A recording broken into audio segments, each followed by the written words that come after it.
No, I said it was on. Oh, I said, do you want it on? Oh, I thought you said, is it off? Yes. Yeah. Oh, there she is. Okay, all right. Court will recall 20 CR 1358, People versus LETECIA STAUCH. Record should reflect the jury's not present in the courtroom. Dr. Grimman, I remind you, ma'am, the judge is still under oath. Is there anything we need to take up outside the presence of the jury at this point in time? I do so. Defense? No, sir. Okay, let's go ahead and bring the jury.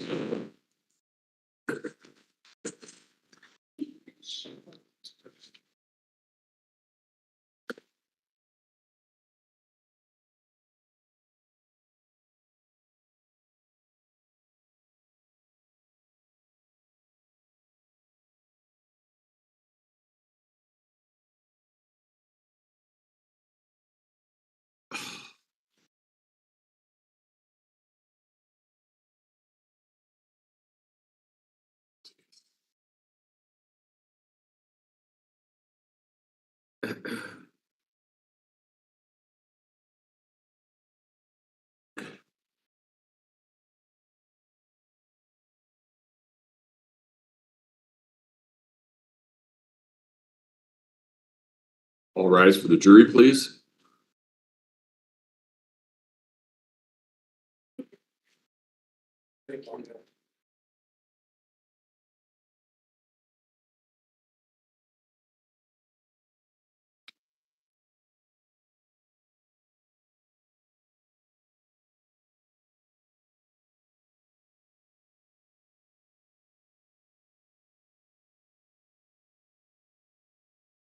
Thank you. You may all be seated.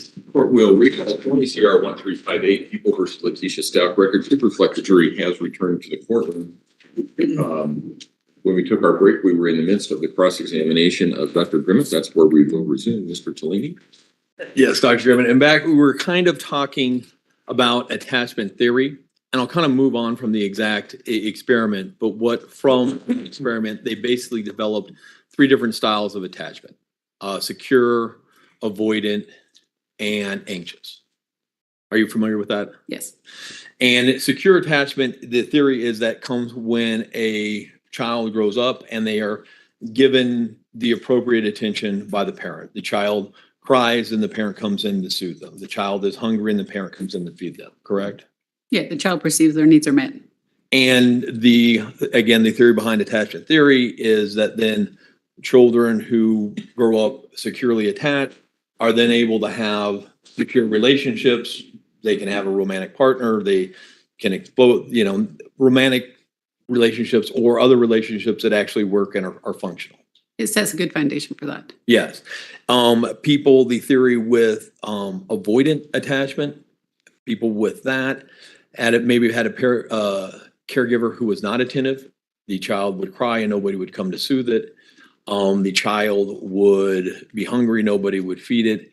And they kind of grow to put on a persona that they don't need anybody and are very kind of self-reliant and feel threatened by intimate relationships and so forth. That would be kind of the characteristics of avoidant. It could be, yes. And then we have anxious, and that's somebody who, similar to the avoidant, did not have their needs met by the caregiver, and they can be extremely needy in a relationship. They put a lot of kind of same with that's why I was getting to it. Anxious attachment would be similar to borderline personality disorder. I think that it stems from an unpredictability and inconsistency with the parenting, where the child doesn't know what's coming, whether they're going to get soothed or not. There's some inconsistency there that causes some distress.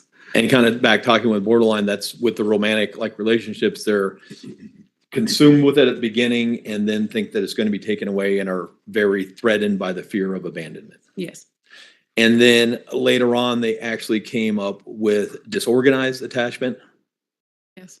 And disorganized attachment is kind of the anxious, but on steroids. And that's generally thought somebody who was traumatized by a caregiver. I'm not too familiar with that. Okay. Have you ever heard the term disorganized attachment style? Yes, I could tell you what the criteria are.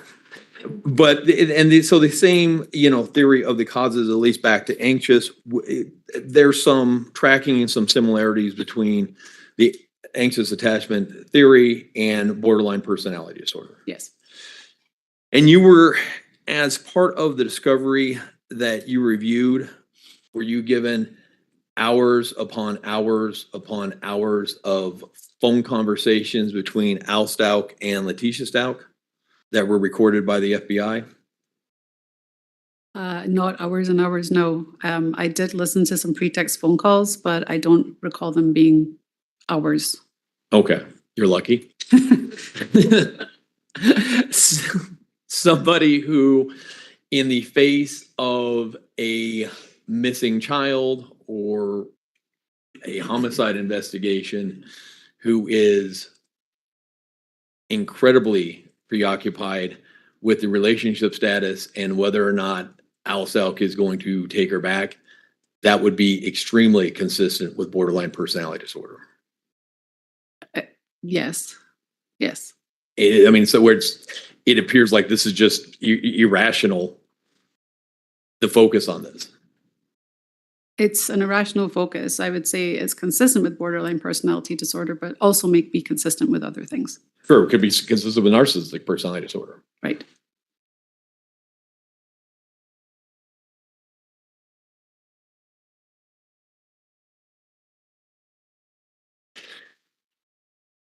And the DSM-5 itself, it has a ton of different categories of mental illnesses or symptoms of so forth, correct? There's a lot of different diagnoses in the DSM-5. Oh, yes. The DSM-5 itself doesn't, at least now, the DSM-5 especially, does not categorize one thing as a serious mental illness versus something else. Like it doesn't say the DSM-5 is, I cut you. The DSM-5 doesn't say schizophrenia is a serious mental illness, but borderline personality disorder is not. That's correct. It just says these are the things we look for these diagnoses. Right. And all the diagnoses can exist on a continuum. Yes. Somebody could have a very, I'll say mild, but well, bipolar disorder can be a serious mental illness, correct? I mean, it typically is a serious mental illness. But somebody could have bipolar disorder to a degree that it does not substantially impact their life. And then, so according to the definition of the National Institute of Mental Health, would not be a serious mental illness. There are mental illnesses in the field that are considered serious because of how impactful they are. And bipolar disorder would be one of those. You don't tend to have a mild case of bipolar disorder, certainly can, but Yeah. it's typically a disabling disorder. It typically, but it could not be. It could not be. Okay. And that's why I'm saying, that's why the DSM doesn't necessarily label it, because you could also have on the continuum, a severe case of a personality disorder that can impact the day-to-day functioning of that person's life. Right. And if it and according to the National Institute of Mental Health, if the mental illness is impacting that person's day-to-day life, then it is then categorized as a mental illness. I don't concern myself with what the National Institute of Mental Health says for competency evaluation. Sure. So I can't really answer that. Do you know that that's what the definition by the National Institute of Mental Health is for serious mental illness? No, not particularly. I work off of the DSM, and because Okay. I'm not providing treatment, Sure. it's not relevant to me Okay. day to day. Would you agree with that definition? Is a serious mental illness is a mental illness that impacts somebody's day-to-day life? I don't know what the formal definition is, but if I'm assessing someone, No. I'm looking for the level of impairment in day to day life. Okay. And sometimes personality disorders can be so severe that they impact a person's day-to-day life. Yes. Now, I also gave you, I emailed you some articles. You did? One of those articles I'm going to be approaching with Defense Exhibit C is hallucinations and other psychotic symptoms in patients with borderline personality disorder. Yes. If I may approach. You may.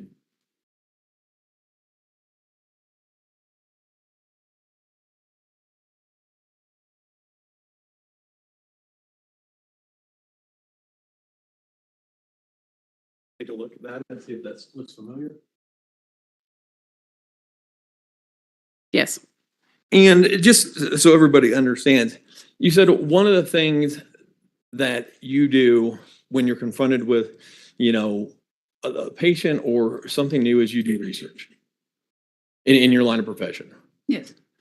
And because psychologist or psychiatrist has had specific hands-on experience with every type of mental illness, there's new things that come up, correct? Correct. And you do research, and where do you turn for research? To peer-reviewed journals. Peer-reviewed journals. And basically what that is, there are, both sometimes practicing clinicians, and there's other people in academia, and they will do studies and so forth and submit articles to peer-reviewed journals. Yes. And then those peer-reviewed journals there's lots of different ones in psychiatry, evidently, or psychology. And you will look at it and look to those peer-reviewed journals to inform you on certain situations. Yes. The article which I have given you, that comes from a peer-reviewed journal, correct? Yes. And it is something that would be, I'm not asking if you agree with everything in it or not, but that would be something that would be generally relied upon people in your field. It would be considered. Consider. Yes. Yes. That article indicates that they've done studies and people with borderline personality disorder can suffer psychotic symptoms. Yes. And I want to step back here for a second. Let's talk about psychotic symptoms. And Dr. Grimmett, if I'm incorrect on any of this, let me know. My understanding is there are psychotic symptoms, and psychotic isn't necessarily a diagnosis itself, but there are certain symptoms that we look at to make other diagnoses in the DSM-5. Would that be accurate? Yes. And when we're talking about psychotic symptoms, we're talking about a couple different things. We're talking about delusions. Yes. And delusions are a fixed belief that is not amenable to change by evidence. Yes. And so I have this belief, and no matter what you show me, what you do, I'm not changing this belief that I have. Correct. And, the general delusions that everybody's are, familiar with, we have delusions of grandeur, one type of delusion, grandiose delusions. Are you asking me a question? Yes. Yes. Another type of delusions would be paranoid delusions. Yes. And delusions can, again, they can be on a continuum. Yes. A delusion of grandeur. I mean, hypothetically, if we have the NFL draft coming up this weekend, are you aware of that? I'm not. Probably aware of not. that. But, say somebody who hardly ever played for his college team believes that he's going to be drafted despite everybody saying there's no way this is possible. That could be delusional. Yeah. And that would be on the low end of the spectrum. I'm not sure it would be considered pathological, but Pathological, but it's a fixed belief that, delusions of grandeur are more typically thinking you hold some high status like you're Jesus. yeah, and that's what I'm saying. And then on the other hand is the Masonic, I'm coming here, I've been blessed to save the world, I have this specific mission, I have super smarter than everybody else, that type of thing. Right.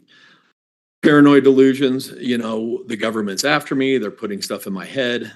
That would be an example of a paranoid delusion. Yes. So that is one symptom of psychosis. Yes. Another symptom of psychosis would be hallucinations. Yes. And hallucinations could be auditory. Yes. And auditory hallucinations, I'm hearing voices, I'm hearing anything that is not really there. Right. We have visual hallucinations, We do. which is I'm seeing things that aren't there. Right. And sometimes I'm seeing things that aren't there and they're talking to me, and that would be an auditory and a visual hallucination at the same time. That's right. We can also have tactile delusions. And what is that? Feeling something on your body that's not there. Okay. We also have, then the next thing would be disorganized thought or disorganized. You don't want to cover the rest of the hallucinations? I can. What else do we have? I thought I have the main ones. Well, there's a couple more that you should know about. Tell me. There's olfactory hallucinations where you smell things that aren't actually there. Okay. And there's gustatory hallucinations where you taste things that aren't there. Okay. All right. Want to make sure we have all the information. Absolutely. Thank you.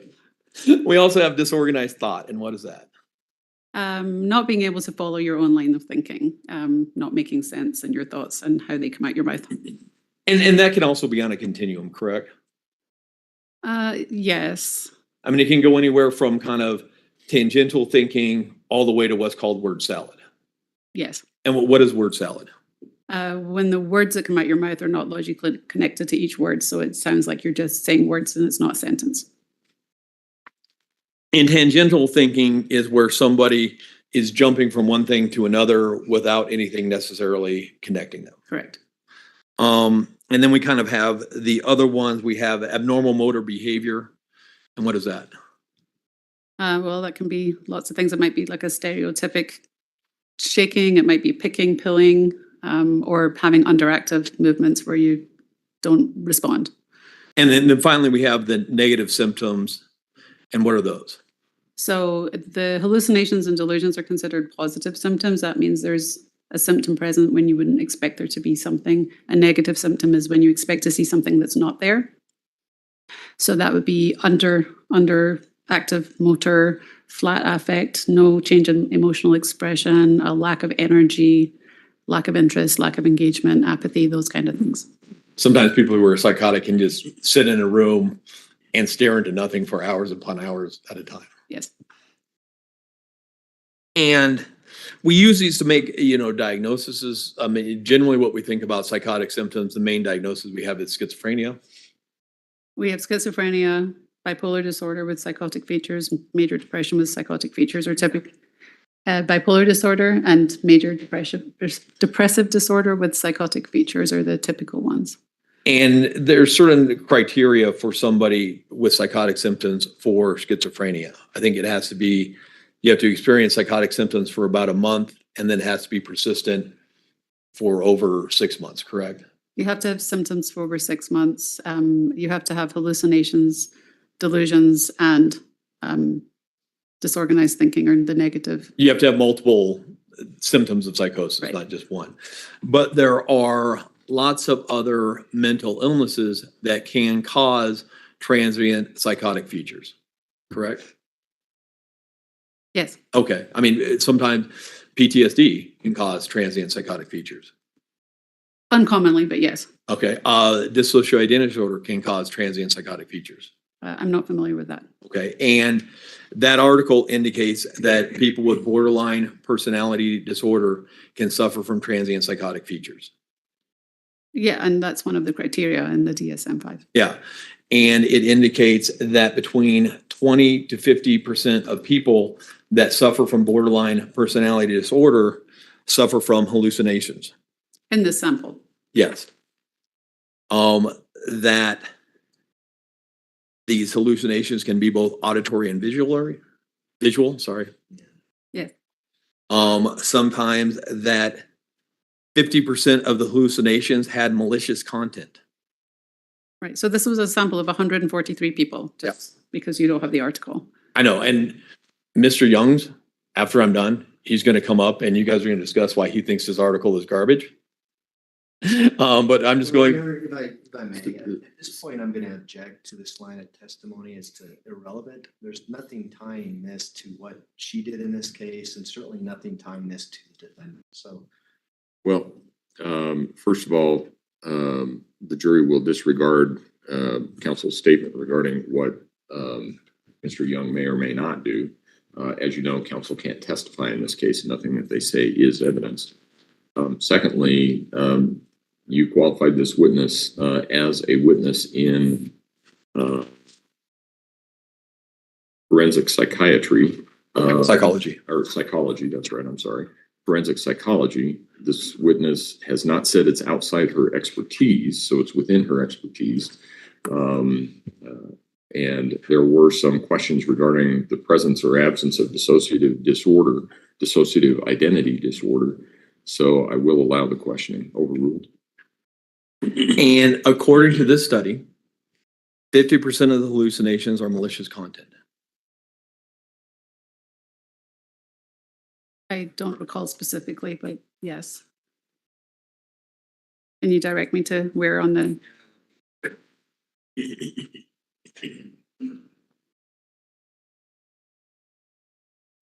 If you could look on the second sentence of page 790.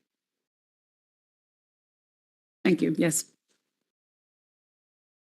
50% of the hallucinations had malicious content. Yes, And so that would mean 50% of the hallucinations seem threatening to the person perceiving them. yes. And I think I gave you a couple other articles that from other peer-reviewed journals that indicate that people with borderline personality can suffer from audio and visual hallucinations. Yes. Are you aware of any studies disputing the fact that people with borderline personality disorder can suffer from auditory and visual hallucinations? No, it's part of the criteria for the disorder. Okay. And also people with borderline personality disorder can disassociate. Not just from borderline personality disorder, but they may have other conditions going on that cause dissociation. Okay. According to this article that we are talking about, the hallucinations, there's kind of three different things that they look about that bring upon the hallucinations. The first one that they talk about is stress. Yes, And that periods of stress can cause somebody who has this personality disorder to slip into a psychotic state. right. And that's not specific to the article. Again, the episodes is stress related. Okay. You were provided a letter from December, I believe, 13th from a Dr. Niederhauser, Yes, indicating that she was seeing Ms. Stauch yes, and indicating that Ms. Stauch needed to resign from her work because she was suffering from stress and anxiety. yes.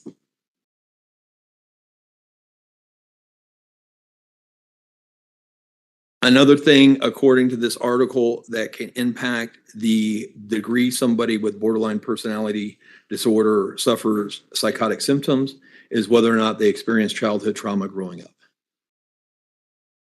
Will you direct me to the page again?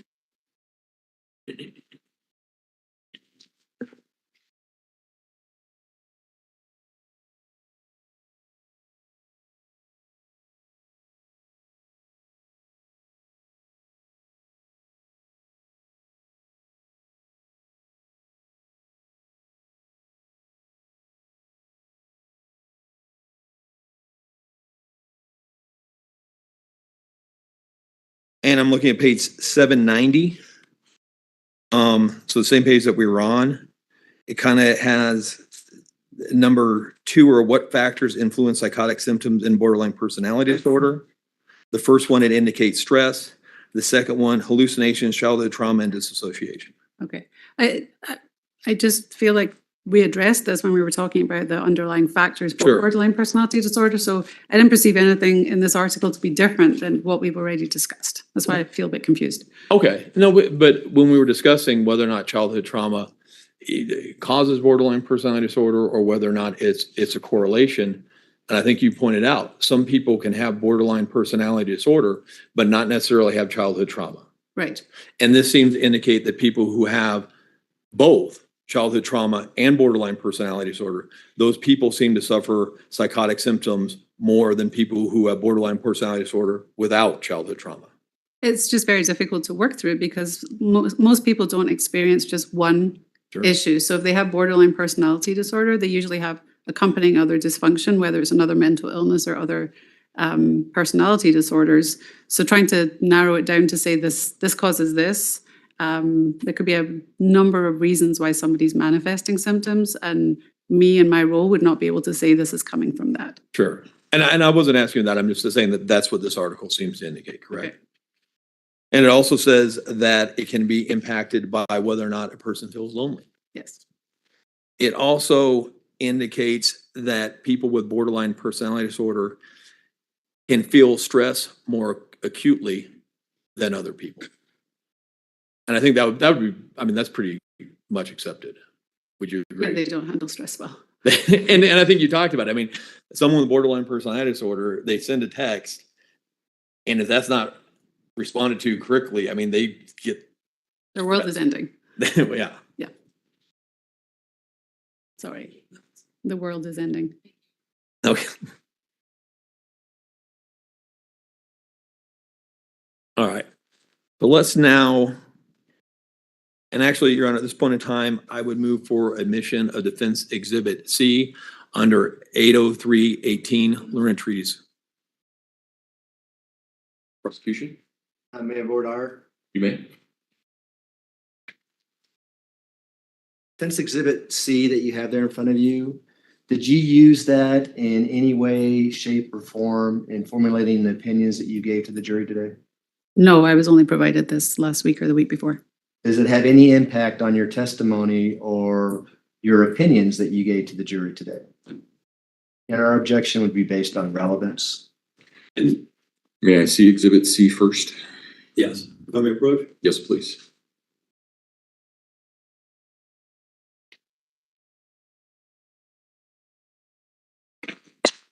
Thank you.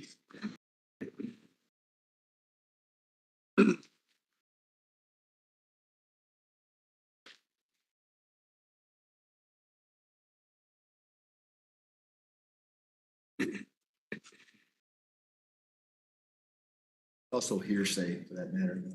That's why he's offering to admit it under 803.18. Exception to the hearsay.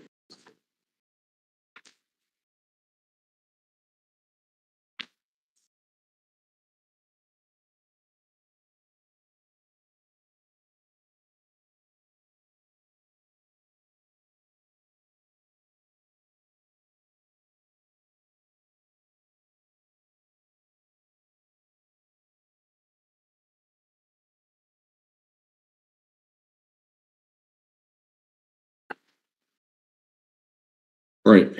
Under 803.18, statements from a learned treatise may be admitted. They may be received as exhibits. I'm not going to allow this entire article to go back there, largely because it appears to have a lot, or it requires a lot of expertise to decipher large portions of it. 803.18, however, says that if admitted, the statements may be read into evidence as the court permits. If there are certain specific statements, not the entire article, but if there are certain specific statements that you want to read into the record, you can do that.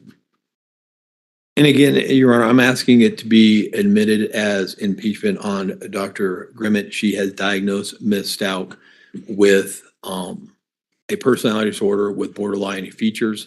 She then indicated on direct that that was not a serious mental illness. I think this article impeaches her regarding that and how that borderline personality disorder can be a serious mental illness to the degree that it is. There are scientific terms and extra stuff in here that can be difficult for a lay witness to discern. I would say that goes to weight, not admissibility, and I'm asking it to be admitted under those grounds. I've made my ruling and I've Yes, given you an option. So you can either read the specific statements that you wish to have into the record. It sounds like you probably covered most of them, not in exactly the same language that's in the article, but I've given you the option and I've made the ruling. Okay, and I would just read. Well, let me ask. You need this back? Yes. Do that? Okay. Well, I was going to stop you up here. Oh, all right. Okay. Before we leave borderline personality disorder, where does the term come from? It is considered to be on the borderline between neurosis and psychosis. And it in the older DSM, I think under the DSM-2, it was actually listed under the schizo disorders. That is more information than I have. Okay. I don't have a copy of the DSM-2. Okay. All right. Let's go on to your evaluation of Ms. Stout.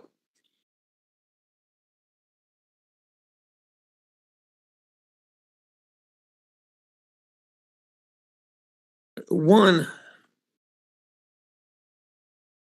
well, Dr. Grimm, you've actually done evaluations for me in the past, haven't you? I have. This evaluation that you did here seemed much more thorough than a typical competency evaluation. Do you agree with that? A typical competency evaluation that doesn't have a felony one charge on it. Sure. And generally on a typical competency evaluation, I mean, is this what percentage of competency evaluations do you go through and listen to jail phone calls? whenever they're made available to me. Okay. And is that usual or is that unusual to review jail phone calls? It's fairly unusual, Okay. And who provided you the jail phone calls? the district attorney's office. Okay. And they actually helped and assisted you in playing them, correct? Oh, yeah, they're always recorded in a format that's very difficult to decipher. It is. When you initially started talking with Ms. Stout, she expressed some frustration with her attorneys. Yes, She was very frustrated because her attorneys would not come to visit her at the jail. yes, And for context, this was during COVID, it was. and COVID changed a lot of the ways that we do stuff. Yes, In-person visits became the rarity, and a lot of stuff was done over WebEx or so forth. yes, You did this one though in person, correct? yes. Where in the jail did you do it? In the no contact booth. I don't remember if it was Alpha or I don't know, but it Did was. it have it like the trap open or was the trap closed? I documented it was a no contact booth. I don't recall talking to her on the phone, Okay. so I'm imagining it must have had a trap.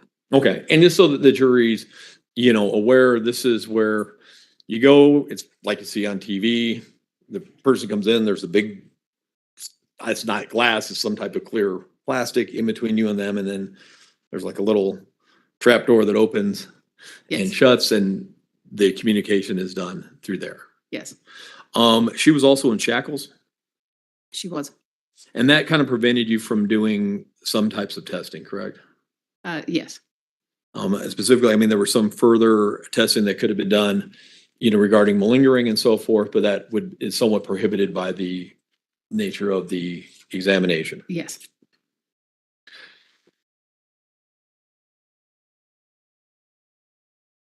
Objectively, I understand your position that she was malingering some symptoms to try to seem more mentally ill than she was.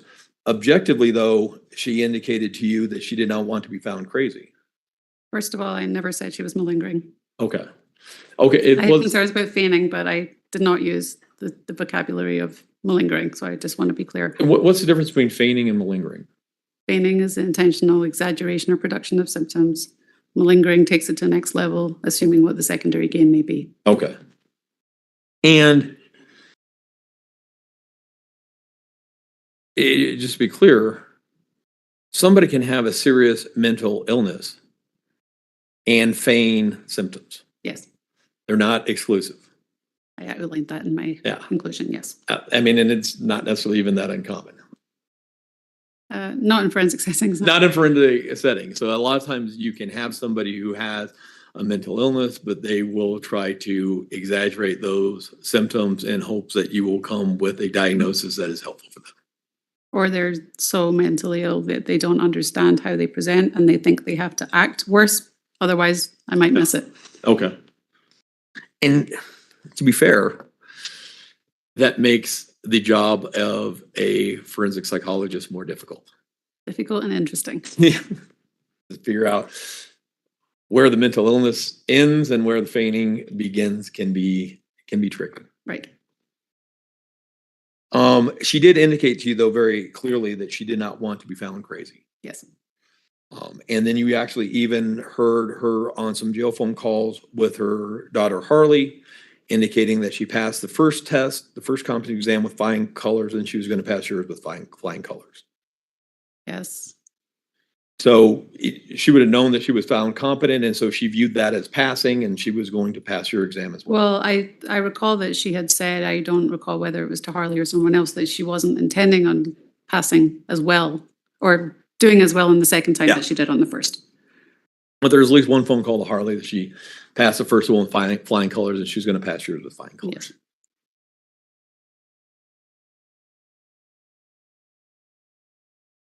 You kind of got a history from her. Yes. She indicated she grew up in North Carolina. One of the Carolinas. Yes, I Yes. think so. And do you have your report up there? I do. And if it's okay with Mr. Young, I don't have a problem if anytime you need to refer to your report to refresh your recollection to do so. If you could just let us know that you're referring to it. Okay. I'm fine with that. I have no problem with it. Okay. So she grew up in North Carolina?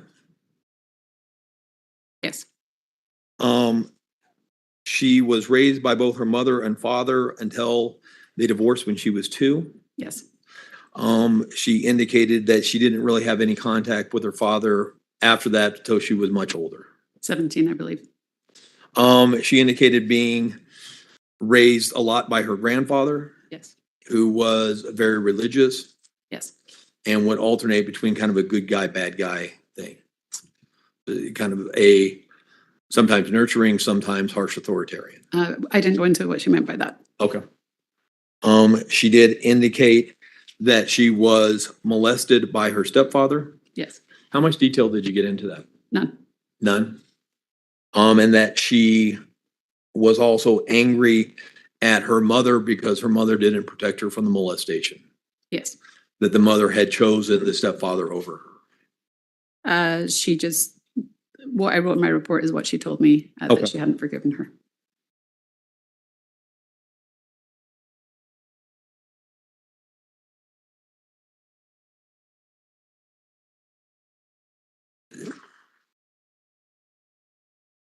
When people or perpetrators molest children or stepkids in that environment, one of the keys to it is secrecy. That can be an element, yes. That's generally isn't the element that whoever is molesting a stepchild will do things in order to try to keep it secret within the family. I don't work with perpetrators. Okay. So I just don't have a knowledge base for that. Then I will move on to my next chapter. She indicated, you talked about kind of her work and vocational history. Yes, She indicated to you that she primarily worked as a teacher, but she experienced some mental problems and she started having visions of her stepfather that interfered with her work. yes, She also indicated numerous miscarriages yes. in her history. Did that stand out or? I mean, it was notable, but remembering that my purpose is to establish if she's competent or not, Sure. it wasn't important to answer that question. Okay.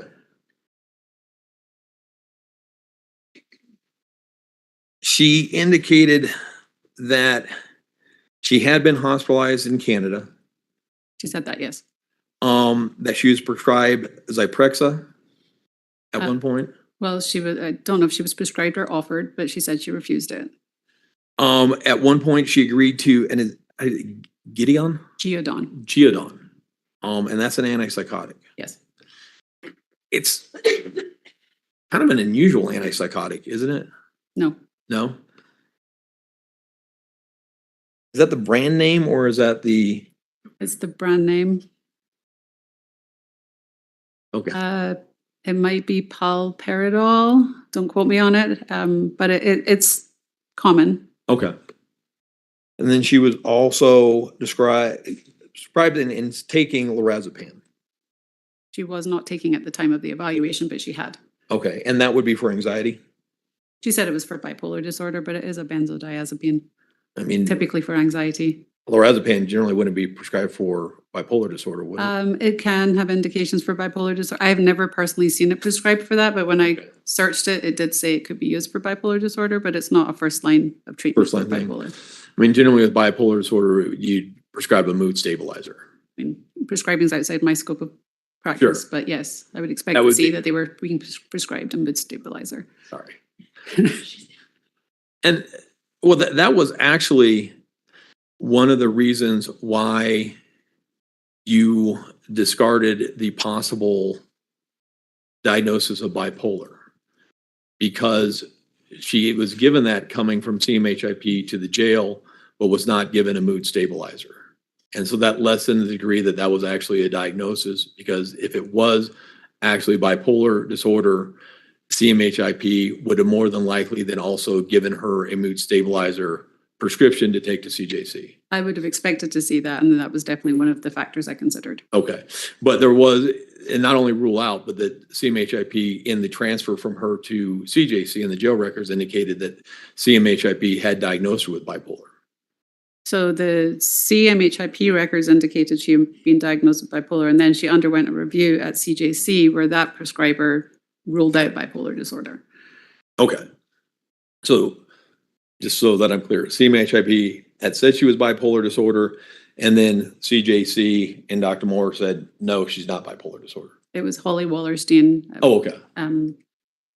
It wasn't Dr. Moore who did the review. Okay. But somebody reviewed it and said, no, I disagree with CMHIP. She's not bipolar. Yes. And it's always been confusing to me when you say rule out something, because in the general terms, when you say rule out, that makes, every time I read it, I'm thinking you're saying, no, it can't be that. That's not what rule out means, correct? With a rule out diagnosis, it explicitly means there's not enough information to say they do or they did not have it. It needs to be ruled out. Yeah. So someone needs to do some more research and everything like that to either say yes or no. Right. Very confusing. Well, and you see it a lot in forensic evaluations because we have time limited Yeah. meetings with people. So we offer rule outs because we can't be sure. And because it doesn't necessarily go towards competency. Correct. I mean, whether, kind of with whether or not she actually suffers from PTSD or not, or suffers from an anxiety disorder or not, you didn't see either one of those affecting her ability to know what's going on or ability to work with her attorneys. And so you have limited resource, limited time, don't have time to make that determination whether we have PTSD or anxiety. Right. It's not a psychodiagnostic evaluation. So I Yeah. just cover what is necessary to support the opinion.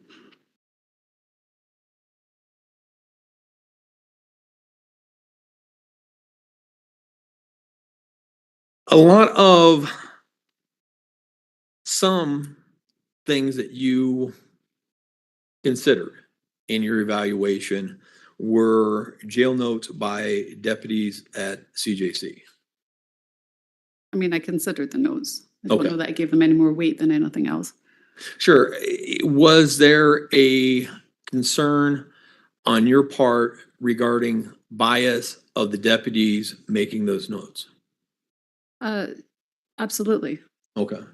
I mean, because, well, and so what everybody understands, the deputies at CJC are part of the El Paso County Sheriff's Office, correct? Yes. And that's actually the agency that has investigated and is assisting in prosecuting Ms. Stout. Yes.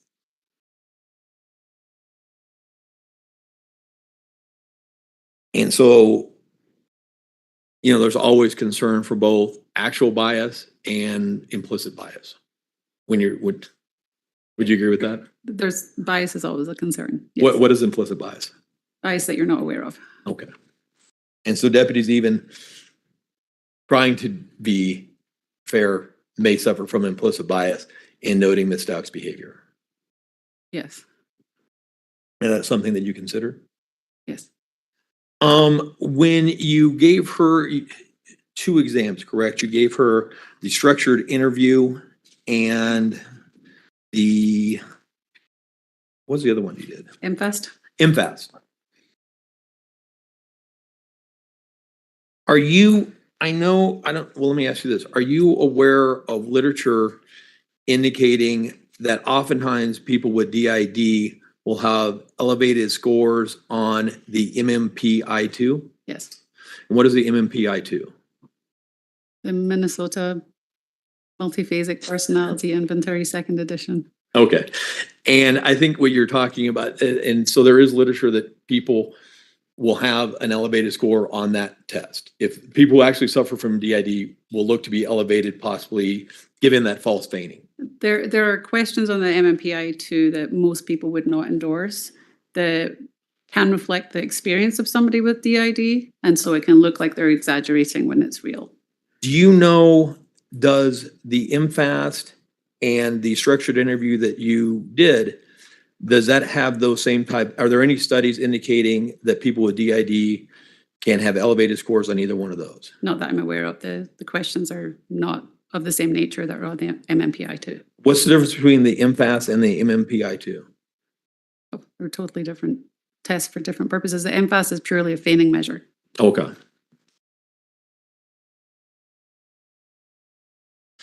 And the structured interview that you performed, that's the SR, The SIRS too. yes, that has different scales.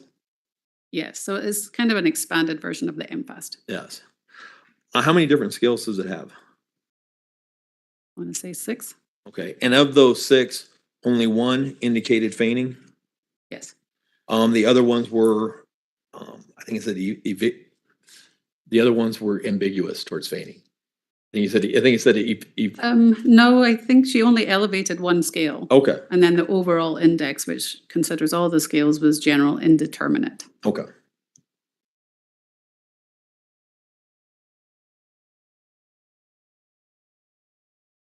She indicated there are notes, they're called kites. What's a kite?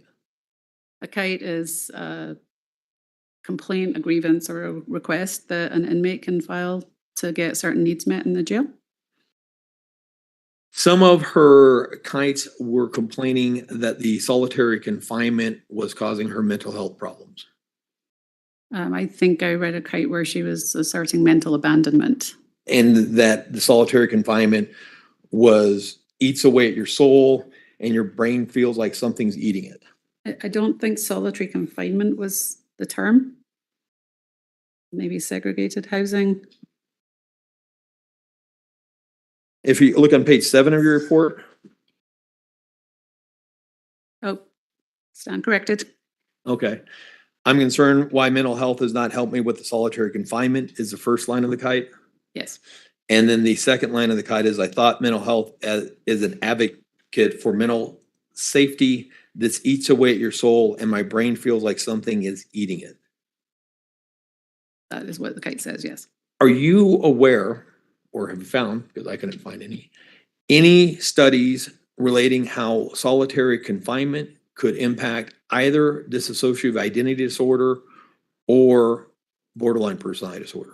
Not specific to those disorders. I know that there's plenty of studies on the effects of solitary confinement on the mental health of an inmate, Yes. but I'm not familiar with specific diagnoses. And I've bizarrely seen some studies that go both ways. Sometimes I've seen studies that indicate solitary confinement can be helpful for people with psychotic features. I have recently read, there was a large literature on the detriment of solitary confinement for quite a while. Yep. And there does seem to be some burgeoning literature that maybe it's not that bad. And it kind of depends on the different person. Individual. Some people who have a mental illness, solitary confinement makes them much worse. Some people, it appears surprisingly, with a mental illness, solitary confinement can help them. Yeah, there's lots of individual differences.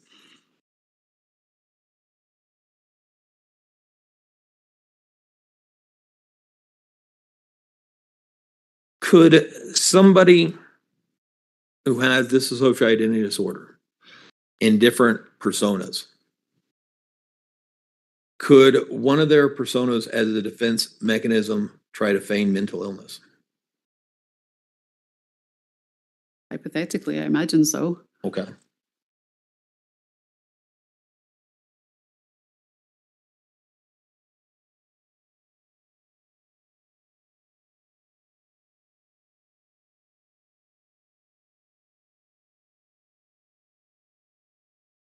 And again, with the feigning, let me go back. Your understanding with dissociative identity disorder, let me say this. My understanding from the literature, when you have a dissociative identity disorder, personas are generally locked in the time that they are created. Are you aware of that? No, I think that goes beyond my knowledge of the disorder. Okay. Some, would you agree? Well, let's just get this out. Let's agree. We were all, the vampire stuff is feigning made up garbage. We can agree with that, can't we? Your words, not mine. All right. It almost seems made up garbage in a childlike way. That this is so ridiculous that no intelligent adult would expect anybody to believe it. I would certainly say it was contrived. It's contrived and stupid. I didn't make any opinion as to Okay. what kind of intellect it reflected. And whether or not it could have come from a persona who was locked in a childlike I state. just dismissed it as irrelevant to competency. Okay. Because it doesn't matter. Doesn't matter. It was not believable and was not impacting. Justice the Vampire wasn't keeping her from discussing stuff with Miss Strobel. Correct. She did indicate that one of the things that would kind of soothe her when she suffered from anxiety was to hide under the covers. That it was more effective than medication, yes. Okay.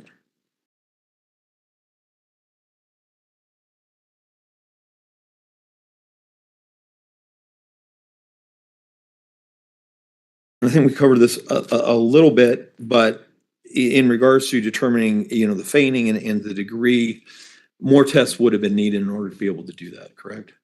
Well, my intention had been to give the MFAST the SIRS if necessary, and had they not indicated any feigning, I would have liked to have given the PAI or the MMPI myself. Okay. Given the results of those tests, it didn't seem productive, because if she feigned on those, it was likely she would also invalidate the ones she'd already invalidated in the previous evaluation. And we had a previous one where the MMPI 2 is a lengthy test. The PAI, both of them are. They're over 300 questions each. Okay. And because we had one prior that was invalid, that would have been waste of the kind of short amount of resources that you have.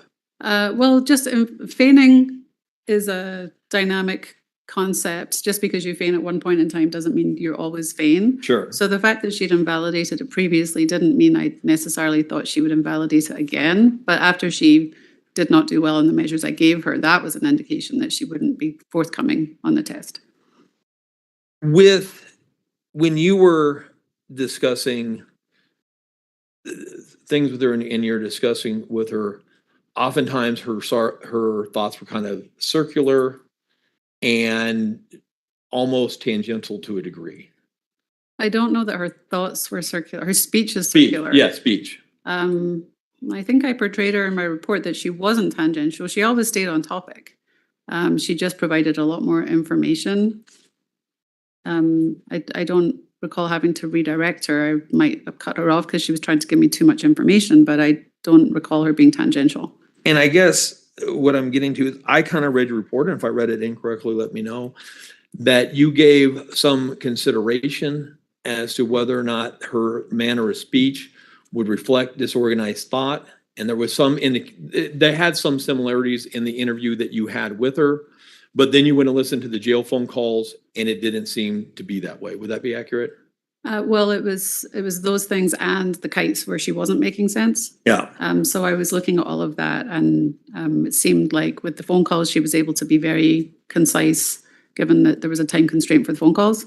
And had that reflected an actual mental disturbance where there was thought disorganization, she couldn't have just selected to be concise. Okay. But at least with you, there was some similarities between how she talked and how somebody may talk if they have a disorganized thought process. No, No? she wasn't disorganized. Okay. She was organized and garrulous, very, very wordy. Extra wordy as far as extra information that was not necessarily needed to the questions. But not irrelevant. Okay, but the extra information, I mean, that can be an indication of disorganized thought. If it doesn't make sense. Okay.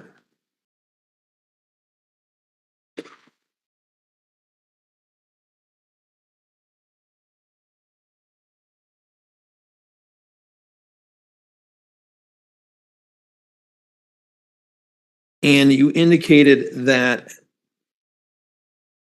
a sincere belief that somebody can raise somebody from the dead would not be delusional? In the context that she provided it with her religious beliefs, that would be correct. I mean, she seemed to indicate that she believed, like Andrew Womack, that she could raise Gannon from the dead. Right. And that wouldn't be consistent with facts, would it? What fact? Whether or not It's someone- biology. I thought you meant the facts of what Andrew Womack claims. Well, we can do. just. I believe the standard accepted belief is that we cannot raise people from the dead. Yeah. It appears there's a faction of religious practices that does, in fact, believe that things like that can happen. And given that she presented that idea in the context of a religious belief, I attribute it to her religious beliefs rather than a delusional belief. How can, I mean, oftentimes people with psychotic disorders have delusions that are religious in nature, correct? Yes.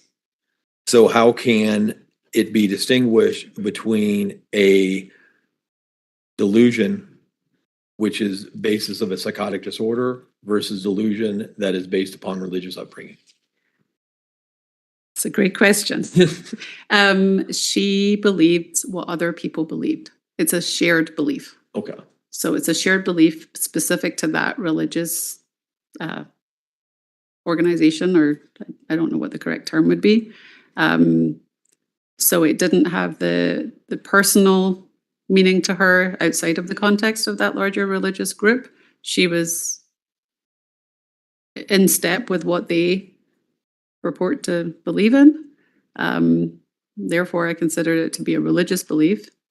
Whether or not it makes sense to me, whether or not it's rational is a different question. But in terms of looking at the diagnostic criteria, the fact that it's a religious belief shared by other people, and that's the context in which she shared it, it would not be considered pathological.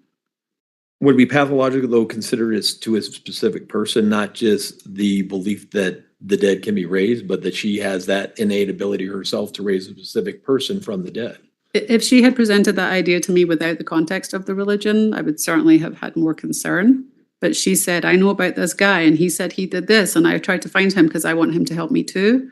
That's a totally different quality. And I mean, but clearly in people who are raised in very religious upbringing, oftentimes will suffer from psychotic delusions that are based upon religion. That is not uncommon. But it won't be considered psychotic just because of the beliefs that they hold. If they're just holding their mainstream beliefs within their religion, that would not be considered. It's when they take it to a further level that goes outside of what the mainstream of that religion believes. Just a moment.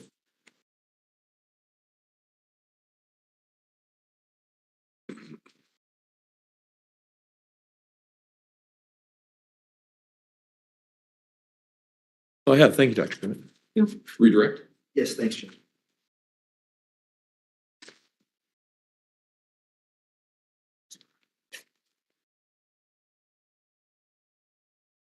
Did you consider that she could have just been making this up to make you believe that she was delusional? Which part? The part about raising Gannon from the dead. I mean, I considered whether or not it was truly delusional. Did I consider whether she genuinely believed that? It was probably part of my calculus. When we talk about self-reporting and your interview with her and the reason why you want to look at all the collateral information, is that one of the reasons why? Is sometimes someone who's charged with first-degree murder is going to not be truthful with you in the evaluation because they want to appear to be something they're not. Yes. I want to clear something up for the jury. Is the accent from Scotland? We've been taking bets. The accent's from Scotland. I just got to keep consistent with all my witnesses, figure out where they're from so the jury knows that.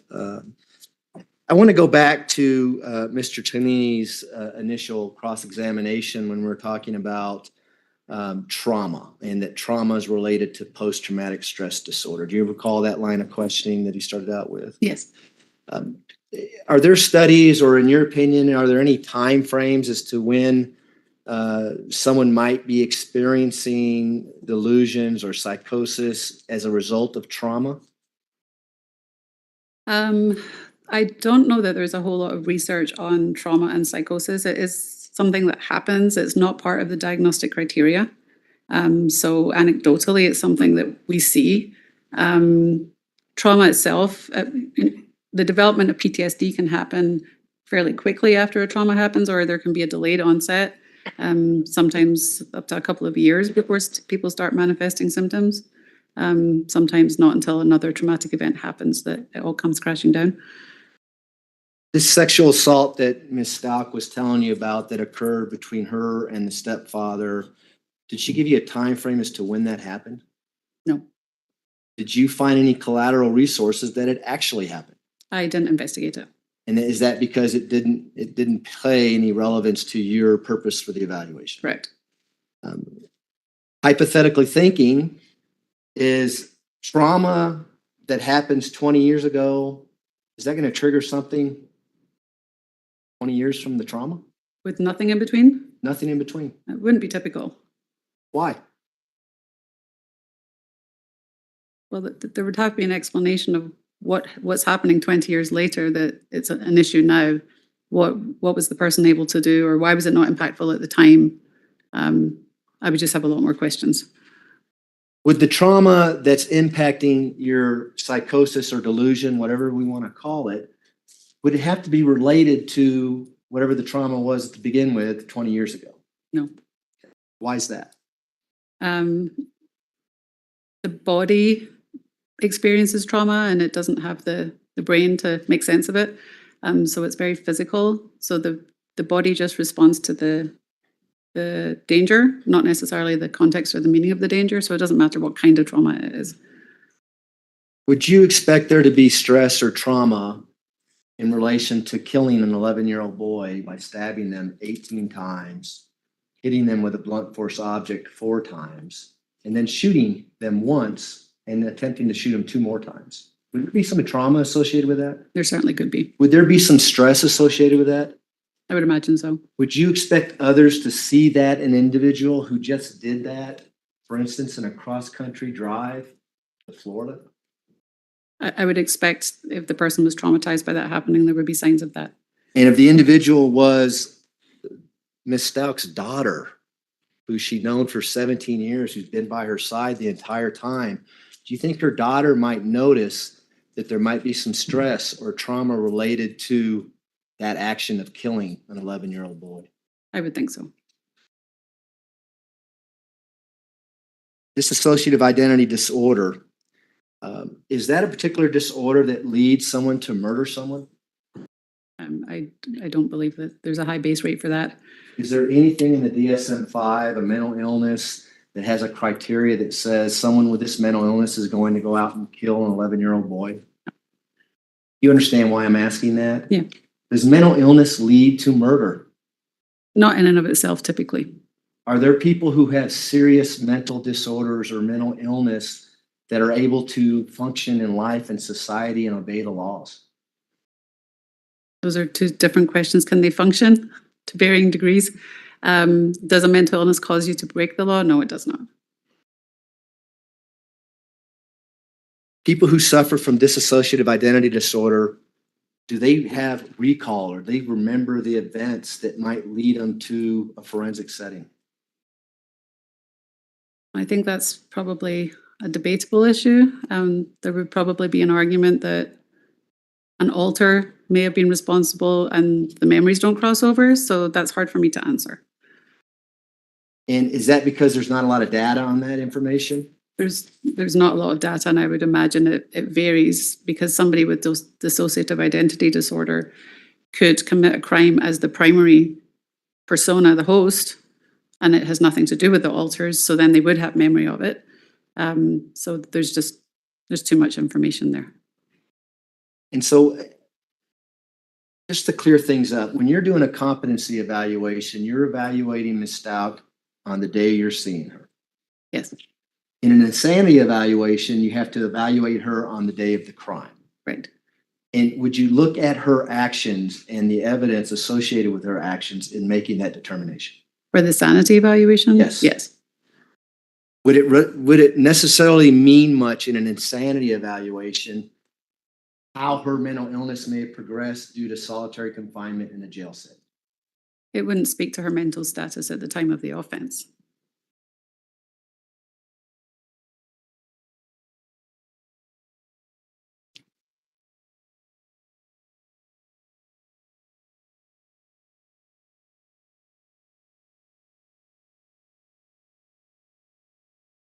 Go back to your forensic interview. Counsel asked you some questions about that. Do you recall that line of questioning? Not specifically. I believe they ask you about how the prosecution provides you with the reports and things like that. Yes. Do you know who provides all the police reports to everyone in this case? The prosecutor's office is responsible to give it to everybody. Like the state evaluators, they get it from the prosecution, so I request it from the prosecution. Why didn't you ask that we go sit in on the interview with Ms. Stauch and you during your evaluation? I can't imagine why I would think that was appropriate or necessary. A forensic evaluation is typically just conducted between the examinee and the evaluator. There can be impacts from having somebody else present in the room. There's statutory protections in the course of a competency evaluation that the information the defendant provides can't be used to incriminate them, so they don't need their own attorney there. If their own attorney isn't there, I don't think it's appropriate that the prosecutor should be there. I've just never encountered that would be a reasonable request. Have you ever had a defense attorney sit in on an insanity evaluation with you? No. Why? Probably for the same reasons you just answered, I take it? Yeah, and it's never been requested. For evaluations of this level of charge, it would be video recorded, so there would be no need for somebody to observe it because it's being memorialized. Her social history that you discussed with Mr. Cellini on cross-examination that's in your report, was that based entirely on her self-reporting, what she's telling you? The portion titled social history, yes, The thing about miscarriages is based on what she's telling you. yes.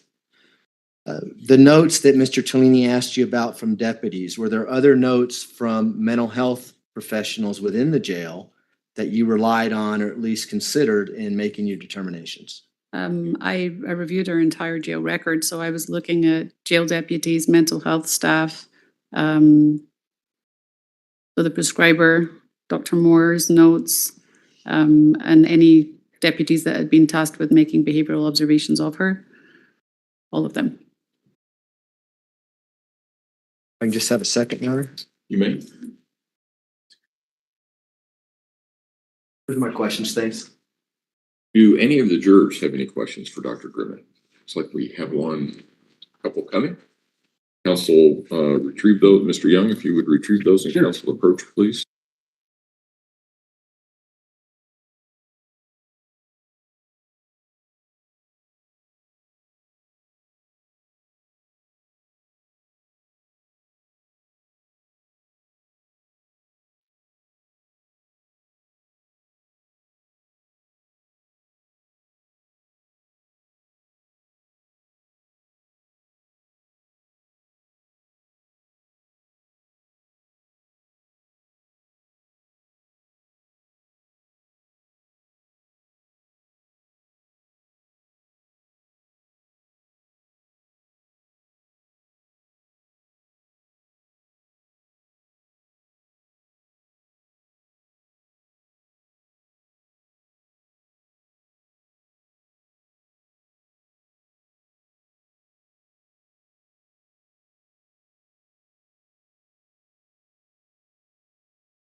Dr. Grimmett, can a difficulty or inability to face evidence or to be rigorously honest or to hold oneself accountable for consequences of actions be indicative of mental disability or past trauma-related BPD? Really long question. Can I ask you to break it into chunks? Sure. Can a difficulty or inability to face evidence or to be rigorously honest, or to hold oneself accountable for consequences of actions, be indicative of mental disability or past trauma-related borderline personality disorder? Okay, I think I can answer that as a whole. Would it help if you have the question in front of you? Okay, I will need it back. Thank you. Okay, so the difficulty or inability to face evidence or be rigorously honest or hold oneself accountable for consequences are not signs of a mental illness. That would not reach the level of a mental disability. Can it be indicative of past trauma or BPD? Possibly, but the manifestations of that, the inability to face the evidence and be honest, those would not be considered symptoms of a mental illness that would reach the level of a mental disability. Okay, and then I need it back so I can read the next question. Everybody knows what it is.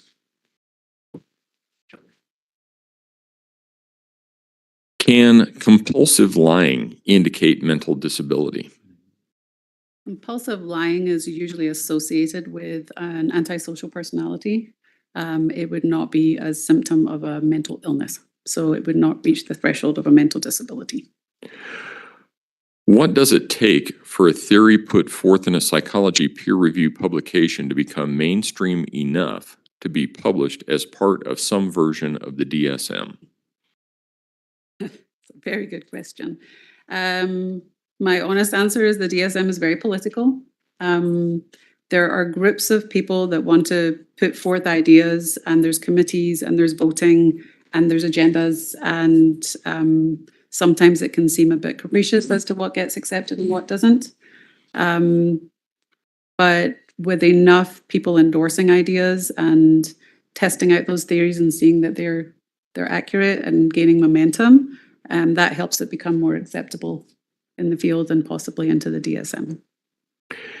Is it possible for a person with a great or normal upbringing to have anxiety disorder or to develop dissociative identity disorder? Anybody can develop anxiety. That's not particular to any kind of upbringing. Certainly people with difficult upbringings tend to have worse outcomes, but people with good upbringings can have anxiety for a variety of reasons. I'm sorry, can you please, the DID piece? Yes. Is it possible for a person with a great or normal upbringing to have anxiety disorder or to develop dissociative identity disorder?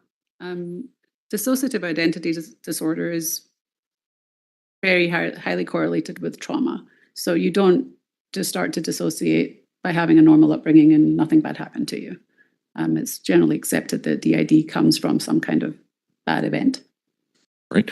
I will allow reasonable follow-up as to those questions only. Prosecution? No, thank you. Defense? Mr. Tellini?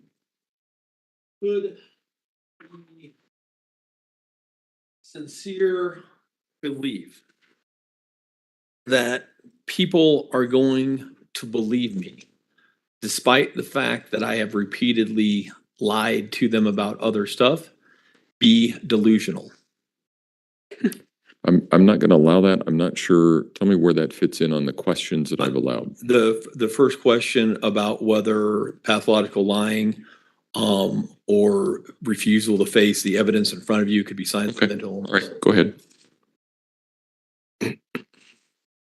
I'm going to rephrase the question so I make sure I'm answering it correctly. Is it delusional to believe that despite the fact that I have lied repeatedly, now I think they're going to believe me? Yeah, can that be delusional in some sense?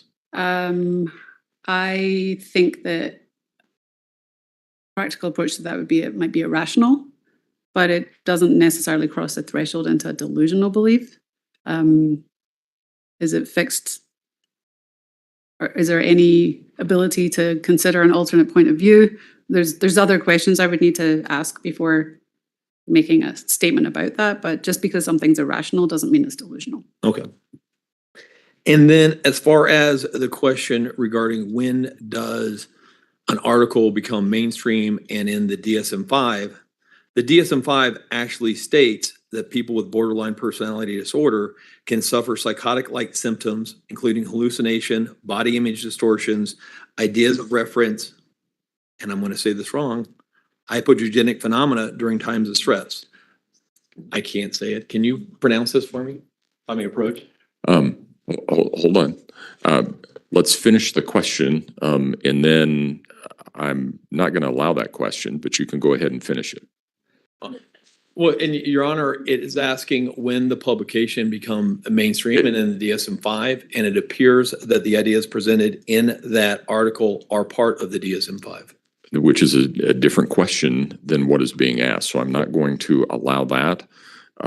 So you can, because the question is, what does it take for a theory put forth in a psychology peer review publication to become mainstream enough to be published as part of some version of the DSM? What you're reading sounds like it's from the DSM and is in the DSM. The question here is, what does it take for an article, psychology peer review publication to become mainstream enough to be published as part of the some version of the DSM? So I'm not going to allow that question. Can I rephrase? Yeah, sure. Are you aware that the theory presented in that article has become mainstream enough to be put in the DSM-5? I'm not familiar enough with the article to speak to whether or not it relates to what's in the DSM-5. In follow-up, are you aware the DSM-5 indicates people with borderline personality disorder can suffer from hallucinations? Objection, Your Honor, is to beyond the scope. No, I'll allow that. Yes. Thank you. Right. Thank you, doctor. You may step down. Ladies and gentlemen, we will take our noon recess. If I can have everyone back in place by 1:30, we should be able to start on time at that point. Again, don't discuss the case among yourselves. Don't discuss the case with anyone else. Don't do your own independent research about any aspect of the case. And we'll see you at 1:30. Have a good lunch.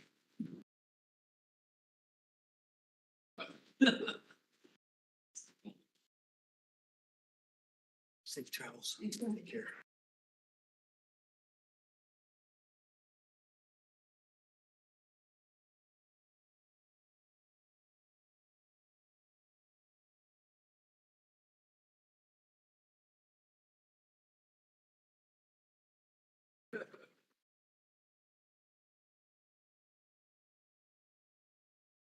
Thank you. May all be seated. Is there anything we need to take up outside the presence of the jury at this point in time? Prosecution? Defense? Okay. All right. We'll see everybody at 1:30 then. Thank you. All rise.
Right, court will call 20 CR 1358, People versus LETECIA STAUCH. Record should reflect the jury is not present in the courtroom. Is there anything we need to take up outside the presence of the jury at this point in time? Prosecution, Nothing from the people, thanks. defense? Sir.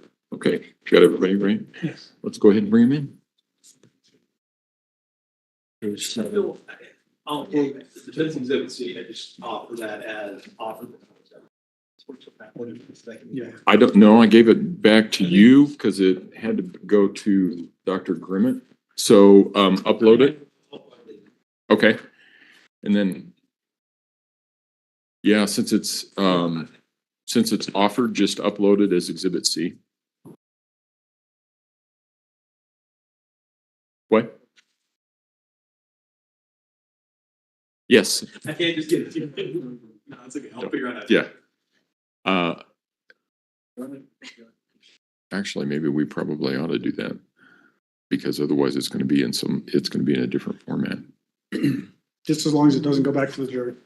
Yeah. No, no, I wasn't planning on sending it back to the jury, but the issue is if in civil cases, we always have both sides upload it, but this is a little bit different. Let me think about that. Okay. I'll let Jack. Okay.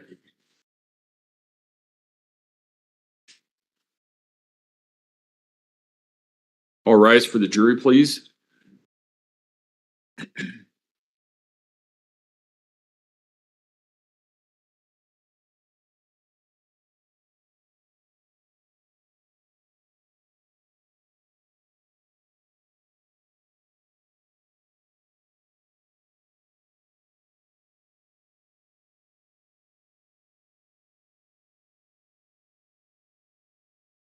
Thank you. You may all be seated. Court will recall 20 CR 1358, People versus LETECIA STAUCH. Record should reflect the jury has returned to the courtroom.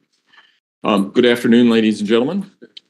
When we took our break, we were still in the midst of the prosecution's case in chief. That's where we will resume. Prosecution, call your next witness, please. Good afternoon, Your Honor. We would call Dr. Loandra Torres. Raise your right hand, please, ma'am. Do you swear or affirm the testimony about to give in this man will be the truth, the whole truth, and nothing but the truth? I do. Go ahead and have a seat in the witness stand. Please watch your step as you step into the stand.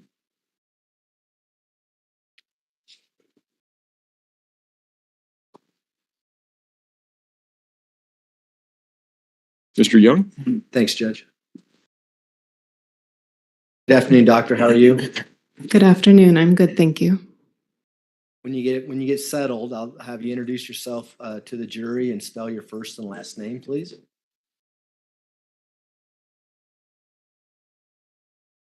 Good afternoon. My name is Dr. Loandra Torres. That last name is spelled Torres. Is your first name Loandra? That is correct. Good. One of the few names I was able to get right, perhaps. So what do you do for a living, doctor? Currently, I'm employed with the Office of Civil and Forensic Mental Health. I am the clinical director of the Court Services Department. What does that mean? Well, it essentially means I'm involved in a number of different duties. The Court Services Department here in the state of Colorado is responsible for a number of the court-ordered evaluations as it pertains to competency to proceed, as well as the mental state at the time of the crime evaluations. So in my role, I'm responsible for supervising the supervisors who supervise all of the state evaluators who do those types of evaluations. Another one of my primary roles is to advise administration as it pertains to clinical issues associated with policy and legislation.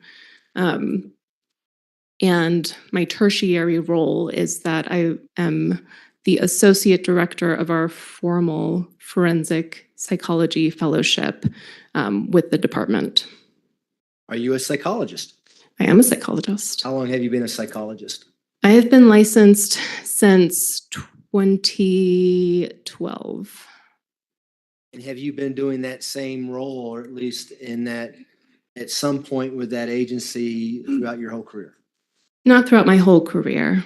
what did you start out being when you became a psychologist? I was initially licensed in Texas, and I worked in Texas for a couple of years conducting competency to proceed evaluations at a private hospital. Then I came to Colorado, was licensed here. I worked for a couple of years at the state hospital down in Pueblo, primarily doing violence risk assessments with individuals who had been adjudicated not guilty by reason of insanity. Following those 2 years, I transitioned to the Court Services Department, worked as a state evaluator, doing competency to proceed evaluations, as well as mental state at the time of the crime evaluations. I did that for a couple of years, promoted to a supervisor level, so started supervising individuals as well as conducting these evaluations, eventually promoted to the clinical director level, where I started transitioning to doing the things that I already outlined, in addition to continuing to do some evaluations. Do you assign evaluations to particular psychologists and psychiatrists within that agency? No, I'm not involved in assignment. Are you a board certified in the field of forensic psychology? I am. And what does that mean to be board certified? Being board certified essentially means that you have gone through a rigorous examination that includes a written examination and an oral defense of your work in front of a panel of experts. So your competence in the field is acknowledged to be at a high level enough to become board certified. And is that rare for a psychologist licensed in Colorado to be board certified? Yes. Why? Because it's difficult and it takes many years. I think the whole process for me at least took approximately 2 years and a lot of studying to accomplish. Could you tell the jury a little bit about your educational background? Yes, I have my bachelor's in psychology from Johns Hopkins University. I then went on to obtain a master's and a doctorate in forensic psychology from Alliant International University in Los Angeles. Following the completion of my doctorate, I did a 1-year formal postdoctoral fellowship, which helped me specialize in the area of forensic psychology and conducting competency and mental state evaluations. And have you taught and gave presentations in the field of forensic psychology? I have. Tell the jury about that. My teaching has been, well, formal teaching, I'd say, has been pretty limited. I did conduct a course out of Texas Tech University during my fellowship year, but I've been involved in training for quite some time. As I noted, I'm the associate director of our formal forensic psychology fellowship. So that means that I assist with the training of individuals who have received their doctorates and are specializing in these types of evaluations. So there's a lot of training and education that goes into that. In addition, being the clinical director for the Court Services Department, I am involved specifically in the training of competency to proceed evaluations, along with one of my colleagues. How many competency evaluations have you conducted in your career? Competency? I think it's fair to say that I've probably conducted somewhere between 700 to 800 competency evaluations. And how many legal insanity evaluations have you conducted in your career? Sanity, I've done close to 35. And have those 35 been here in Colorado? All but one. Assuming that one was in Texas? Yes. See how I put that together so quickly? Very good of you. Have you testified as an expert in the field of forensic psychology in the past? I have. Approximately how many times? 31. And out of those 31 times, did those include both competency hearings and perhaps jury trials involving the issue of insanity? Yes. At this time, we would ask that the court qualify Dr. Torres as an expert in the field of forensic psychology and allow her to render opinions in that field. No objection. The witness will be so qualified. Go ahead. So, Dr. Torres, could you let the jury know how you became involved in this particular case, the people of the state of Colorado versus LETECIA and STAUCH? Yes. I became involved in this case in 2020. I was one of the evaluators who conducted her initial competency evaluation. And how did that competency evaluation come to you? I can't say I remember the specifics, but we do have a process for assigning evaluations. And given the high profile nature of this case, they asked myself and Dr. Gray to conduct it since both of us are board certified in forensic psychology. We're going to talk about Dr. Gray in a second, but why 2 psychologists involved in this case versus just 1? Usually with such high profile cases such as this one, we like to involve 2 individuals because it's 2 sets of eyes. 2 individuals who can draw an opinion from what we see, what we are reading, and that's the primary reason. And who is Dr. Gray? Dr. Gray is currently employed as the the director of training at the Court Services Department. And does he have an office down at what used to be called the State Hospital, Colorado what is it called? Colorado Institute? The Colorado, it's not the Colorado Mental Health Hospital in Pueblo. Okay. Is that where does he still have an office down there? He does. And what does he do there at the state hospital? His primary duties are ones of training, so he is our primary training director.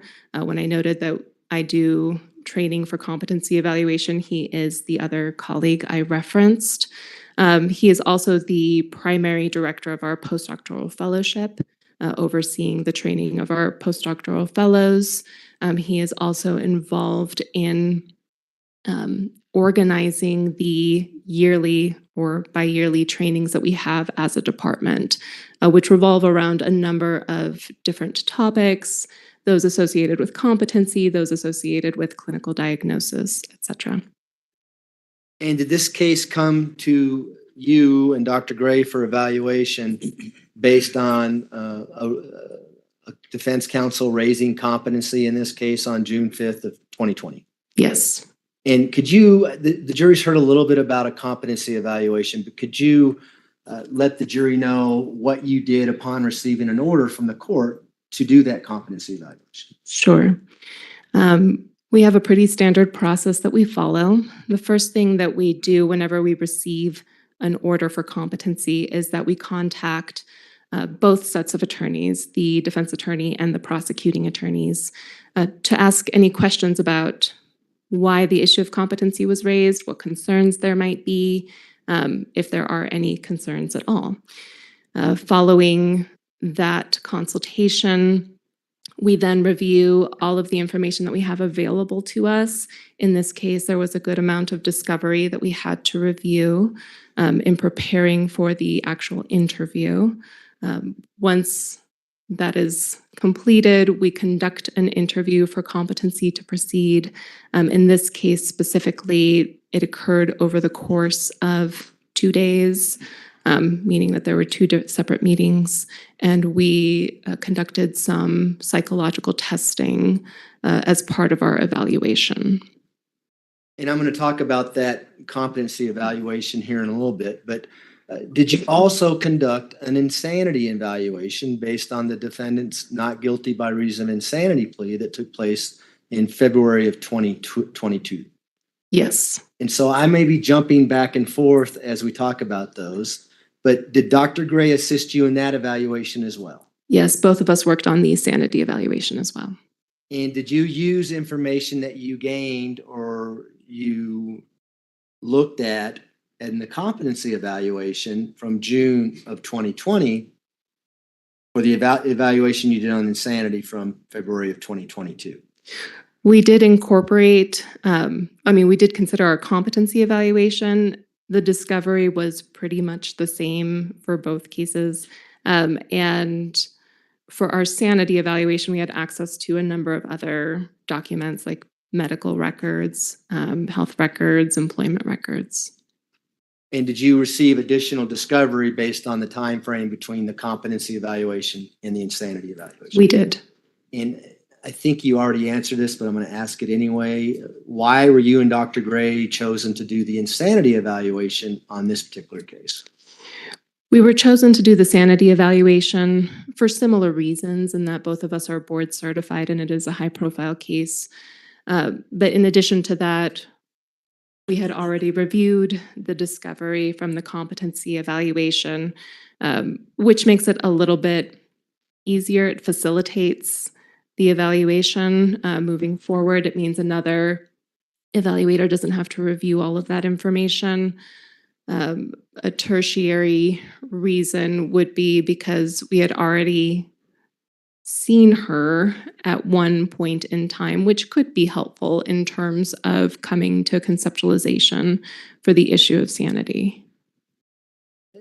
Did the prosecution or defense counsel have any say on you and Dr. Gray doing the evaluation in either the competency or the insanity evaluation? No. Was that simply a court order? It went to the state hospital. There's a process where people are assigned to do the evaluation and then it's done. Yes. Okay. However, you did indicate that you contacted both parties initially to see what concerns there may be or what issues there might be for you to look for. Is that what you testified to? Yes, we did that for the competency evaluation as well as for the sanity evaluation. And as you do these evaluations for court order, is there any incentive to go one way or the other in your conclusions? No, we're paid the same regardless. I hope you understand why I'm asking that. I'm not trying to offend you or anything, but do you just look at the discovery, the police reports, everything involved, go through the same process where you may interview the defendant and then look at collateral information based on that interview and then make a decision? Yes. Okay, so we're going to go through that process and I'd like to start with the competency evaluation first, okay? Okay. What did you review prior to your competency evaluation with Ms. STAUCH? Was it back in June when you saw her, or was it closer to August? We saw her, it was closer to August. Okay, I can take a look at your report. Did you actually see her on August 4th of 2020? Yes. Okay. Prior to your interview with her on August 4th of 2020, was she at state hospital facility for some time period? She was there, I want to say, approximately 2 weeks before we saw her. And is that a benefit to your evaluation or is it a detriment to your evaluation? It's a benefit. Why is it a benefit? It's a benefit because it allows some observation of her behaviors for, one could say, a 24-hour period of time that we can then incorporate into our understanding of what is going on with her. And so while she's down in Pueblo, right? Is that where this was conducted? Yes. Are you reviewing discovery and looking at collateral information prior to doing the forensic interview with her? Yes. Is there a reason why you don't do the forensic interview first and then look at it later? We review the information that we have available to us. A lot of it is primarily the discovery so that we have an understanding of what's going on in her case as well as the potential evidence against her so that we can better evaluate her own understanding of her case and the evidence against her. And could you describe for the jury the state hospital, where she was staying, and the setting of the state hospital, I guess is the best way to describe where she was living for that 2-week period? Sure. She was in our high security forensic building. There is a unit there specifically for female defendants. So she was on that unit. It's a locked unit, but individuals on that unit are otherwise free to roam around the unit. They usually have their own room. I'm pretty sure they do not share rooms, but I'm not 100% sure of that. Usually there are treatment groups that are happening on the unit. I imagine that she might have attended some of those, but I don't recall exactly if she did or not. Are there people watching her? Are there nurses there that you could go ask questions about what her demeanor was like, how she's interacting with other people, that kind of thing? Yes, there's nursing staff on those units 24/7. And did you do that in this particular case? You and Dr. Gray, did you consult with the nurses within that unit to see how she was acting while she stayed at the state hospital? We reviewed the documentation that they had for Ms. STAUCH. I don't remember that we specifically spoke to nursing staff regarding how she had been doing on the unit.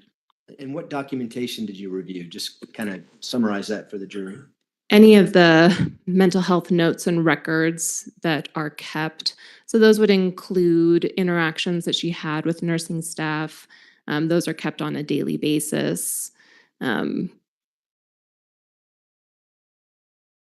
As I noted, when groups are run, there's usually documentation that goes along with that as well, but I don't remember incorporating that into our report, so I don't actually think that we saw anything associated with individual or group treatment. Jump forward to 2022 when she went down for the insanity evaluation. Was she a resident at the state hospital for that evaluation? She was not. Did she just come down for the time period that you and Dr. Gray spent with her during that evaluation? Yes. The documentation that you talk about, do the nurses, are they trained as to why they're documenting their observations of particular people in that ward? Yes, they are. Most of them have been there at least for some time, so they have an understanding of documenting behaviors that they are seeing. I think I would also add that we did read the notes by the unit psychiatrist who initially evaluated her whenever she arrived at the hospital, which is a typical thing that they do. Do you remember that psychiatrist's name? His last name is Hoffman. And what did Dr. Hoffman have to say with regards to Ms. STAUCH as she was entering the facility and during this 2-week time period? From my recollection, he noted that she reported past depression, past anxiety, issues with panic attacks, excuse me. She also reported or endorsed symptoms that might be consistent with mania in a bipolar disorder. So ultimately, he noted that she could have some post-traumatic stress disorder, that she could have a bipolar disorder, but he noted specifically that there needed to be more information to really figure out if that was the diagnostic picture, given that a lot of it was based on her self-report. And is that information that you and Dr. Gray used at least during the competency portion of this evaluation? Yes. For instance, was bipolar disorder a diagnosis that you were looking at as you were conducting this evaluation? It was one of them. And we're going to get to those in a little bit about the diagnosis. Why are you looking at diagnosis during a competency? We consider a diagnosis because for competency, the legal definition is a mental or developmental disability, which essentially means if there is a mental illness that is impacting her, say, functional competency related abilities, which means whether she understands factual information pertaining to how court works, or whether she has a rational understanding of her case and can think through possible defenses in a rational manner.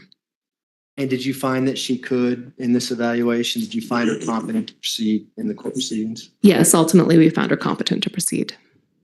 Now, again, the jury knows this, but I want to ask you, are you the first one doing a competency evaluation in this particular case? Yes. Are you familiar with Dr. Grimmett, who did the second competency evaluation? Yes, I am. You probably saw her out in the hallway earlier. I did. Okay. That's why I say the jury already knows about these things. So what I would like to do is talk about your forensic interview with the defendant, Ms. STAUCH, on this June competency evaluation. Okay. So you meet with her in August of 2020, is that correct? Yes. What did she have to tell you about her personal background? Do you recall? I mean, she said a number of things in terms of her personal background. She told us how she was born in North Carolina.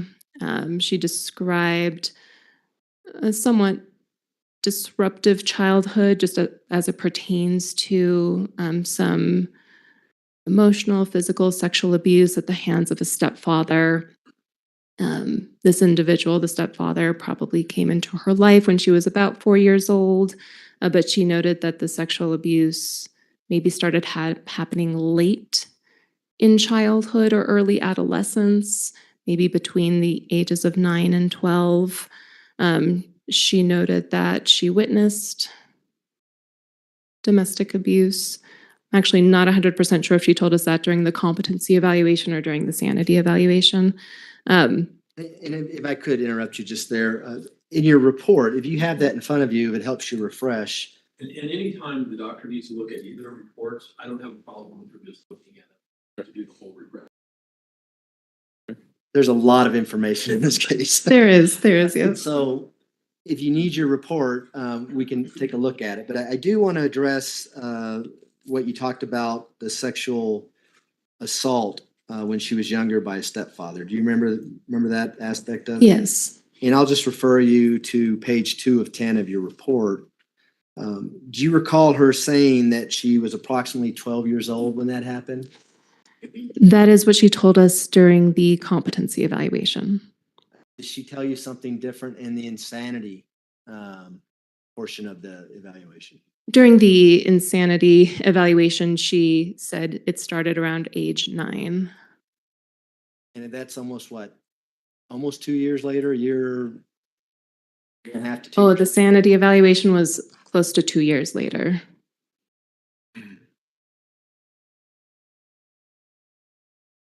Did she talk to you about her educational background during the competency portion of your evaluation? Yes. What did she say about her educational background? She noted that she completed a bachelor's degree, a master's in education at Capella University, and a doctorate of education at Liberty University. Did she tell you whether or not she was involved in sports and potentially received a scholarship for in sports? Yeah, she did say that. What did she say about that? Do you recall? She said that she received a scholarship to a Division I school for softball specifically. Oh, sorry, an athletic scholarship. Did she talk to you about her employment history? Yes. What did she say about her employment history? In terms of her employment history, she noted that she had primarily worked in teaching, that she had a credential in special education specifically, that she worked for a period of time in South Carolina prior to coming to Colorado. Here in Colorado, she worked for a time period at Whitefield School District, and that her longest period of employment was approximately 6 years when she was in South Carolina. During the competency portion of her evaluation, did she ever indicate that she lived in Florida at any given time and worked in Florida? I don't think she mentioned that during the competency evaluation. Did you also ask her questions about any potential prior mental health issues with Ms. Stout during the competency evaluation? We did. And what did she say as to regards as she had ever been in any inpatient treatment for mental health issues? During the competency evaluation, she said she had never been psychiatrically hospitalized. And was that consistent? Well, let me ask you this first. Did you review the jail notes in this case with regards to Ms. Stout? Yes. When she was initially brought into the jail on March 5th of 2020? Yes. Was that consistent with the jail notes that you saw based on Ms. Stout's prior inpatient or lack of inpatient treatment? I'm pretty sure that it was consistent. Okay. Do you want to look at the notes or? I don't think we reported in our report specifically whether the jail had noted previous hospitalizations or not. Okay. Let me just ask you this. Was it, let's see, March and June of 2022 is when you're doing the insanity evaluation. Does that sound about right? Yes. Had that changed in March of 2022 with regards to her history of inpatient treatment? Yes. In March of 2022, she did tell us that she had a history of psychiatric hospitalization, specifically in Canada. And were you able to ever corroborate whether or not she was ever an inpatient, in inpatient treatment in Canada? We weren't. Look, We wanted to. She was not able to tell us what city it occurred in or the name of the actual facility. So when you don't have that information, it's hard to figure out where you need to request information from. and I'm sorry, I'm jumping all over the place, but during the insanity evaluation, did you discuss the inpatient treatment program that she was alleging that took place in Canada? During the sanity evaluation, she did not speak very much about it.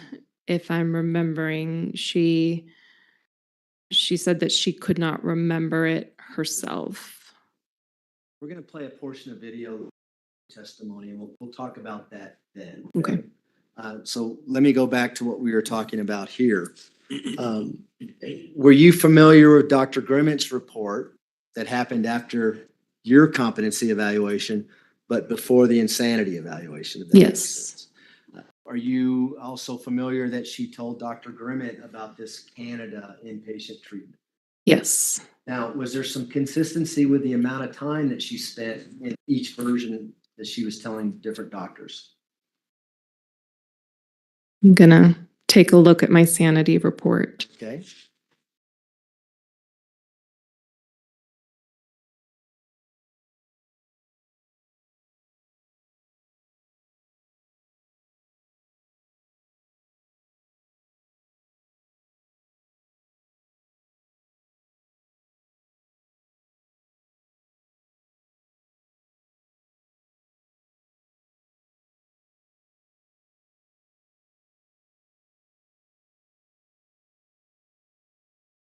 In my sanity report, I noted that she had made statements to Dr. Grimmett about being hospitalized in Canada, said it occurred in 2018 to treat a psychosis and lasted only 2 days.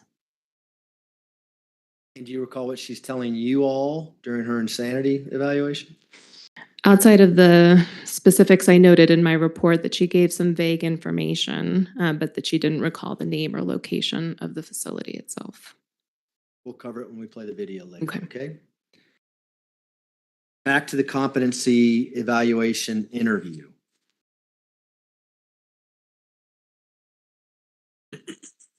I'll turn your attention to page 4 of 10 of your report, the middle paragraph there of the competency evaluation.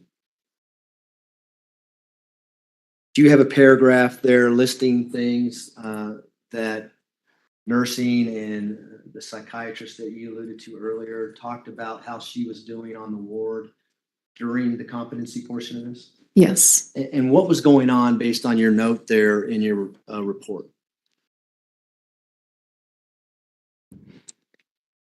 In my report, I note that when she arrived at CMHIP, when they do an admission evaluation, she told mental health staff that she had heard voices in the past related to an ex-husband of hers, but she said that she wasn't currently experiencing hallucinations. She talked about her past trauma. She said that she had nightmares and that she had visual flashbacks. She reported being anxious, having panic attacks several days of the week. She said that in the past she had had symptoms consistent with a manic episode, specifically talking so fast that she did not make sense, rambling about things in a manner that didn't make sense, that she had experienced high energy, brief amounts of sleep, and impulsive and erratic behavior. And was there other notes saying that at the same time she was calm and communicative and, I don't know, I keep using the word normal, but act normal under that setting? Yeah, it said that generally speaking, she tended to present as calm and cooperative, pleasant. No apparent symptoms of acute mental illness were notable from mental health staff or even the psychiatrist. In the last paragraph on that page 4 of 10 of your report, you have a note there inquiring things that she might have asked staff about how she should act and that kind of thing. Do you see that in the report? Yes. What was that all about, and what did that mean in the course of your evaluation? In the mental health notes from the state hospital, it noted that she specifically asked staff whether they could tell when a patient was faking instability or mental illness. You don't see that very often in the records. You do see it on occasion. For me, it was interesting to incorporate into this report simply because it opens up a hypothesis as to whether she herself might want to be exaggerating or feigning symptoms of mental illness. And is that something that you consider going into the forensic interview when you're conducting the interview for the competency portion of this evaluation? Whether or not somebody is exaggerating or feigning symptoms of their mental illness is something that we always consider when it comes to these types of evaluations. And why is that? Because in this context, there is a potential secondary gain in terms of potentially exaggerating or feigning symptoms of mental illness. Although I'd say it's not as common as one might think it would be. There are always individuals who might want to fake mental illness to either be found incompetent, delay the proceedings in their case, or in the sense of a sanity evaluation, it would be to be found insane and potentially avoid a prison sentence. But at least at this point in time, in August of 2020, you're only evaluating her to see what her mental state is on that day. Is that right? Yeah, for competency, you're looking at their current mental state to see whether a mental illness is impacting their current functioning. And so, this is a proper question or not, but I'm going to ask it. In an insanity evaluation, would you want to dig deeper to get more collateral information because the stakes may be higher than they are in a competency evaluation? I don't know if I would so much agree with the second part, the stakes part, but for a sanity evaluation, it often does involve a more thorough deep dive into past mental health treatment, past hospitalizations. I would say getting that history for a competency evaluation can be equally as important. You're just looking at the information that you get through a different lens depending upon what evaluation you're doing.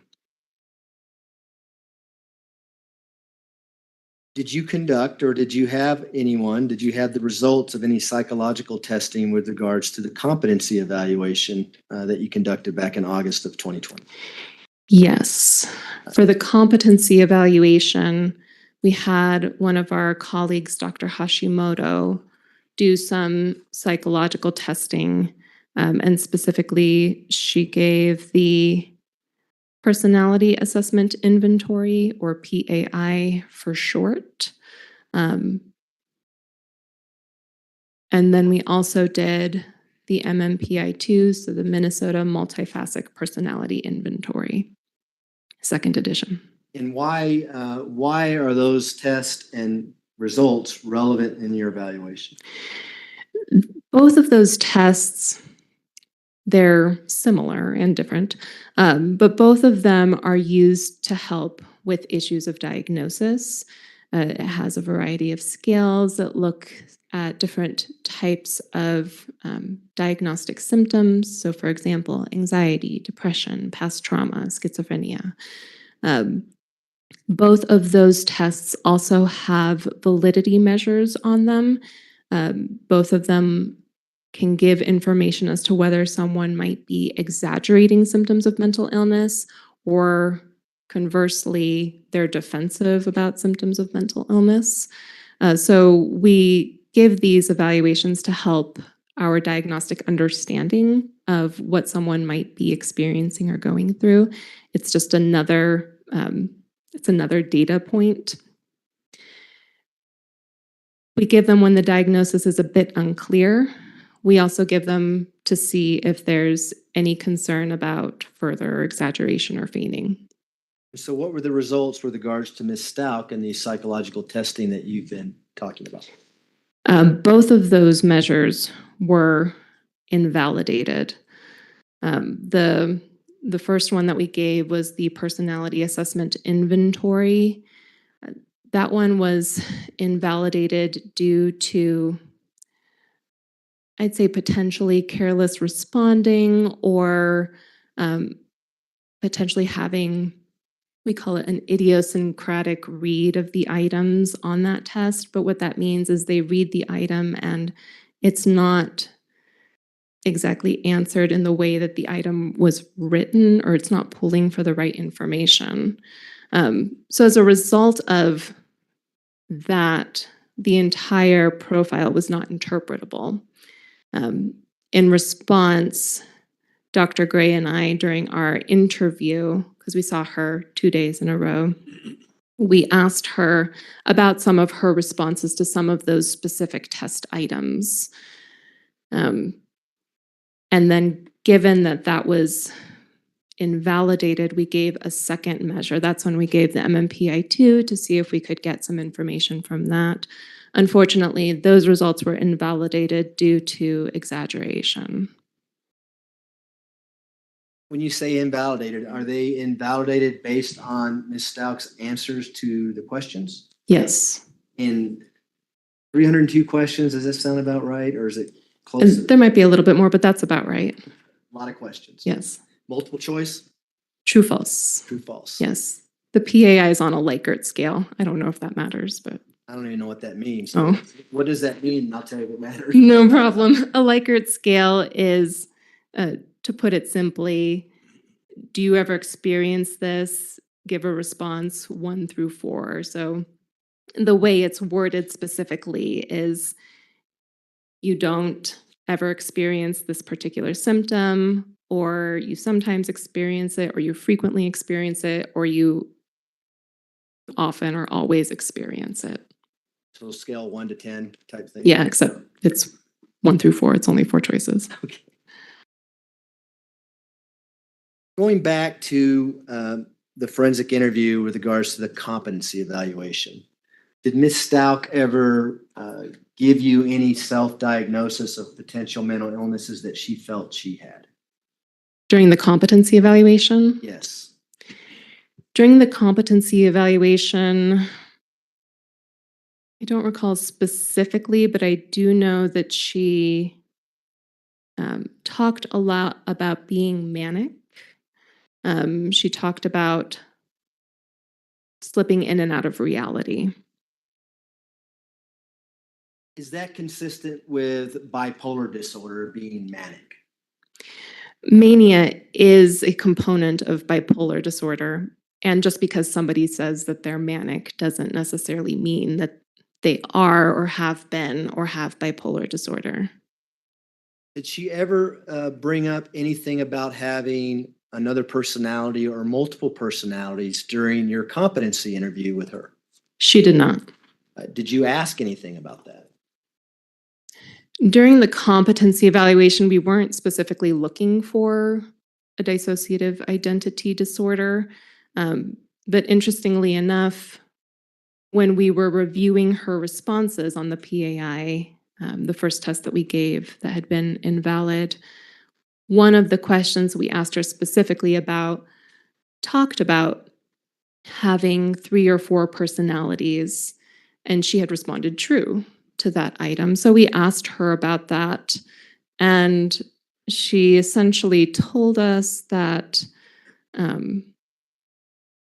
sometimes she experiences different aspects of herself. So for example, sometimes she feels more compassionate, or sometimes she feels more competitive when she's playing sports, or sometimes she lacks empathy when she's around her family, but she did not talk about or specifically delineate having different personalities in the way that she did during our sanity evaluation. And was that of note to you? Because I know the big picture is coming on the insanity evaluation, but the first contact with her, you asked her directly about dissociative identity disorder or multiple personalities, and she denied that at that point?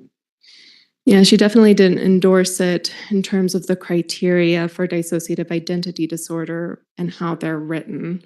So her response to us was pretty benign. We didn't think very much of it. I imagine it became, what's the opposite of benign? Important? It became important when she did disclose that she had dissociative identity disorder during the insanity portion. Yes. Okay.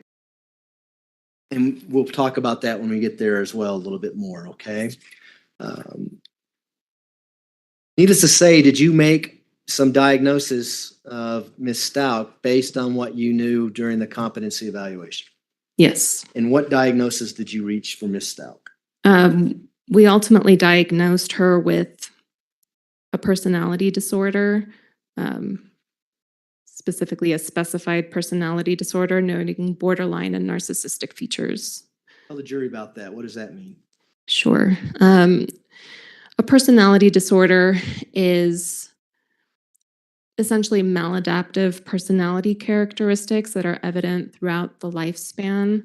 We noted borderline and narcissistic features given her history of instability of relationships, her history of mood swings that were,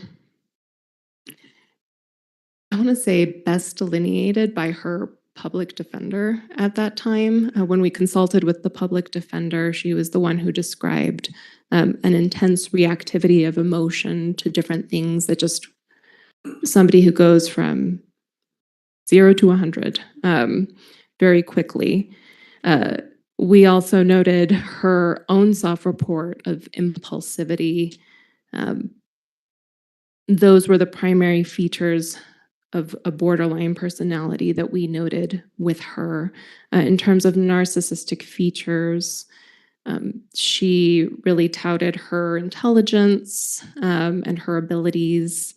And when she spoke to us about her treatment in the jail, her expectations as it pertained to how she would not proceed with her defense, but how attorneys should treat her, there was some notable entitlement in that that gave us a hint that there might be some narcissistic features in there as well.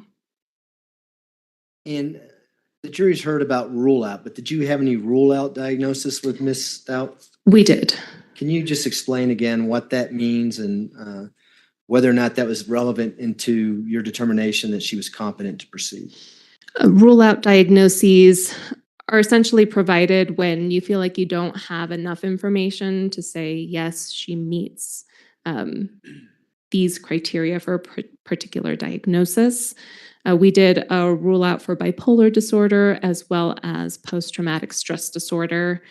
And we noted that this was a rule out because a lot of it was based primarily on her self-report. We didn't have much in terms of collateral information from past treatment records to substantiate the things that she was telling us. But given that her self-report was consistent with what one might see, we wanted to at least acknowledge that this could be there. We're just not 100% sure that it is. Did you eventually, I think you already alluded to this, but did you eventually rule out bipolar disorder during the insanity evaluation? We did. What about post-traumatic stress disorder? Were you able to rule that out at any time? Not completely. And we'll talk about that again when we get to the insanity evaluation portion. I just want to go back a second to the psychological testing that was conducted in relation to the competency evaluation. On page 7 of 10 of your report, you indicate that results of psychological testing showed that she was significantly over-reporting symptoms of serious mental illness, responding to items in ways atypical even of genuine psychiatric impatience. Yes, This raises questions about the veracity of her self-report. yes. What does that mean? And what are you basing that on? So as I noted, these psychological tests that we gave, they had these validity measures. She invalidated the PAI. I already spoke to the reasons why. When it came to the MMPI, that one has even more validity scales on it, has more than just one that looks at issues of exaggeration, has 3. One of them is just generally, are you exaggerating symptoms of mental illness? And that one was very elevated. There is a third one on there that looks specifically, are you endorsing symptoms that even the very ill, psychiatrically hospitalized patients don't tend to endorse? And she endorsed a number of those to the point where that was elevated as well. So we give these tests, it's indicating to us there might be some feigning and exaggeration. We keep that in mind when considering the things that she is telling us. And I'm going to jump all over the place, so I apologize, but did she also take the MMPI-2 during the insanity portion of your evaluation? Yes, we gave it again. Were the results consistent with what you just talked about from the competency evaluation time she took the test? Yes, the second time we gave the MMPI-2, it was again invalidated due to exaggeration, and both of those scales that I've referenced were elevated. And did she take it again with a Dr. Leach? And did you review the results from Dr. Leach, who's a psychologist, with regards to the MMPI-2? Yes, she was given this test a third time. To my recollection, those results were not invalidated.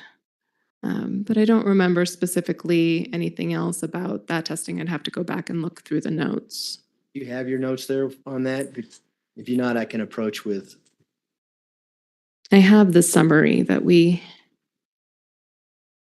wrote.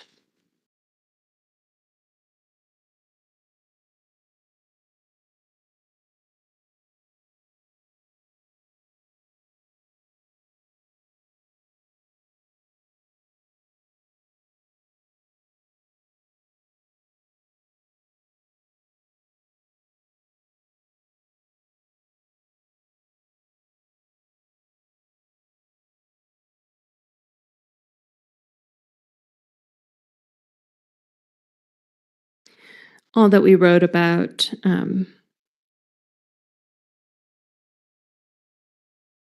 that third one is that she was getting close to those cutoff points for potential over-reporting symptoms of serious mental illness. Would that be consistent with the prior 2 MMPI-2 tests that she taken both during your competency and insanity evaluation? Consistent in that there was exaggerating of symptoms, inconsistent in that both of our tests were invalidated because of that. Okay. And what does that tell you in the big picture with regards to her self-reporting, especially when she starts talking about dissociative identity disorder? Unfortunately, I'd say that the indications of exaggeration or feigning undermines her own self-report.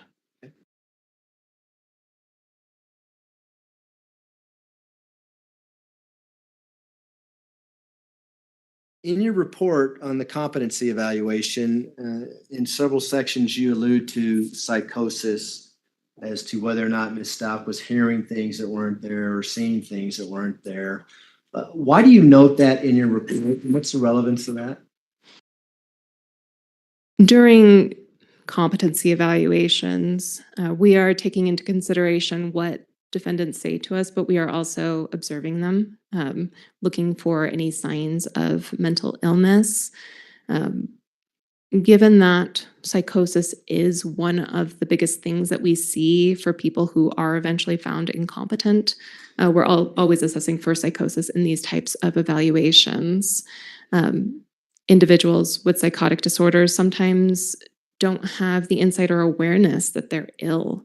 So we are looking to see if they are evidencing any signs that would indicate that they are potentially distracted, potentially hearing something that might not be, I want to say audible, but might not really be in the room, or whether they might be otherwise distracted by symptoms of psychosis. Did you see any symptoms of psychosis with Ms. Stout during any of your interviews with her during your entire time you spent with her? None. Does that also apply to insanity? Is psychosis something that you may be looking for in a defendant claiming to be not guilty by reason of insanity? Yes. Same reasons or different reasons? With sanity, I would say that the number of qualifying mental illnesses is even more narrow than issues of competency or incompetency. But frequently, for sanity, psychosis is one of the primary issues that might result in somebody ultimately being opined insane at the time of the crime or found insane at the time of the crime. There are other mental illnesses that could qualify for that, but the specific legal definition of insanity requires a mental disease or defect, and the definition of that is essentially a mental illness that impairs one's perceptions or understanding of reality, which is psychosis. And of course, that would have to go back to the time of the crime, that they were experiencing some kind of psychosis at the time of the crime. And that's what led them to commit the crime, perhaps? Is that what you're talking about? Well, a psychosis or some other mental illness that impairs the perceptions and understanding of reality. Is psychosis common with people who are found to be legally insane? It is one of the primary reasons that might lead to somebody being found legally insane. Can you give the jury, I'll say hypothetical because I don't want to infringe on anybody's rights, but a hypothetical of someone who might be insane at the time a crime is committed based on psychosis? Sure. I think an obvious example might be, let's say, somebody who is diagnosed with schizophrenia. Maybe they started to exhibit signs and symptoms of schizophrenia during their early adulthood. They have a strong background or history documenting their schizophrenia, and then let's say they do murder a family member because they believe they have a delusion that that individual isn't really their family member, but is some sort of imposter trying to take over the government, and they are therefore trying to save the world by murdering this particular individual. And so what's the second part of the insanity evaluation that you look at? Because it's much more than just having a severe mental disease or defect, isn't it? Yes. What's the second and third component of the insanity evaluation? So the first one is whether they meet the threshold of a mental disease or defect. And then the definition of insanity here in the state of Colorado, there's two parts. The first one is that mental illness impairs their understanding of right from wrong. The second part is whether that mental illness impairs their capacity to form the specific intent as it's written in the specific crime charged. Is that also referred to as the specific culpable mental state? Yes. And it could be intent, could be knowingly, could be recklessly, could be after deliberation, that kind of thing? Correct. And so I want to talk about the right from wrong in an insanity case, and I'll use your hypothetical. A family member is murdered due to the belief that they're going to take over the government and they felt like they had to kill. Is that basically what we're saying? Yes. And the mental disease that it's severe enough to cause them to think that. Is that a fair statement? Yes, the mental disease or defect has to be tied directly to their understanding of what was going on at the time of the crime, potentially their motivation, their behavior, their emotions, and their thought processes at that time. And so if they did not have the capacity to know right from wrong, they would think it would be right to kill that family. Right, essentially for a greater good. So would they do anything to cover up the fact that they killed that family member if they thought it was the right thing to do? In the sanity evaluations that I and some of my colleagues have conducted, sometimes people don't, and sometimes people do. Is there also an issue? Well, I mean, in your hypothetical, would it be uncommon if someone was truly legally insane to say, what's the problem here? I had to kill this person. Don't you understand that? I want to say that we do frequently see that where the individuals stick around following the actual murder. They don't run away. They don't try to hide. They don't try to obscure evidence. And the second aspect of it, forming the culpable mental state or having the capacity to do that, is it really the nature of the killing that kind of dictates their actions, determine whether or not they had the capacity to form that intent? Yeah, when it comes to the capacity associated with the specific mental state, as evaluators, we take a look at the statutory language associated with each of the crimes to see what is the mental state that we're looking at. And we look at those definitions, with intent, specifically discusses whether they have a conscious objective in mind. Knowingly is more of whether they have an awareness that their actions are going to cause a behavior or that their actions are going to cause a result. Recklessly is whether they are consciously not paying attention to the fact that their actions could cause a result. So we take a look at those definitions and we think through that cognitively in terms of what were they demonstrating at the time of the offense, even in their own self-report. What are they saying that they were thinking? What are they saying about their own behavior? And we're really looking at whether or not they have the capacity to make judgments, reasons to think things through. Is the type of weapon that may be used, does that come into consideration when you're making that type of evaluation?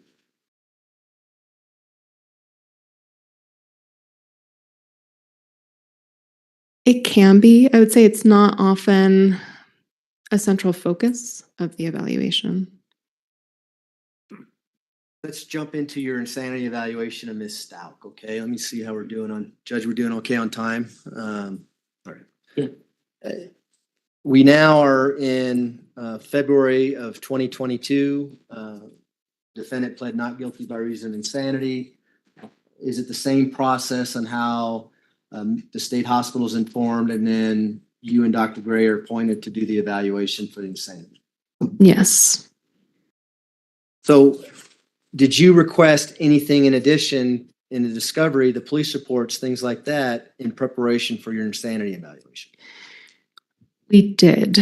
For the sanity evaluation, similarly to the competency evaluation, one of the first things we do is consult with both sides, defense and prosecution, to ask why was the issue of sanity raised, what are the concerns you might have, or lack thereof.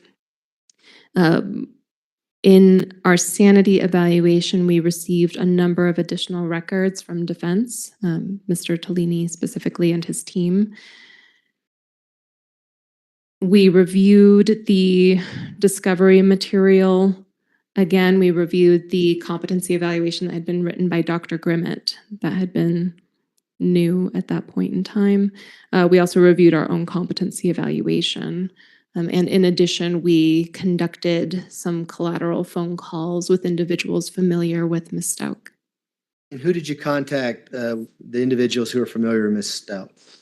We spoke with Al Stauch, her ex-husband. We also spoke with Brenda Acquard, her aunt. We made attempts to contact 3 other individuals, but were unsuccessful. And as part of the things that you talked about with Mr. Cellini and his team, was that obtaining hospital records, medical background on Ms. Stout for your review? Yes, And did they provide you with medical records for your review? they did. Did they provide you with any medical records from Canada from this alleged inpatient psychiatric treatment that Ms. Stauch's telling you about? There was ultimately nothing from Canada. Again, I'm jumping ahead. I apologize. But during the interview, did Ms. Stout talk to you about a Dr.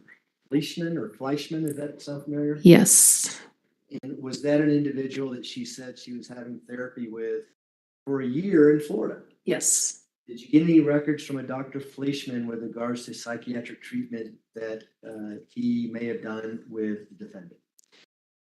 We ultimately didn't. If I'm remembering correctly, Ms. Stauch told us that we could receive that information from a social worker working on her defense team, an individual named Kyle. But ultimately, the only thing associated with Florida that we received was a letter that accepted her into intensive treatment at House of Freedom. What was that about? Do you recall? Our understanding of House of Freedom is that it's essentially some sort of residential treatment for substance use. But Ms. Stauch clarified for us that all of that had been in error, that she had gone for just a day but didn't stay when she realized what it was for.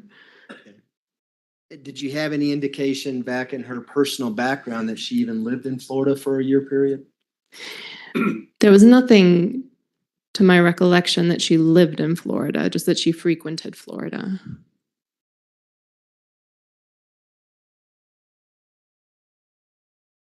And I apologize. I already asked you who you talked to on the phone, the relatives. You did. Okay.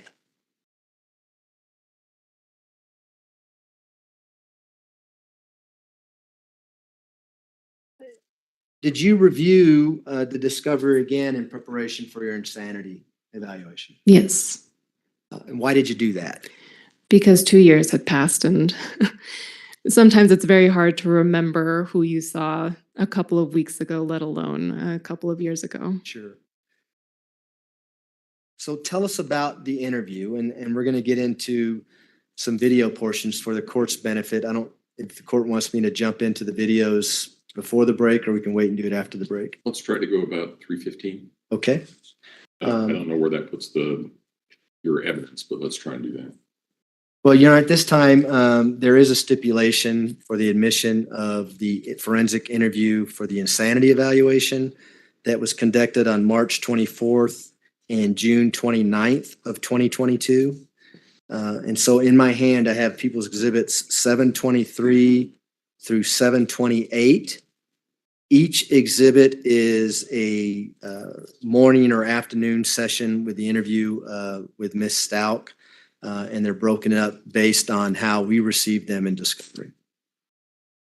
And defense, do you agree? Your Honor, that's correct. We had stipulated that both insanity evaluations performed by Dr. Torres and Dr. Gray. We submitted evidence as well as the videotape recording by Dr. Lewis would be submitted as evidence.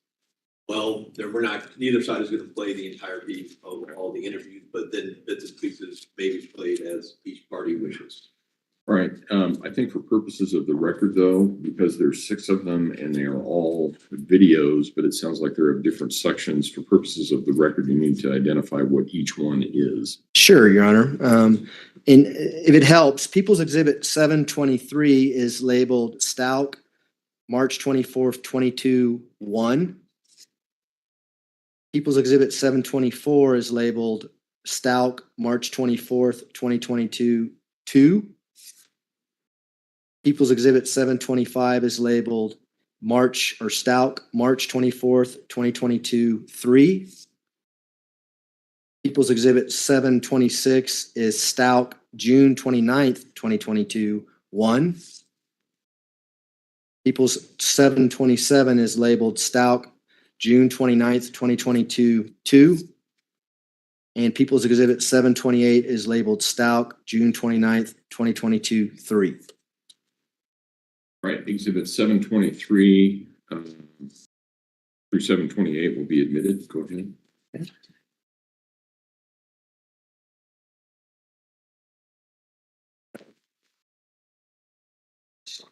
Yeah, let me just get to my notes here.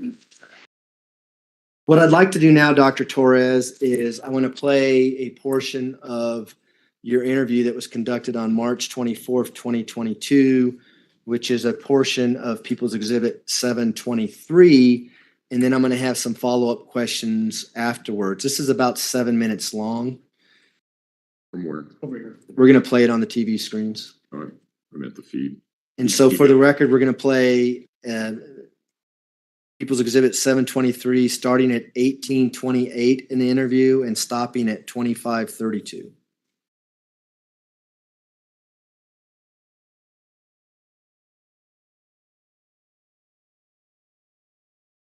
Dr. Torres, I've given everybody else the option if you would. It's only about 7 minutes, but if you want to step down and be somewhere else, if you want to stay there, that's okay too. I think this is okay. Thank you.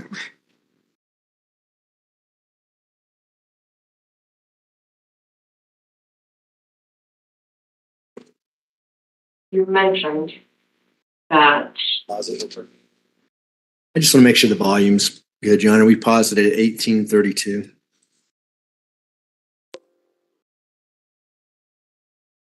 High as it'll go.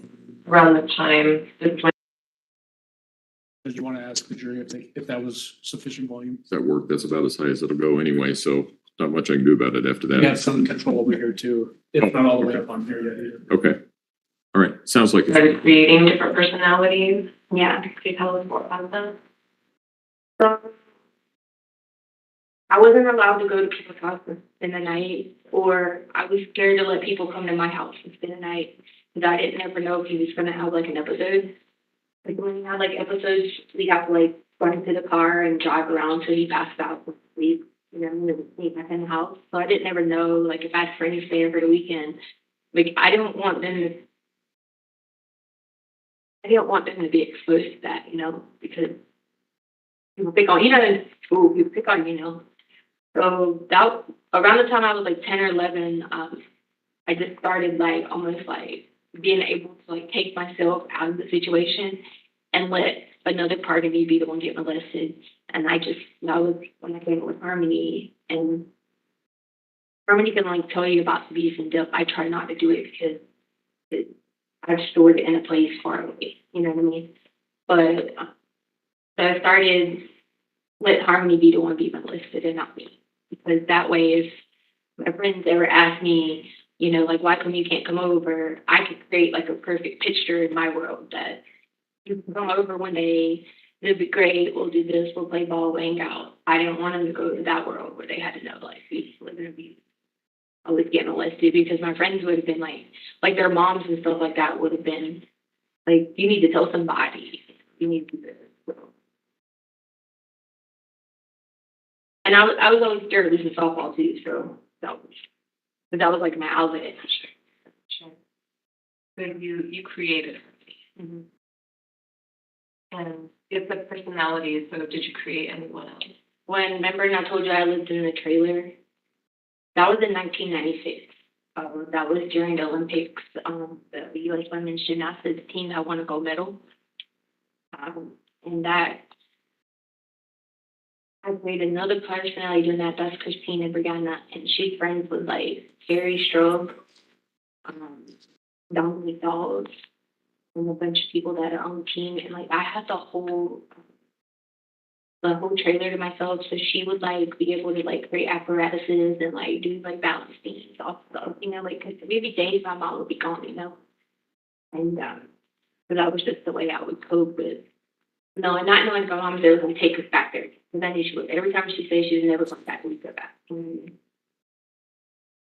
that helped me through that year, because I had to stay really good in school. You know what I mean? Because my plan was like to get out one day, you know, and do really good, which I did end up doing really good in school. You know, I have a doctorate degree, but like, if it wasn't for being able to use it different, I guess you could probably like persona or whatever. I wouldn't have been able to live with her.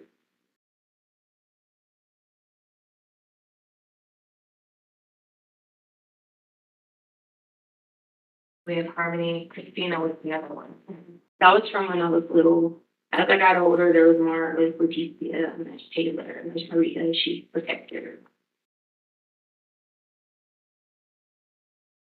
It's like I don't sometimes, like if you look at like a lot of my different social medias, they have different names.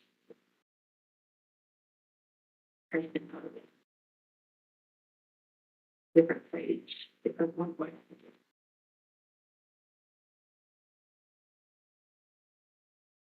You could always tell if you're going to play softball, because like if I was in LETECIA, like LETECIA at my ambidextrous, so I could hit left-handed and right-handed, and like sometimes people wouldn't understand when I go to the plate, and they'd be like, "Hey, you need to hit left-handed, and you need to like," because there'd be like a runner, if you know like baseball. If there's like a runner in second and third, they're like, "You need to hit left-handed," but if I was in that personality, I couldn't hit left-handed.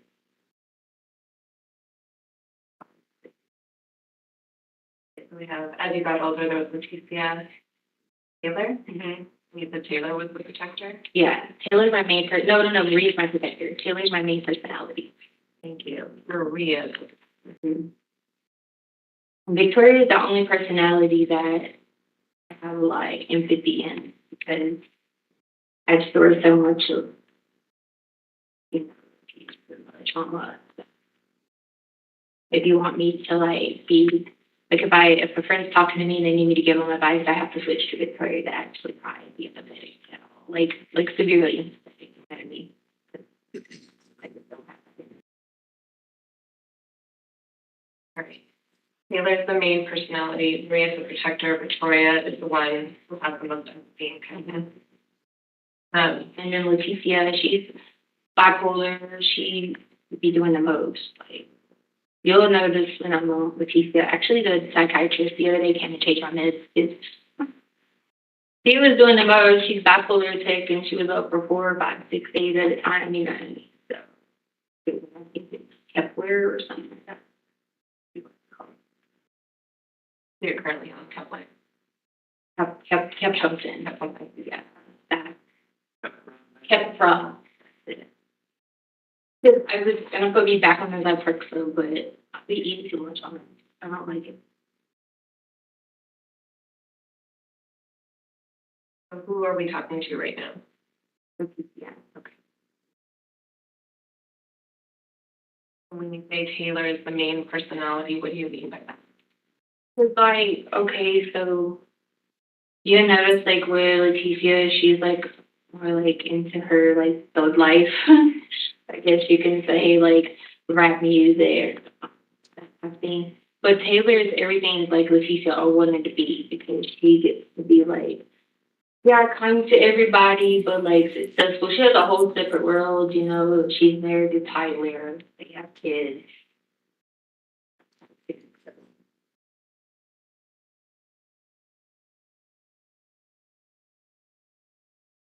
Everything that Taylor wanted to be, and LETECIA gets married to Tyler. No. Taylor is everything LETECIA. You got it backwards. Yeah, Taylor is married to Tyler and have 3 kids, Ariana, Alicia, and Adriano.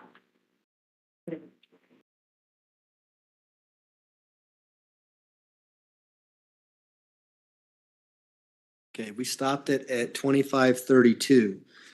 Before we get into what Ms. STAUCH had to say here, who is present during this interview? It was just Ms. STAUCH, myself, and Dr. Gray. And why was there no attorneys in there with you? We don't typically allow the attorneys to be in sanity evaluations with us. Why is that? The primary reason is because we would want to prevent any potential interference by an attorney, whether it would be a prosecutor or a defense attorney or somebody telling the defendant to withhold any information or to elaborate further on any information. And was that Miss Stout that we saw in the video? Yes, Is it the same Miss Stout that's seated to my left with her head down on a notebook here in between the two attorneys? it is. May the record reflect identification of the defendant. The record will so reflect. Go ahead. So let's talk about what she's saying. What impact does it have when she says, I created these personalities? When it comes to dissociative identity disorder, that's not the understanding in terms of what that looks like. It's not about creating or having control over several distinct personalities. And so what is dissociative identity disorder, and why do you say that's not about it?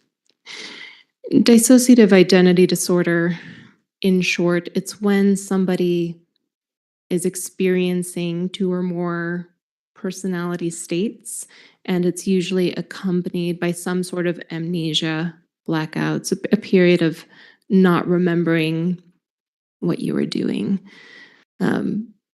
It's a complex diagnosis. Essentially, the different personality states themselves are not controlled.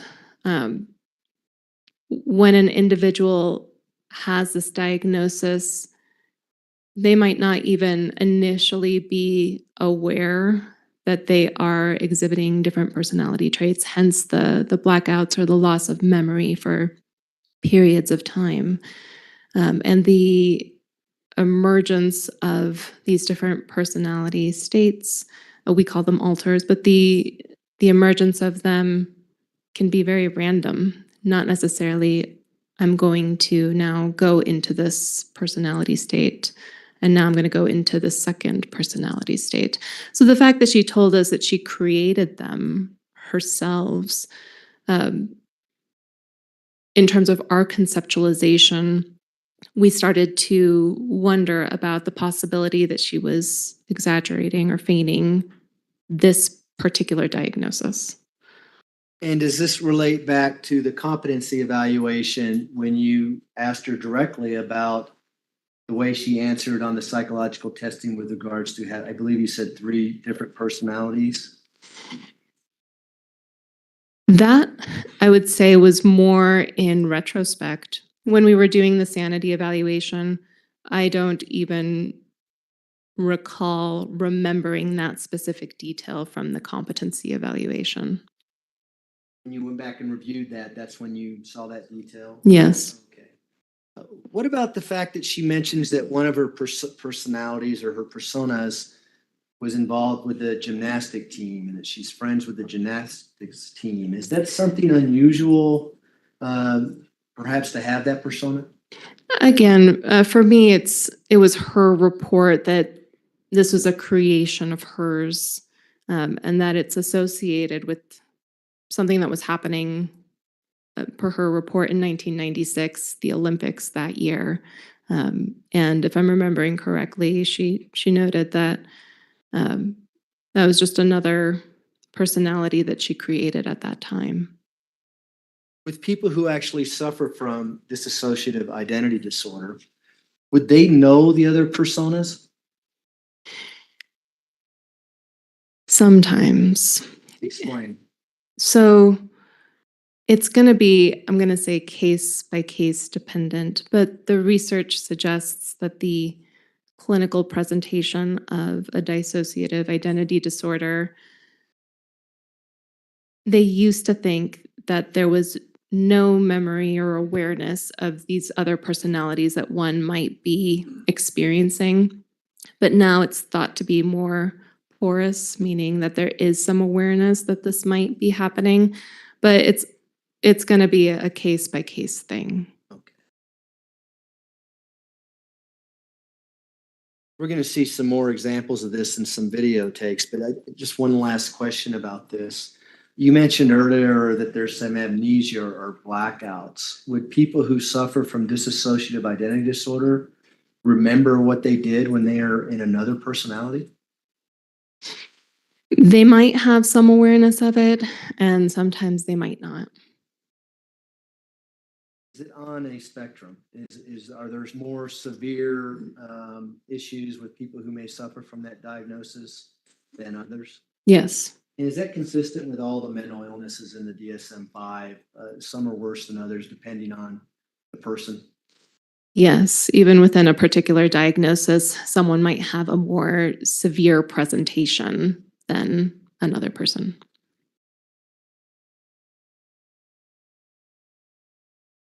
The next portion of the video we're going to watch looks like it's close to 10 minutes long. It's going to be on People's Exhibit 724, starting at 1448 and ending at 2455.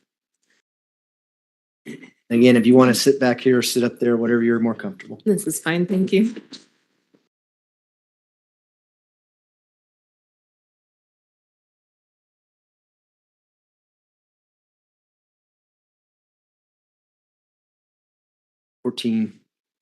Yes. And just decided to get married, so that would happen, so I think we probably should, for real good, like, that would come. But it was to keep from having to do those crazy things that were healthy. We wanted to make sure whatever we did never hurt anything to do with children. So it was good on that, but then early in our marriage, Albert goes to Oklahoma. He's away at Oklahoma, he's away in Colorado Springs for training. And I'm taking care of the kids on his weekends to make sure he didn't lose his weekend. So I would have the kids on his weekend, but he would be in Oklahoma and he'd be in Colorado Springs. So like a lot of our marriage, I'd say 85% of it, we never even lived together. We never lived together until Colorado, like officially lived together. Because Funny night. yeah, that was when we moved to Colorado Springs. Because we moved to Colorado Springs in March, but he didn't come yet from Alaska. And I had got the kids in school and stuff, so we really didn't live together. And so I started working at French, and I got back from probably graduating high school, and then we had all went on a cruise. So really, it was August 2019 when we actually like lived together. So it was more of like almost like a convenience. Like I feel like the marriage of convenience was I did everything for the kids. I took care of the kids. You know what I'm saying? I worked and we could buy whatever we wanted because we both had really good incomes. And I know that whatever, but that's the truth. You know what I mean? That's what it more so like. When you started dating Albert, were you still living in North Carolina? So this was South Carolina. Living in South Carolina. I was living in South Carolina.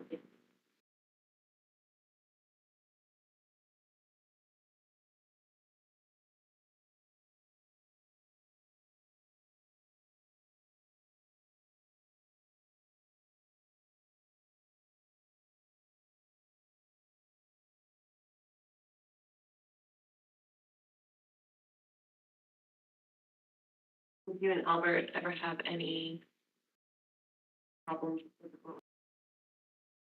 No, like, okay, so our mom is a nurse practitioner for psychiatry. There's a lot of extensive experience in psychiatry. She would constantly tell Albert, I needed to be on medication or I need to be doing it throughout our whole marriage. You know what I mean? So that would cause a lot of problems. Like, even if you look at the report that she wrote to police before I got arrested, she talks about, you know, in there about, you know, 1 minute I'm this way, 1 minute I'm that way. You know what I mean? So, like, basically was married to him and her. You know what I'm saying? So it wasn't necessarily a lot of physical. There was not, you know, any physical abuse. It was a lot of emotional abuse. He's a narcissist. So, you know, he's the victim and everything. He took advantage of my mental, sometimes I way my mental status would be, and like go to his mom about it, and they'd all try to like, you know, tell me I need to be on this meds, or I need help for this, or I'm crazy, you know. So it was more so mental and emotional. You know, there's never any physical up until the end when we got custody of the kids, he thought I was in cahoots with her, which I guess you can kind of say I was. Because if you look at my phone records, you'll see my plan was leaving, but I didn't want to leave the kids. There were messages you could see me say, I don't want to leave the kids because I know they would get taken care of. So we had custody of them. But their mom, she started dabbling in drugs, but she wasn't ready to get the kids back yet. So my plan to her was always like, I'm gonna let you know right before I leave. You better have a house, you better have everything together, and then I'll help you get the kids back to Carolina. So when he found out that I, what he calls it, was in cahoots with her, that's when he started getting violent and aggressive, like throwing lamps in the house, throwing, like, there's a video on my phone they have where he stopped the car, because I record it all the time, because I wanted to keep all that evidence for Landon to have. And he's beating the piss out of Gannon, and he's flinging stuff like irate because he thinks we're all in cahoots against him to get the kids back. And he's like, you're just trying to take the kids from me. You're trying to get them back to their mom. So once I got the Colorado Springs and we lived together, that's when it became like that. There was no hitting me with his hands. It was just flinging stuff in the house, being angry, slamming doors, punching doors. Like, he would get like that because he swore down I was working with her. I mean, which I guess you can see it as me working with her, but I felt like if I left, they wanted to be taken care of. Like, he's going to do schoolwork. He's going to make sure they're clean. Nobody, he wouldn't. So he doesn't have that nurturing piece or that ability to multitask or none of those things. So in a way, I was kind of working with her to get the kids back home, but I guess he took that as me going against him. I was doing what was right for them. You know. I was leaving. And so the kids would have been his two kids. Right. If you look at all the school paperwork, who always talked to, up until he realized what I was doing, that I was collecting evidence to get the kids back home to her, because she had already promised me that I could see the kids whenever I wanted in Carolina, like that she would not take them out of my life. She had already told me that. And so, like, once I started collecting, he would notice I'd be driving down the road and I'd have the phone on. And I'd just start collecting everything, because I'm already a paranoid person. But I knew, like, if I start collecting stuff, you know, like, I would have it to give to her for everything. Because I wanted her to get her sobriety first, get a home, whatever. And once he noticed I started doing that, that's when it got a little bit violent with him speaking. I was trying to set him up and take the kids from him. Like, his weren't paranoia. His was just because he knew I was right with him. He knew that everything I was collecting was preparing for when I left. Because if you even look at my phone searches on the evidence, you'll see that, like, I was looking for a place to stay. I was, like, getting everything in order. I had already told Gannon, like, on Wednesday, I'm going to call your mother and tell her what's going on, but we got to wait till Wednesday. The reason I said wait till Wednesday, because I was starting that flight attendant job, and I wanted to make sure that everything had went through my flight attendant, that I had been, like, officially hired. I was going to the training, everything before I said something to her that, hey, I'm leaving. You know what I mean? Here's our plan. This is what we're going to do to get the kids back. They wanted to go with me, but I told them, I was like, don't charge me with kidnapping. If you don't call the country, we got to have a plan, you know, so. But that was always the plan. So they can call it cahoots, whatever they want to call it, but my plan was to make sure I know that Rhonda and Matt would take care of that. Landon's mom and dad. I know as long as because when I was in South Carolina and I had the kids, they were the only two people that helped me with anything I had by myself. So I knew they would be safe with them. Whatever I needed to do to prepare them to have them, that was the application. So. And about how many months, maybe before this alleged offense happened, did things take where he really became aggressive? I know it sounds minimal. I've created so many different personas in my life and so many different ways to cope with everything I've been through. The sunlight is one of them. Like being in somewhere warm, being somewhere where I can use those coping skills to help me when I have a flashback, you know, when I wake up from a nightmare, so I tried to talk to him about it. And I said, hey, Colorado and me just don't, you know, like it's causing me to get worse mentally. I was having more of my manic episodes. I was just like having more episodes where I forget and lost of time. And a lot of it was because I didn't have those coping skills. Like you can't play softball here in Colorado. You know what I mean? Not during the months that I'm used to playing back home. And so, you know, all these skills I built over time were taken from me in Colorado. So when I got here officially in August, it was weird because I had to do outside duty work too. For teaching, you know, to have like outside duty, stuff like that. I was freezing in September, you know, and I was like, I wanted to do something else or let me go be a flight attendant where I could do warm sometimes. And I'll set my schedule where I'll be with the kids a few days a week and I'll be a flight attendant a few days a week. Because I knew mentally I needed that outlet because I'd used it all my life. That's when he took offense to it of like, if you're going to be a flight attendant, there's nobody going to be here to watch the kids. And I was like, I'll be here on these days, but these days I want. So that was around September, October of 2019.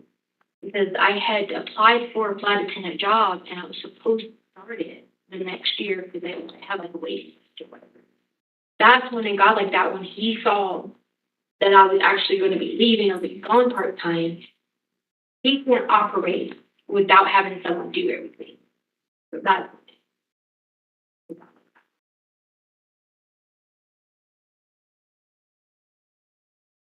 We just stopped it at 24:55. Before we get into the content of what Ms. Stauch is saying, could you give the jury understanding of the form of questions you're asking? In other words, are you suggesting the answer when you ask questions, or are you wanting to get information from her and explain why you do that? Sure. During a lot of these forensic evaluations, we like to ask questions in an open-ended manner to give the defendant the opportunity to explain their life story or their perceptions to us. We try to avoid, to the best of our ability, yes or no answers. We definitely don't like to feed them information, especially when it relates to diagnosis that they can then regurgitate back to us or to someone else. So the questions we ask tend to be open-ended. And is that what we see in this last segment we saw? Is that kind of how the entire interview went? You would ask a question and you would get a answer and there would be rambling and there'd be nonstop talking. Is that the sense of how the whole evaluation went? She did have a tendency to ramble during our evaluation. I think that there were times where maybe we asked a question, especially as it pertained to the offense, where she spoke at length, easily 30 minutes, 40 minutes before we asked any follow-up. And with regards to the segment we just watched, did you or Dr. Gray ask questions about her relationship with Al shortly before the crime? We did. And is that the response we're seeing where she's talking about, I was gonna leave Al, that kind of thing? Yes, we were trying to understand the nature of her relationship with Mr. Stauch since it's relevant to this case. And did you have an opportunity to listen to several pretext phone calls that were conducted between Al Stauch and the defendant, LETECIA Stauch? Yes. And is what she's saying in this last segment consistent with what she's saying in these pretext calls where she's asking him, are we going to be together? Are we going to get back together, bring our family back together over and over and over again? I do remember that from the pretext calls. Yes, this report would be inconsistent with that specifically. And I might suggest that both things could be true at the same time. Sure. It's complicated, right? It's a relationship. You don't know all the behind the scenes information that's going on. Is that a fair statement? Yes. How about when you talk to Al Stauch on the phone as part of your insanity evaluation? Did he give you information about their relationship just prior to Gannon being killed? He also noted that things were rocky, to say the least, that there had been some thoughts about separating and that no actions had been taken at that time. What about when she talks about living in Colorado and not being able to play softball and she needs to be in the sun, that kind of thing? Was that any relevance to your evaluation when it comes to insanity? When it comes to insanity, the primary focus of that evaluation does tend to be at the time of the offense. And it's helpful for us to have an understanding what the defendant was going through. I'd say even up to a couple of weeks before the actual event, just to understand what was their emotional state, what symptoms might they have been exhibiting at that time. Did they undergo any particular stressors that could have exacerbated symptoms of mental illness at that time? I want to talk about the stressors. When we talk about dissociative identity disorder, is there a triggering event that might commonly be seen in people who suffer from that mental illness that causes them to switch personalities? There can be, and at the same time, it can be random. In this clip, again, she mentions switching personalities. Do you recall her saying something about that? I'm trying to remember specifically what was said during this clip. Would you be able to remind me? Sure. She mentioned something about being able to switch personas based on the weather and how she can adapt to different things. And do you recall that line of her answer? If you don't, it's not that. Not specifically, no. Your Honor, this would be a good time to take a break if the court likes. I was gonna ask about that, actually. All right, ladies and gentlemen, we will take our afternoon break. If I can have everyone back in the jury room at, say, 3:30, we should be able to start on time at that point. Again, don't discuss the case among yourselves. Don't discuss the case with anyone else. With that, all rise for the jury, please.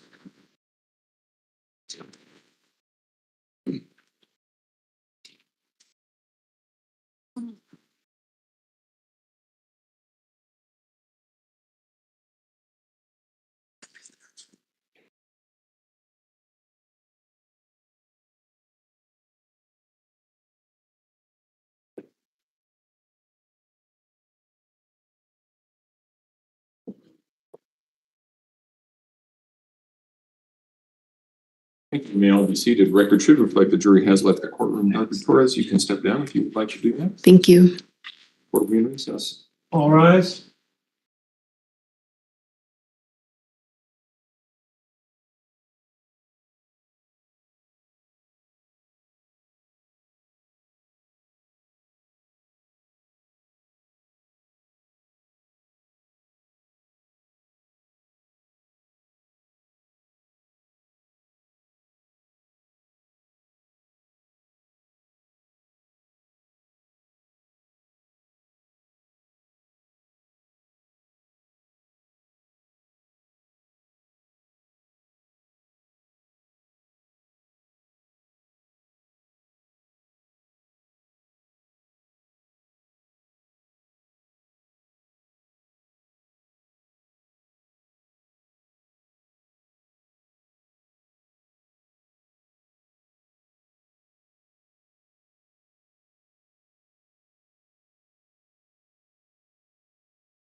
Letitia Stout record should reflect the jury's not present in the courtroom. Is there anything we need to take up outside the presence of the jury at this point in time? Prosecution, No, Your Honor, thanks. defense? Yes, sir. Okay, let's go ahead and bring it in.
All rise for the jury, please.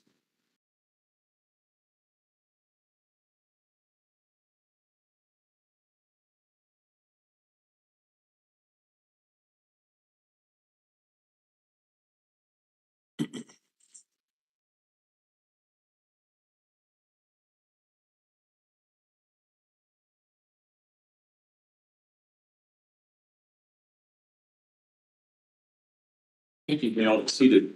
Court will recall 20 CR 1358. Letitia Stout record should reflect the jury has returned to the courtroom. Ladies and gentlemen, I wanted to talk to you just very briefly because of something that Mr. Combs said to me.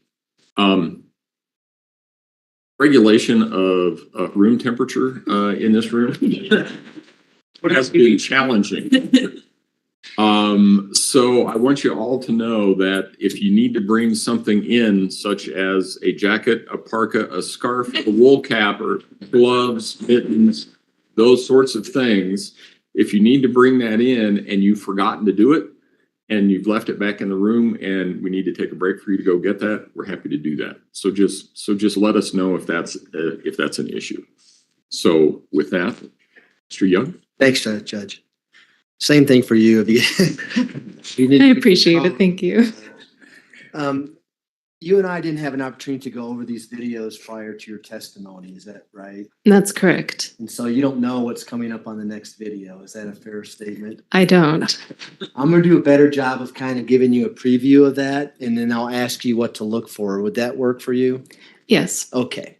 So the next video is we're still on People's Exhibit 724. We're going to fast forward to 1 hour and 19 minutes and 26 seconds. We're going to play a 3-minute clip.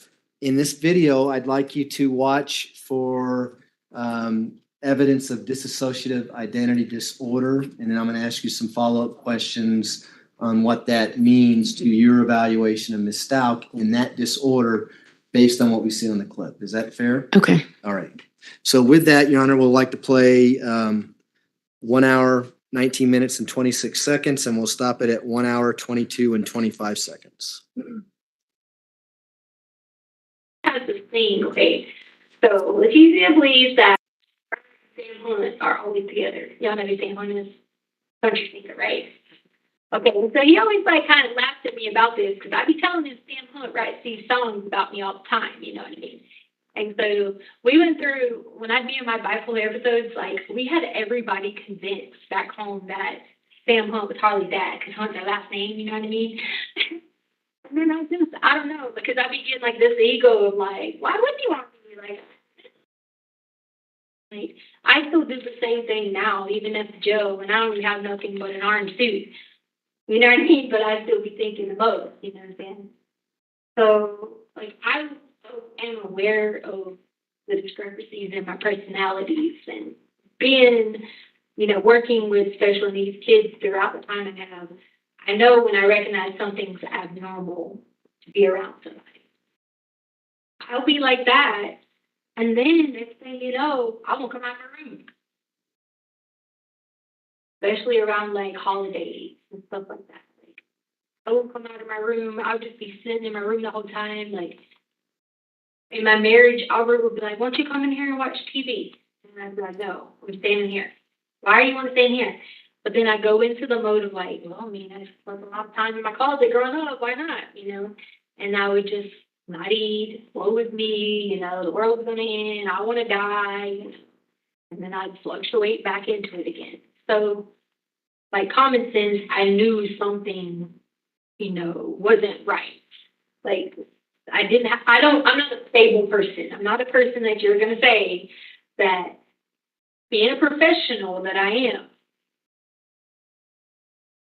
went through all this time with schooling. How do you think I did it? It's because I didn't sleep. You know what I mean? I'd be so excited. I'd be doing this degree and that degree and that degree. How did I get them all? Because of those times.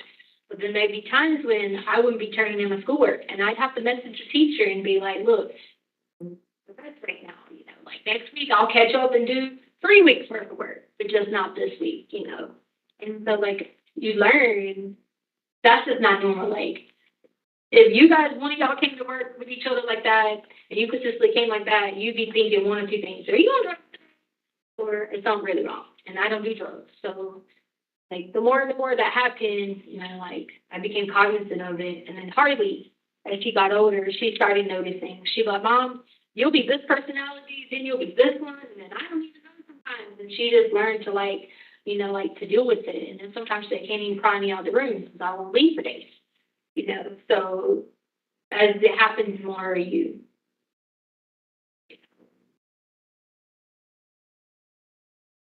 Okay, so we stopped it at 122.25.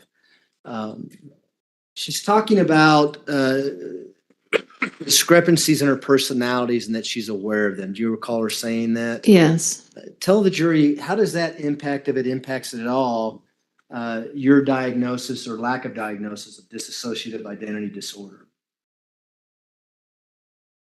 Well, as noted before, awareness of the different personality states in dissociative identity disorder, it's complicated in that you can be aware of them, and at the same time, you might not be so aware of others. But that being said, when I watch those clips, despite what Ms. STAUCH is saying, to me, it sounds like she's trying to explain different mood states as opposed to different personality states. And it sounds to me as though she's trying to explain to us that she can be manic and then depressive or have depression, kind of reflecting a bipolar disorder. But what's particularly marking is that idea that she can anticipate when she's going to come out of a depression. As she noted in the video, she talks about having all this energy to have all of these degrees, and then she might be depressed, not want to come out of her room. She might not do the work associated with teaching that she's supposed to be doing, but she can catch up on it the following week when she comes out of this depressive state. In bipolar disorder, again, you can't anticipate or plan when you're going to be manic or when you're going to be depressed. Those are not things that one can control. Regardless of what was going on with Ms. STAUCH when she was in school, she was able to complete her schooling and eventually obtain a doctorate degree. Is that fair? Yes, that's what she said. So when you talk about she may have been depressed at some time, it didn't mean she didn't black out and forget about the schoolwork. She just knew she had to go back and do it in a future time or at a later time. That's how it sounds to me. She also mentions in this clip that Harley, her daughter, knew about her different personalities. Do you recall her saying that? Yes, Did you or Dr. Gray try to contact Harley Hunt, her daughter, during the course of your evaluation? we did. Were you able to talk to her? We talked to her only briefly, but we never were able to conduct an interview with her. And why is that? Do you know? Ultimately, she said that she needed to seek some legal counsel before she could speak to us. Do you know whether or not Harley Hunt eventually talked to law enforcement at some point during this investigation? My understanding is that she eventually did. And do you know whether or not she actually testified in this trial? I'm aware that she testified.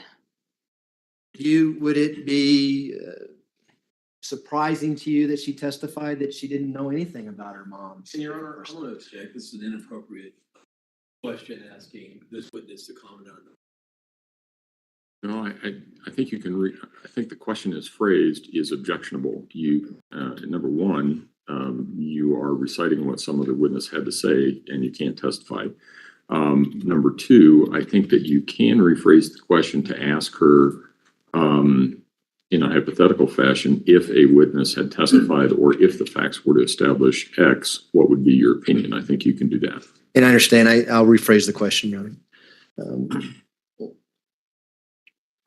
If Harley Hunt said something inconsistent with what Ms. STAUCH said in the video, would that impact your decision on whether or not she had? Well, let me strike that. Would that tell you whether or not she was being credible when she told you that Harley was aware about her different personalities? I'm going to object to the question asking her to comment on the credibility of the witness. Sustained. You can't ask somebody to comment on the credibility of someone else. You can ask her whether or not it would be consistent or inconsistent, but you can't say that it's credible or not. Well, we're talking about Ms. STAUCH. You're doing an evaluation and you're relying on her self-reporting to certain things. Is that fair? Yes. Would that self-reporting be impacted if you knew Harley Hunt said something inconsistent with what she said on the video? I'd say collateral information is always very helpful in these types of evaluations. And obviously at the time that you're doing the video interview with Ms. STAUCH, Harley Hunt was not cooperating with you or anyone else. Is that right? I don't know if she was cooperating with anyone else. She just politely declined to participate in our interview with her. Okay. The next clip I'm going to play is at 1 hour and 27 minutes and 34 seconds. We're going to stop it at 1 hour and 33 minutes and 24 seconds. And in this particular clip, Ms. STAUCH will be talking about delusions or hearing things. And then I'm going to ask you some follow-up questions about what she says about that, okay? Okay. So with that, we can start the next clip. Minutes ago, you said you hear voices, that they're all your personality, Right. and that's it. Yeah, and the devil. But you know, there's always the devil. The devil is trying to tell you to do something. Like when I was on the heights of January 26, the devil was telling me to jump off the heights because it had to be a white family to jump off the heights. That's the devil. That's like cosmic powers trying to like come in and intervene. That's going to be with all of us. You know what I'm saying? The closer you are to God, the devil's going to come get you all the time. You know what I mean? But as far as like, you know, I don't believe in this whole thing that people say, and no disrespect to y'all's jobs, but for me, I don't believe in this whole thing where people say, oh, these people are talking to them. These are your cosmic powers and your personalities. Like, all my personalities are going to talk to me and be like, why don't you just slap that girl? And I'd be like, no, I'm not slapping her. Like, those type of things. But I don't think with these people beyond this whole best thing and maybe doing that stuff. Like, none of that. But there's always the devil that has you to do that. You know what I mean? Like running a Jeep off in the form of chance for you to run a Jeep off. You know what I mean? But I don't believe in the other stuff. So, you know. So you don't believe in which other stuff? Right. I be seeing people come in and they be on meds and they be swearing up and down like, you know, like, oh, these people were telling them to do this. And I'm like, what? You know what I mean? It's only gonna be the devil. Like the devil told me to jump off a hot kill myself. That's different. It ain't gonna be just random people sitting out somewhere telling you this. Like, this ain't how it works. You know what I mean?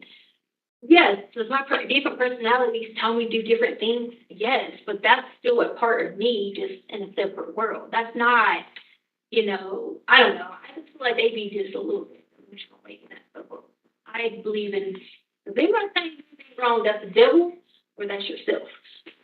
I mean, even if you got 5 cells, it's them. It ain't, that's people not on drugs like me now. People that be on meth and all that. Like I be seeing them coming there and they be swearing up and down, the most craziest stuff is going on. Like I don't believe in that. I feel like it's the devil. See them?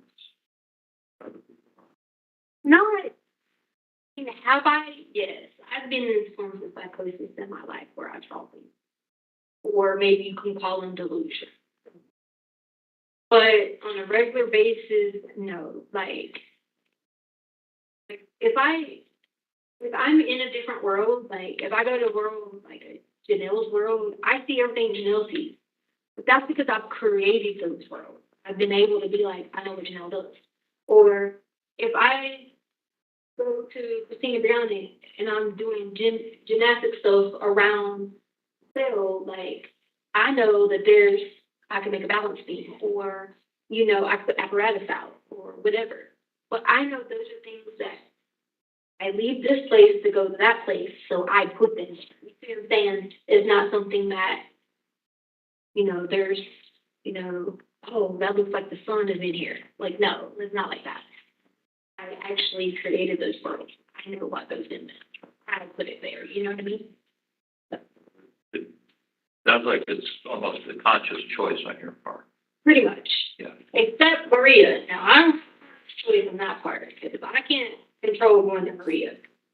That I can switch back and forth, but I cannot switch to Maria without it being triggered. Like you'd have to put me like under some drug-induced setting or something to trigger to get Maria. I can't forcefully switch to her, but everyone else I can because it's a conscious way of doing it.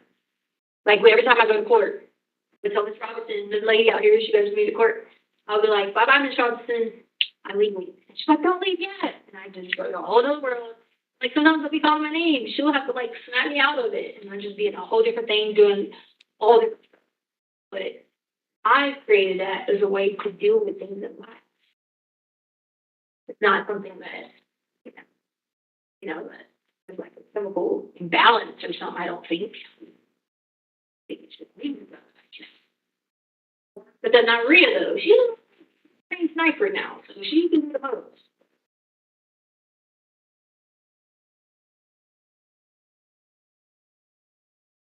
Where did she get training to do? But Maria does for hire. She got trained from Russia. She does for hire, but she's from Mexico. She got trained for hire. She does $1,500 per minute. She does different things. That includes everything. So you see her come out, she's talking about eliminate this person, eliminate that person, but there's only certain people. It's pedophiles, people that sexually molest people, people that rape people, those that need to be eliminated from the planet. You see what I'm saying? If there are people, you can say, well, you're a Christian, you should not say that, but Maria's not Christian, so she don't say that. Those are people that just need to be completely wiped off the face of the planet. Because if you're going to sit there and hurt a child and pedophile and molest them and all that, then you need to be breathing.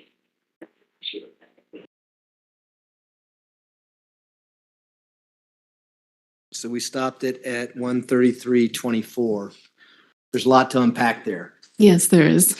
Let's start with her conversations about the devil and the devil telling her to do things. Okay. What's your take on that?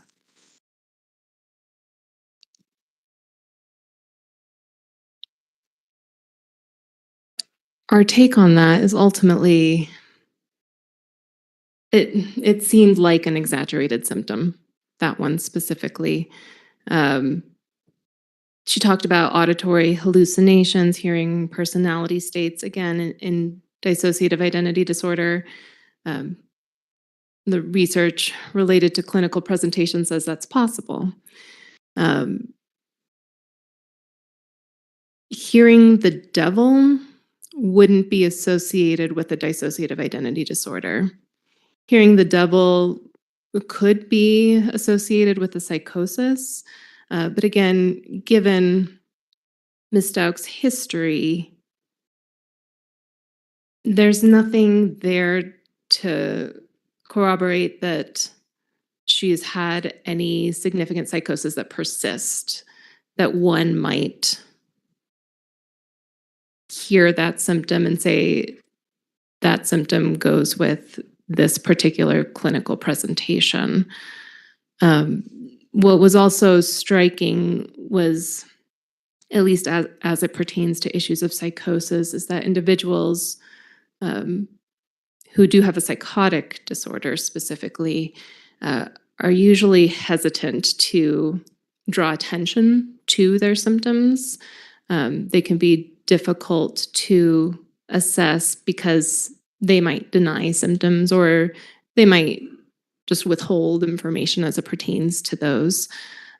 So the fact that Ms. Stauch just very openly told us about this hallucination, hearing the devil and hearing the devil at different moments of her life, it's just not a particularly credible symptom in the way that she presented it. The way she presented it was in reference to the hike that took place on January 26th. Do you recall that? Yes. And so, for the sake of argument, if in fact the devil was communicating with her, did she have ability to say, no, I'm not going to jump off a cliff? In other words, she didn't listen to the devil. Yeah, that's important. Why is that important? When it comes to issues of psychosis, people sometimes hear hallucinations that command them or tell them they should behave in a particular manner. Some individuals with psychosis have difficulty controlling their behavior in light of that, and some people can control their behavior in light of that. It kind of depends how sick they are at the time. And she mentions again to you and Dr. Gray. Incidentally, Dr. Gray is asking specific questions about psychosis, it sounds like, during this portion of the interview. Yes. And she understood those questions and is responding to those questions. Is that fair? Yes. She starts to talk about her different worlds. And was that a common theme throughout the interview? Yes, generally speaking, whenever she spoke of these other personality states, she frequently talked about how she created the personality states, she created the worlds, she could move from one world to another on her own volition, with the exception of Maria. Now, how does that fit into a diagnosis of dissociative identity disorder? Do people who suffer from that disorder describe their different personalities as going to different worlds? I've never assessed somebody with a legitimate dissociative identity disorder to be able to know if that's how they usually describe it or not. What strikes me is that it's convenient that the one personality that is particularly important and relevant to this evaluation is the one that she has no access to. Talk about that in just a second. But with regards to going to this worlds, for instance, too much information, but when I'm having a problem trying to go to sleep, I go to a beach and I think about sitting on that beach and listen to the ocean. Am I suffering from some kind of dissociative identity disorder because I do that? I would say that I would need to do a more thorough assessment. No further questions.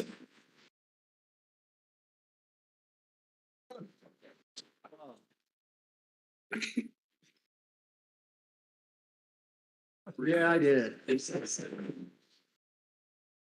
All right, well, I guess maybe I'm off. I don't know.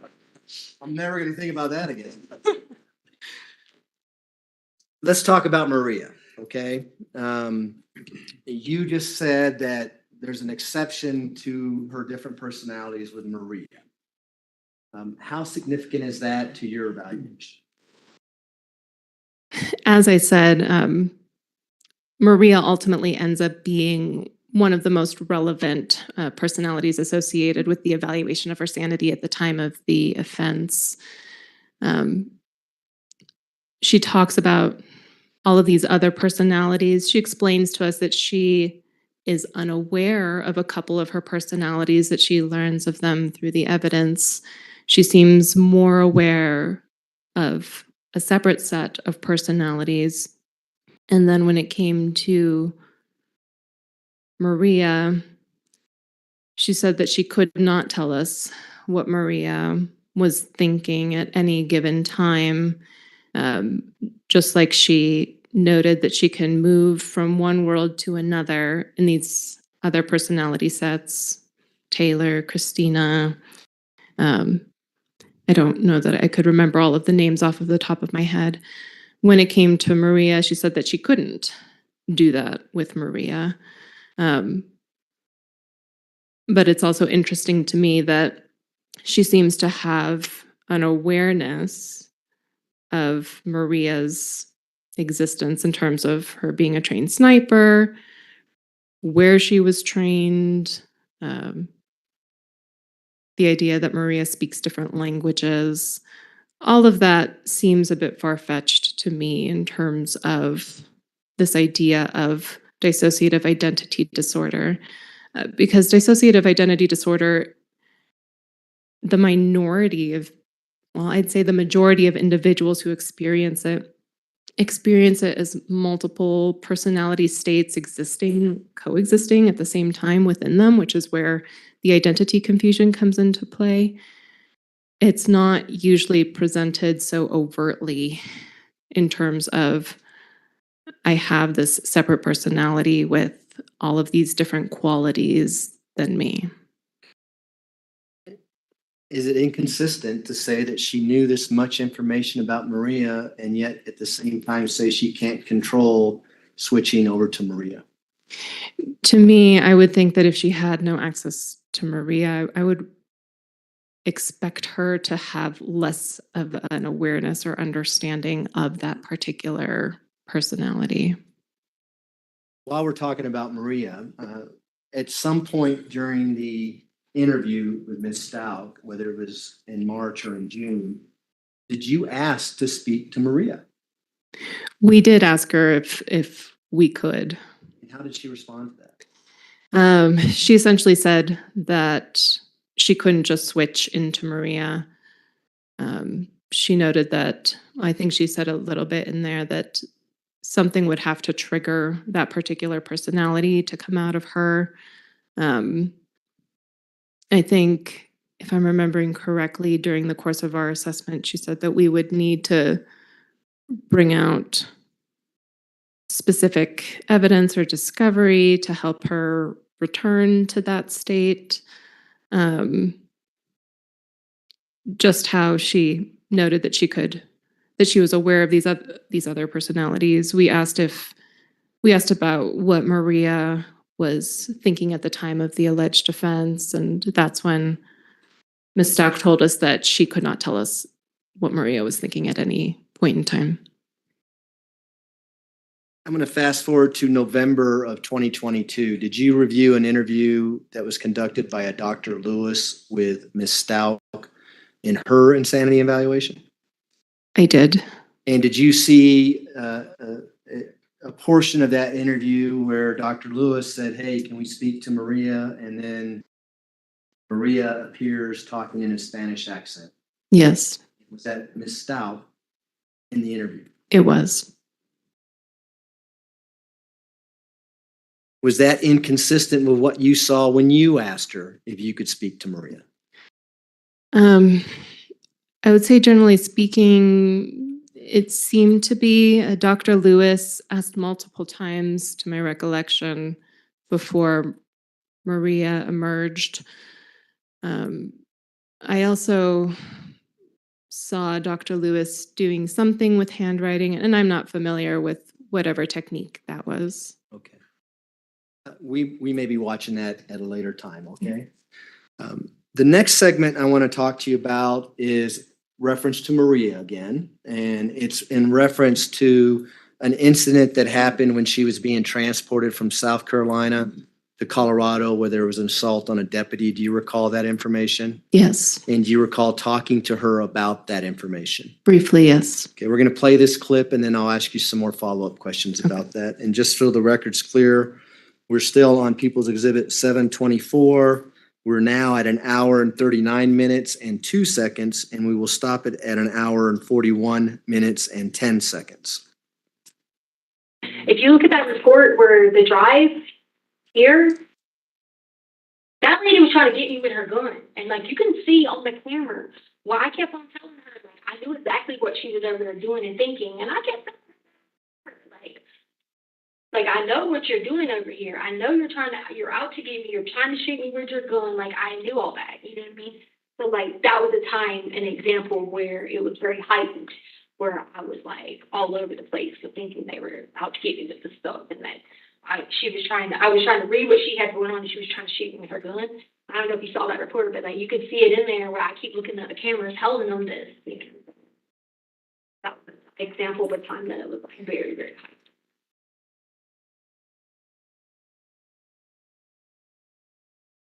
And those perceptions that you get, are they always accurate or? From like the premonitions.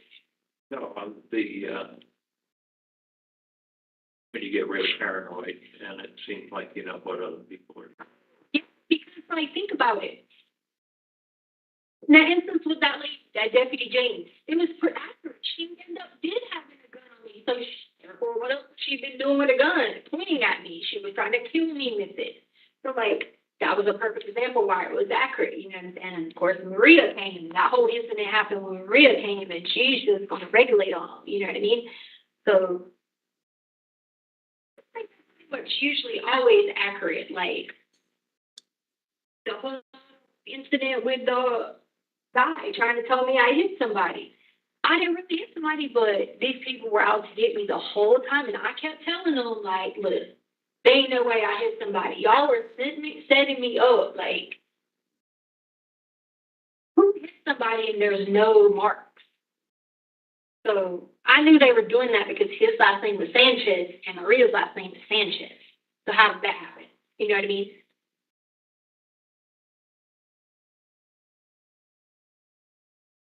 Okay, we stopped it at 1 hour, 41 minutes and 10 seconds.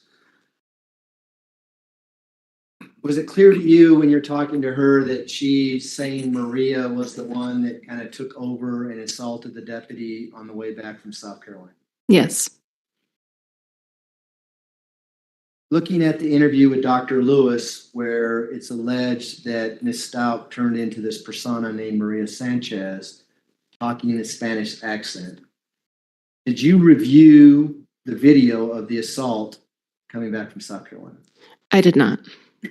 Would you like to see that? Sure. See, these guys are ready for it. I got to find the exhibit number.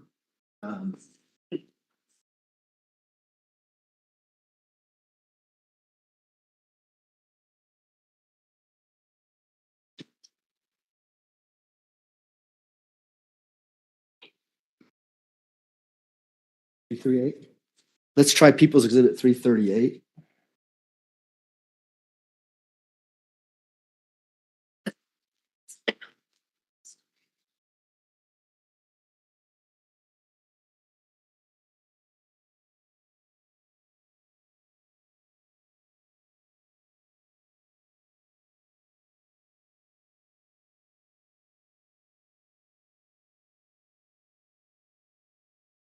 I didn't rehearse with them either.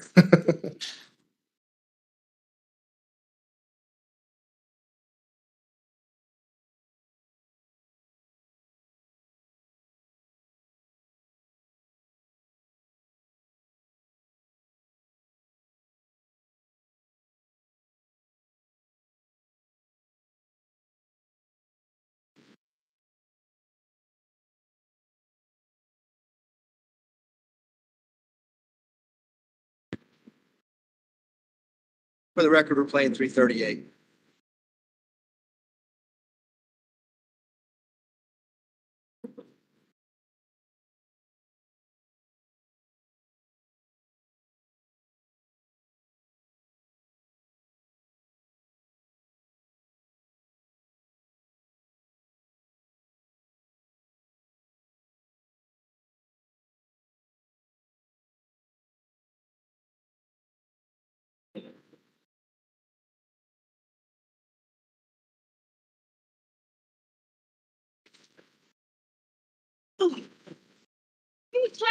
She keeps threatening me. Stop. Well, she keeps threatening.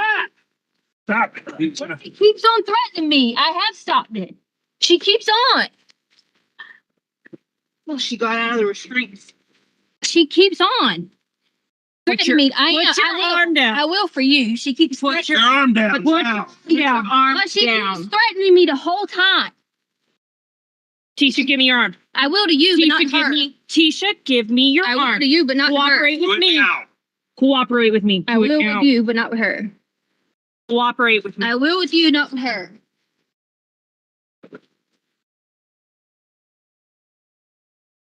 Tisha? I will with you. I said I would. Then give me your arm now. I said I would with you. I said I would with you. I said I would with you. This. Stop resisting. I'm not resisting. I said I would with her. Well, the other They're girl. double locking. Go ahead. I got her on. I have to stop. Tisha, stop I'm not resisting. Yes, you are. Okay, we stopped it at 1:56. You heard several voices on that. Yes. Did you ever hear a voice that was consistent with the voice that you saw in Dr. Lewis's interview of Ms. Stauch, where she was talking in a Spanish accent? I did not. Did you recognize Ms. Stauch's voice in this video clip? I did. And is it the same Ms. Stauch that you evaluated and the same person seated in this courtroom that you did your insanity evaluation? Yes. Is that consistent with or inconsistent with what she's telling you that she turned into Maria when she assaulted this deputy, the video we just watched? It's not consistent with the Maria that I saw in Dr. Lewis's videos. But is it consistent with what she's telling you that she switched worlds or switched personalities and Maria went into protection mode and assaulted the deputy? I would expect that if she had gone into this personality of Maria, that it would be presenting as the Maria that I saw in Dr. Lewis's videos, meaning with a Hispanic accent. We're now going to go back to your interview and we're going to stay with People's Exhibit 724 and we're going to go to 2 hours and 21 seconds. And this is about a 10-minute clip. So if you want to sit down, but just to kind of give you a preview of what we're going to be talking about. Again, it has to deal with dissociative identity disorder, her switching personalities, and then actually talking about events close in time to the crime. Okay? It's up to you if you want to sit there or back here. Okay? Did you say this was just 10 minutes? This is about 10 minutes, right? I can stay here. Okay. We'll go ahead and play it. What the time stand? 2 hours and 21 seconds. We're going to hit play. If I turn the volume on.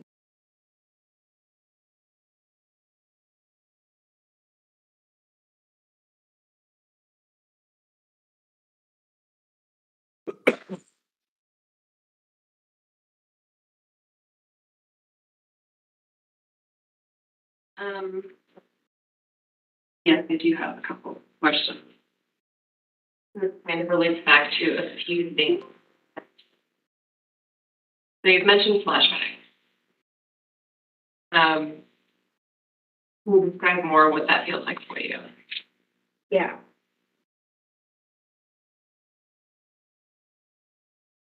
So anytime that I feel like I'm threatened or something is in trouble, danger, threatened, any kind of way, I'll always have a flashback of like me trying to protect my mom. Like there was one time when my mom's boyfriend Greg was like beating my mom and he threw her through the glass window at the front and I ran around the house, got the bat, hit him in the legs and knocked him down. So like I'll have flashbacks of those times with those things happening. You know what I mean? I try to like I did therapy before. try to like reframe it. You know what I mean? I did that before through the school district. It just doesn't work for me. I would still have that flashback, and then that's why sometimes I switch personalities and go in the protective mode, because I'll have that flashback and I'll think I'm back in that same time. You know what I mean?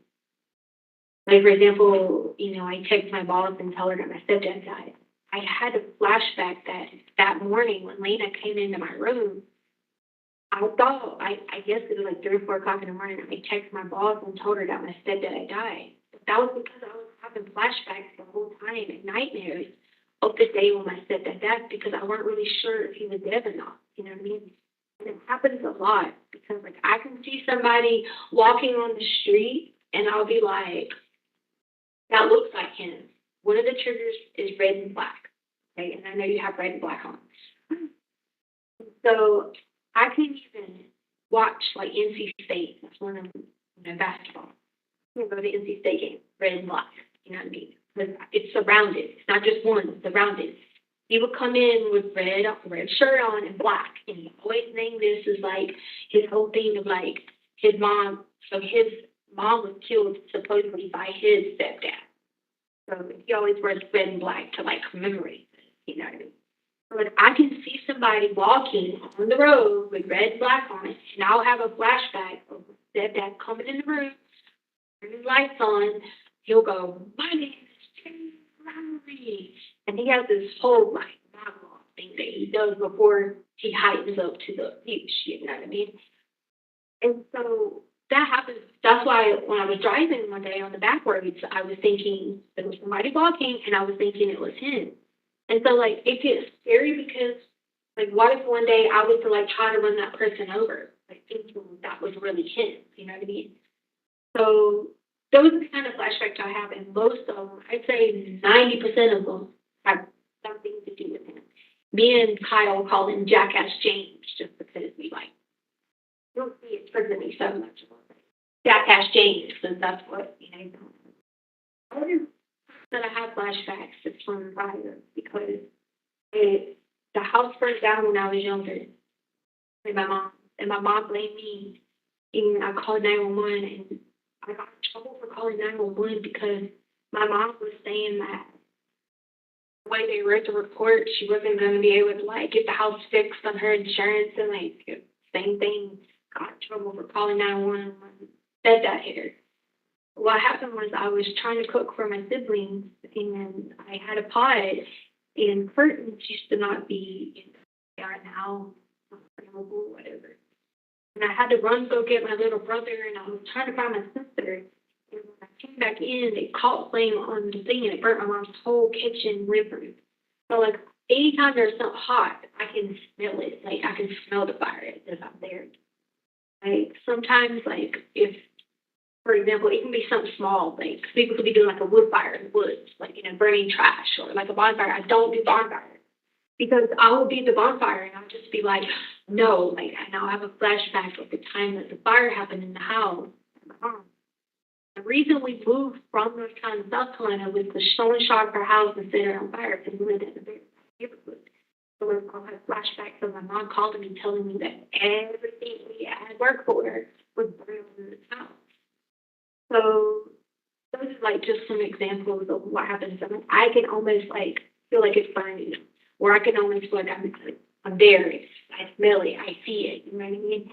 And then I'll remember everything. And it's almost like it's different than when I switch personalities.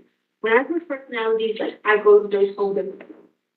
When that happens and I have a flashback in that same place that it happened, like I just visually there. And it happened so much for my stepdad. Like I could never. I tried the psychotherapy and the whole reframing it. I don't expect me to reframe getting molested by a person that your mom married and trusted you. How do you want me to reframe it? That's what I'd always tell him, like, that he didn't do it because he did. That just doesn't work. And so, like, I tried doing all that, but I couldn't. Anyone that looked like him, anyone that freaking, like, walked like him, like anything, throughout my whole entire life. You know, and especially with the whole, like, whenever you come in with the whole, like, James Byrie, if their person's name was James, I'd always cringe. And like, you know what I mean? When I read, this sounds bad, God forgive me. When I read the scripture in the book of James, I can't even go to the scripture in the book of James without having those flashbacks. And that's bad. Reading my Bible. Can't even read that section because that's his name. Because I'd be thinking, like, as good as James was, because James was Jesus' brother, how? And this is James. Like, there's something wrong here. And my brother, she gave my brother Dakota James his middle names, and I don't that.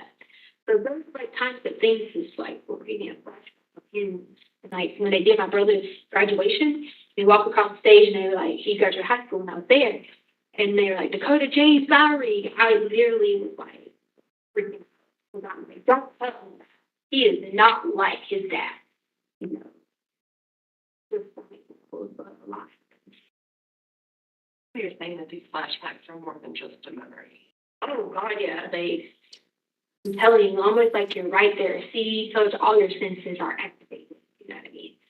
I also recognize that red and black is trigger for you. That you're feeling the flashbacks today when you saw me. So when you first said something to me, I didn't say anything to you, but that was the reason I didn't. Do you remember when you first were like, how are you doing? And I didn't say anything to you? I told myself, like, you know what I mean? Like, she has nothing to do with Jackass James. You know what I mean? So I'm sorry. Don't think I tried to disrespect you in any way when you first said something to me, but I go into like that defense mode on it. My friend, when she comes to visit me on the video stream, she won't wear it. Like, she won't do it because she knows that's one of me. That's totally that is wrong for her. Like, and I went to school, like, I'd go watch ball games at North Carolina, but if we played NC State, I'd be like, oh, hell no. Because I'd just, like, surrounded by a sea of red and black. Not.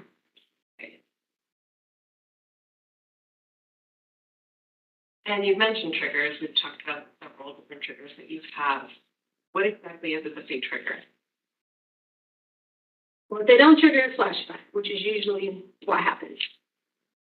It kind of depends on what my mental state already is. So basically, if it's just, I'm a little heightened, it'll be a flashback. If I am in severe protective mode, like scared for my life or someone else's life, it will go into anyone's enemy, and I'm protecting those people around me. One time we were at Burger King, this was in January of 2020, and this guy, he came in, and he was trying to pick on Lena about the drink machine. It's literally, like, I felt like she was this guy was trying to do something to her. He looked like James in a way, sort of, kind of like body shape, everything. I get on the table at Burger King, and I'm like turning out the whole entire Burger King, like, to protect her. Like, I feel like that's my job. But like, I have to do it first before Maria does. Maria does it, I'm not going to remember it. And if she does it, it's going to be bad, because then it's going to be somebody who is trying to hurt somebody else who's going to be hurt, you know. I want to start with the last thing she said there. She said, I want to do something to protect people before Maria does, because if she does it, Maria is going to perhaps take it to a different level. Do you recall her saying that? Yes. And then she went on to said, I can't remember what Maria does. Do you remember that? Yes. How significant was that to your evaluation when you're considering dissociative identity disorder? It was important to us during our evaluation. And I suspect we'll talk in more detail about it, but we had her delineate the events leading up to this offense. And she does, I use the word speculate, because she has told us that she doesn't know what Maria is thinking at any point in time. But she, at the same time, tells us that at the time of the offense, Maria might have thought that the individual who was killed, ultimately Gannon, was LETECIA's stepfather. she ever tell you at any point during the entirety of these interviews how she was able to tell you what Maria did if she doesn't remember what Maria does? No, she was never able to explain that to us. She talked about flashbacks at several times during this portion of the video. What's the significance of the flashbacks and why were you asking follow-up questions about that? Flashbacks, again, were relevant to the question of mental state at the time of the offense. As I noted, she said that Maria, well, we were asking follow-up. I'm going to answer the second part first. We were asking follow-up questions because her description of these potential mental health symptoms at the time of the alleged offense were somewhat layered on top of each other and quite frankly a bit confusing to follow. So, you know, throughout the course of our evaluation, she would talk about dissociating and she would talk about these missions as though she were in a manic episode. She would also talk about dissociating and then the issue of flashbacks, which in itself is a form of dissociation, but not a dissociation as it pertains to a different personality state. So we were looking for symptoms potentially associated with this post-traumatic stress disorder, and flashbacks are a presentation associated with that. But given that her own self-report was confusing, difficult to follow, not really consistent with any of the specific presentations that we would expect for dissociative identity disorder or psychosis or even flashbacks associated with PTSD, we were asking follow-ups.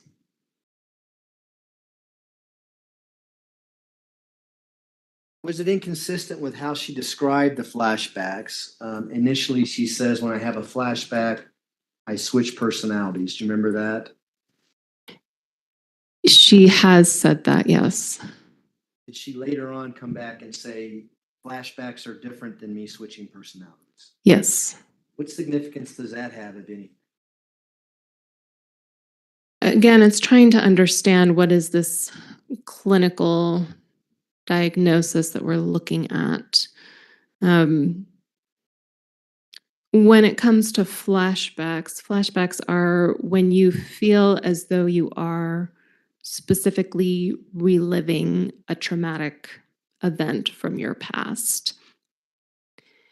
It's more than just seeing something and being reminded of something that happened to you in the past, which we all probably experience from time to time. There's nothing particularly pathological about the latter one. But when it comes to flashbacks, usually an individual exhibits behaviors that are notable by other individuals because all of a sudden it's as though the person is no longer here in this awareness and reality because they are essentially reliving something that has happened to them in the past. So it's noticeable. Did you see any evidence of her flashing back to anything while you were interviewing her during this period? No.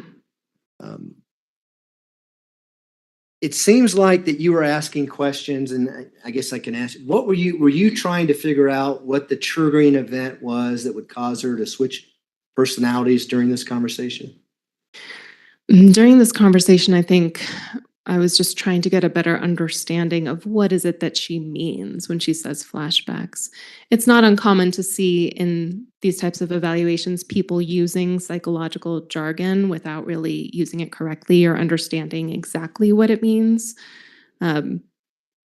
which is, again, why we ask open-ended questions. So I was asking what she meant by flashbacks,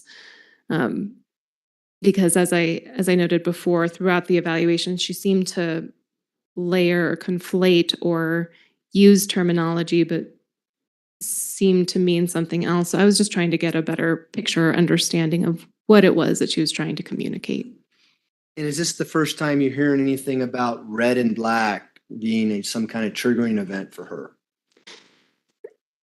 That clip might have been the first time that she specifically stated that. I'd have to go back and watch all of the interviews to be sure about that. Okay, but you recall her talking about that, and were you the one wearing red and black, or was Dr. Gray wearing red? No, I was wearing a red and black coat that day. Did you notice anything unusual when you first met her wearing your red and black outfit? I remember when she came in, because that was the first interview for the sanity evaluations. She seemed a bit sullen, a bit, she wasn't as polite or bright as she was when we did the competency evaluations.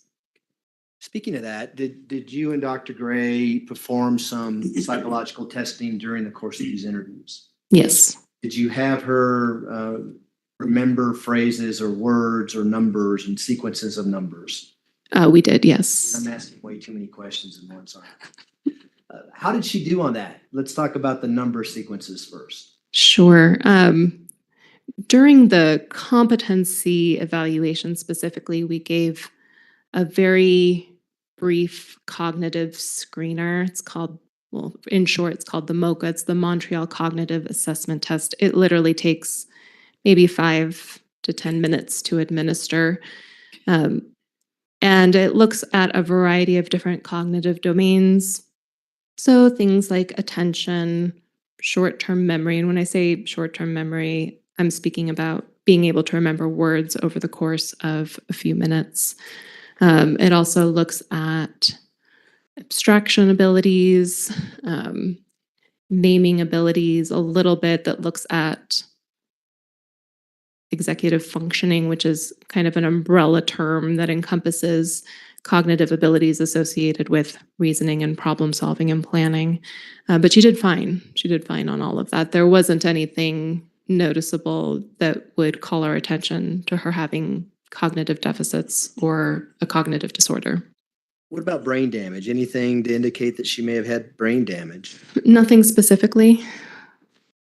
Did you administer what's called the Montreal Cognitive Assessment? Yes, that's what I was just talking about. Okay. Just happen to have that in my hand here.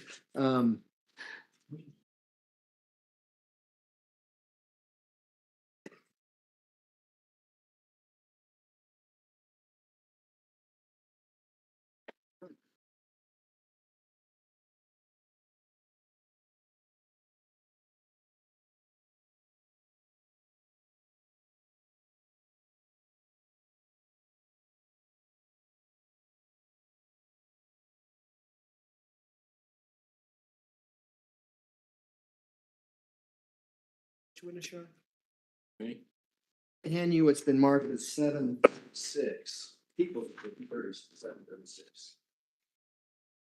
Recognize that piece of paper? I do. And what is that? This was the brief cognitive screener that I was just talking about that we administered with Ms. STAUCH during the course of her competency evaluation.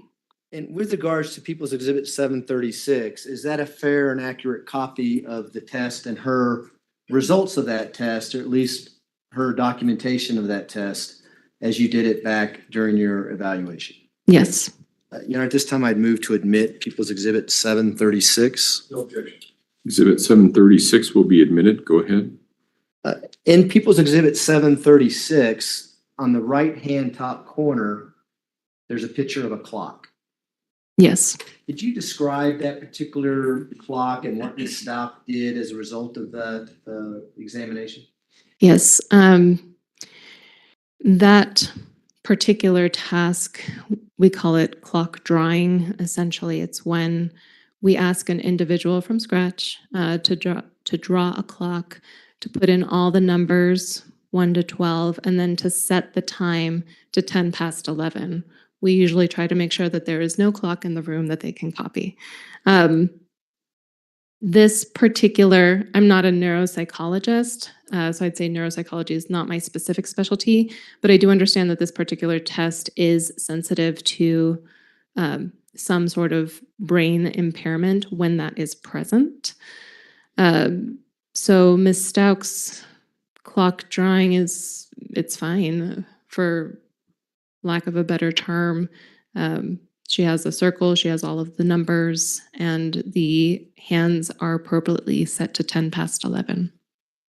And are you familiar with whether or not Dr. Lewis performed a similar test with Ms. Stout in November of 2022? Yes, Did you see the results of that particular test? I did. Were they consistent with what you saw during your evaluation? They are not. Why? I don't remember exactly what those other clocks looked like. Vaguely, I do remember that one was a clock, but all of the numbers were stacked on possibly the right-hand side, could have been the left-hand side. And I think there was a second clock drawing that looked significantly impaired. But I don't remember the specifics of it. You have an opportunity to review Dr. Lewis's report in relation to her opinion, Mrs. Stauch's saying. Yes. And was that a big part of her opinion, indicating that Ms. Stauch may have some kind of brain damage as a result of the clock that she drew November of 2022? Yes. At this time, I'd like to go old school and publish this exhibit by just holding it up in front of the jury. That's fine, or you can just pass it to them and. Okay, so you can do that's definitely old school. I will pass it to the jury. We'll have them take a look at it. We'll pass it through. I'm old, so it's just school. Clock. Yeah. Yes.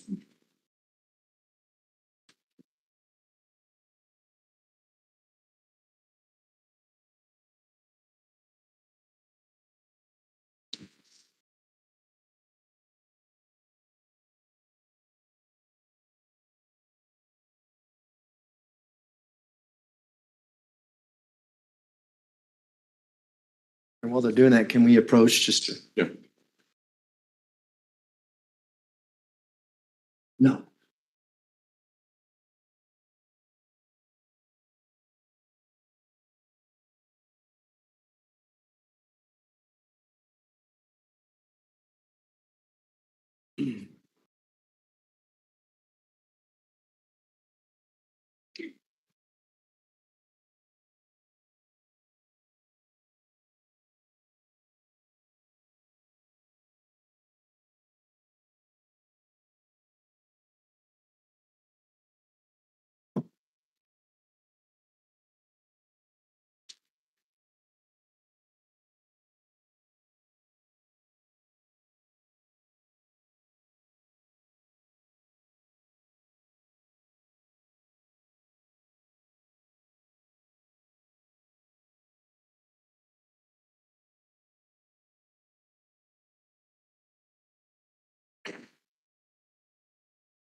For the record, the jury, everyone had a chance to look at that. Okay, Dr. Torres, the next segment we're going to play is again, People's Exhibit 724. It's going to start at 2 hours and 16 minutes and 57 seconds. In this particular clip, we're going to be hearing more about Maria and who she protects. And then I'm going to ask some follow-up questions with regards to dissociative identity disorder and your evaluation in regards to that disorder, okay? So with that, we'll play the next clip. With your dissociation, you said before, apart from Maria, there's a level of conscious awareness about it. Would you say it's like daydreaming in terms of other lives, other personalities? Yeah, it is actually a whole world. The daydreaming to me would be just somebody having like a good imagination. You know what I mean? No, it's like a whole entirely different world. Like, for example, if you were to talk to Harmony, Harmony can tell you exactly what it was like to be abused in depth, like detail by detail. Every sexual part that questions she'd want to answer, she could do for you. You could have been. So I try not to say that's like daydreaming because that's like real. You know what I mean? Where if, I think the other ways to like explain it. Maria, like I said, she don't she doesn't have awareness that everybody else is just her world and she's protecting me. And there's not people consistent in her world. Like, for example, Maria would know you. The only people consistent in Maria's world is Chance, Harley, and like people that she's been sought out to protect. So it's not really daydreaming, it's an actual job that she has to do. And the kids were part of that world. Like, anybody want to do something to Gannon, Lena, Harley, Maria feels like she can get them too, because I've spent my whole life not having adult protection. I'm going to give them protection in 5 different forms. And that's because more like different worlds that are created, not necessarily just, you know, like when I do it in a courtroom, I go to that whole world, not like the people can go with me, not me just making it up like, oh, I'm at the beach. Not like that. It's actually me going there to the beach to win the most. I feel really silly about bringing up the beach.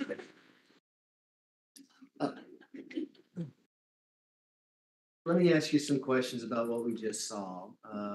Again, she talks about Maria and she talks about who she protects and who she's in the world. Now she's expanding who Maria protects. Do you recall that? Yes.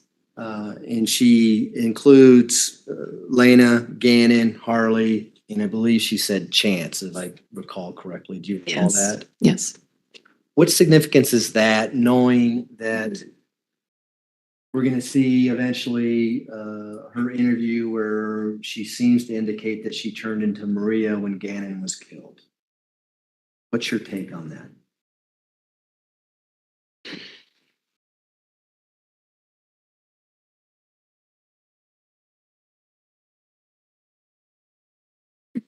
I would think, or at least, my understanding of dissociative identity disorder, these different personality states have their own details associated with them. To me, in terms of Ms. Stauch's self-report, her presentation, it has always been confusing to me how all of the personalities seem to have an awareness of Ms. Stauch's own history. I'm not necessarily an expert in dissociative identity disorder. There are some people who devote a large chunk of their work to that practice. I am an expert in forensics. I'm an expert in clinical diagnosis. So I have some awareness of these diagnoses. But that being said, in terms of my understanding of the conceptualization of that disorder, there just seems to be too much of an overlap in terms of what Ms. Stauch says about these other personalities, the way in which she can control going from one to another, the ways in which they overlap with each other. Did you or Dr. Gray ever consider the fact that she could just be making this all up? Yes. That she could just be winging it as she's talking to you, and she must have slipped about talking about protecting Gannon in this segment? I don't know that we ever thought of it specifically like that. I mean, we did consider the possibility of feigning or exaggerating, simply given the fact that she exaggerates. She seems to exaggerate in her self-report to us throughout these interviews, the psychological testing, the fact that her self-report during the sanity evaluations is at times consistent and at times significantly inconsistent with her self-report at the time of the competency evaluations, as well as the collateral data that we had available to us. She tells us that these personality states have been present since her adolescence. And she specifically mentions that Maria shows up. I don't know exactly when, but she mentioned to us that Maria was around when she was 16. You would just think that somebody would have seen something, maybe not a mental health professional, given that her mental health treatment was somewhat spotty. But even the individuals that we spoke to, nobody had heard of this or knew anything about it. Talk to Al. Did you talk to Al STAUCH about these things? We asked him, I don't remember the specific question, but we did. We asked him if he knew of her behaving erratically, going into different personality states. We asked him specifically if he was aware of somebody called Maria Sanchez. And overall, no, he didn't endorse seeing or knowing anything about this. And would Harley Hunt, her daughter, probably be the best person to know about those things because she's been with her whole life? We had hoped to ask Harley that question, but as I said, we weren't able to speak to her ultimately, so we didn't get that opportunity. Why did you ask Miss STAUCH whether or not she was daydreaming or words to that effect? Do you recall that question? Yes. Again, given her tendency or the way that she was presenting to exaggerate, I wanted to see what she said in response to that question, because of her self-report of creating these identities, creating these worlds. To me, it sounds more like a fantasy. It sounds more like daydreaming than actually what would be expected with dissociative identity disorder in terms of not having that sort of control. So I wanted to see what she said if I asked her, are these daydreams, or how is it different from a daydream? During the entirety of both your competency evaluation and the insanity evaluation, did she ever tell you that she couldn't recall what Maria did or that there was a blackout and I have no recollection of what happened? She said it largely to two major events, one of them being this alleged offense. The other one was when Maria emerged at age 16. Ms. STAUCH was telling us about some arrest or some problem she had gotten involved in. I forget exactly what state this occurred in, if she was in North Carolina or South Carolina at the time. But it had something to do with a bottle shattering. And then, if I'm recalling correctly, I think she said that she may have assaulted someone else, but she said that it was Maria who did it in protective mode and that Ms. STAUCH has no memory of it. Okay. Kind of want to finish up today's testimony with going back to your hypothetical on insanity. Remember that? Yes.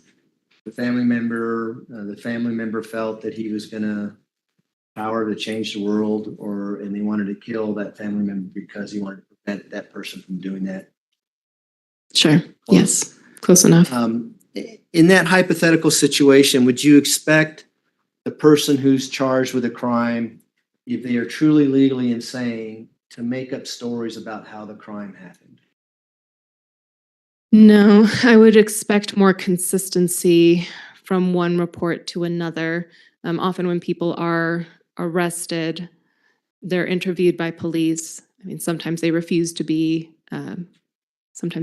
interviewed. But whenever they are, it's helpful to read what they say to police because it's so close to the time of the offense. If there's a video of it or an audio recording, even better, because I can see it with my own eyes or hear it with my own ears. But usually when an individual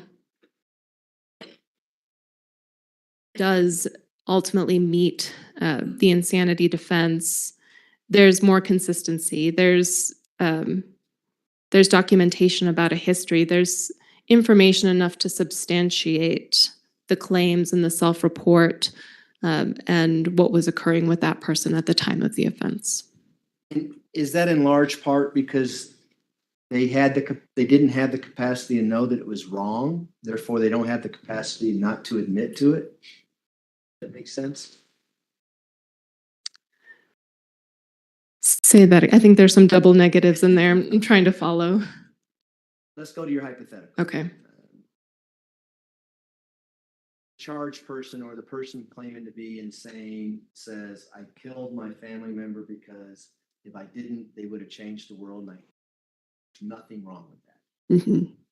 Would there be a reason for that individual to lie about the reason why he did that if they didn't think it was wrong? Usually, again, in the evaluations that I've done, the issue of lying or changing the story doesn't often come up. Usually the story or the presentation is pretty consistent across time periods. Sometimes there might be a couple of details that are off. They're usually not large conceptual details, but I would attribute that just to issues of normal memory, forgetting across time, because sometimes we see these people for evaluations years after the offense has actually occurred. And Dr. Torres, the next segment we're going to play is about an hour and 14 minutes long. We're going to wait and do that tomorrow. Friday, that's right. We're not here tomorrow, so Friday.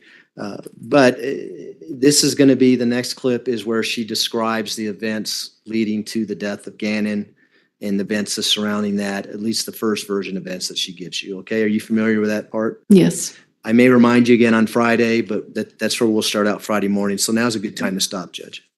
Dr. Torres, you can go ahead and step down for now. Thank you, Your Honor.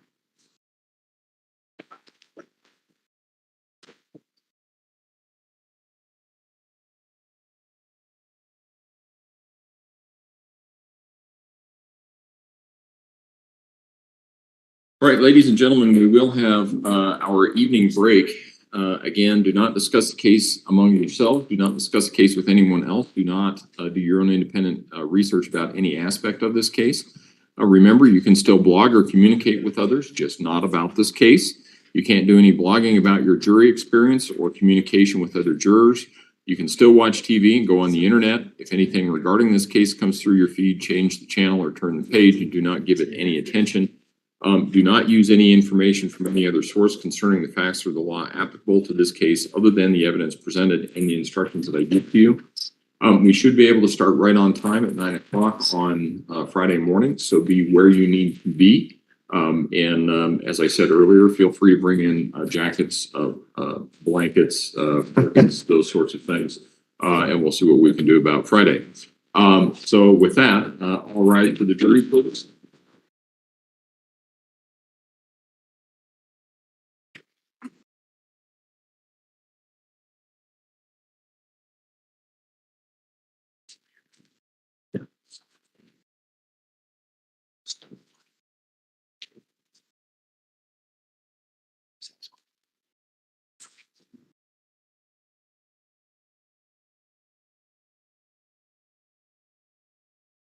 Yes, you too.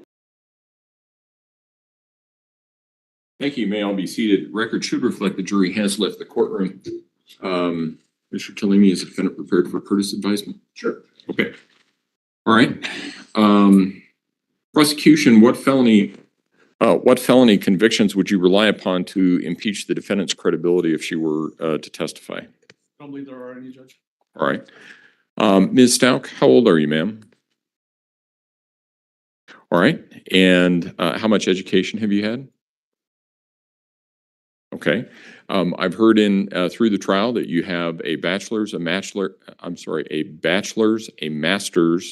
and a doctorate degree. Is that accurate? Okay. I'll turn that one on. I will.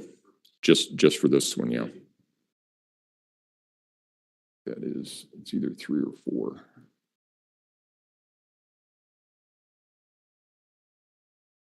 Right. And how's your health today, ma'am? Are you now or have you been under the influence of any alcohol or drugs in the past 24 hours? Do you understand that you have a right not to testify?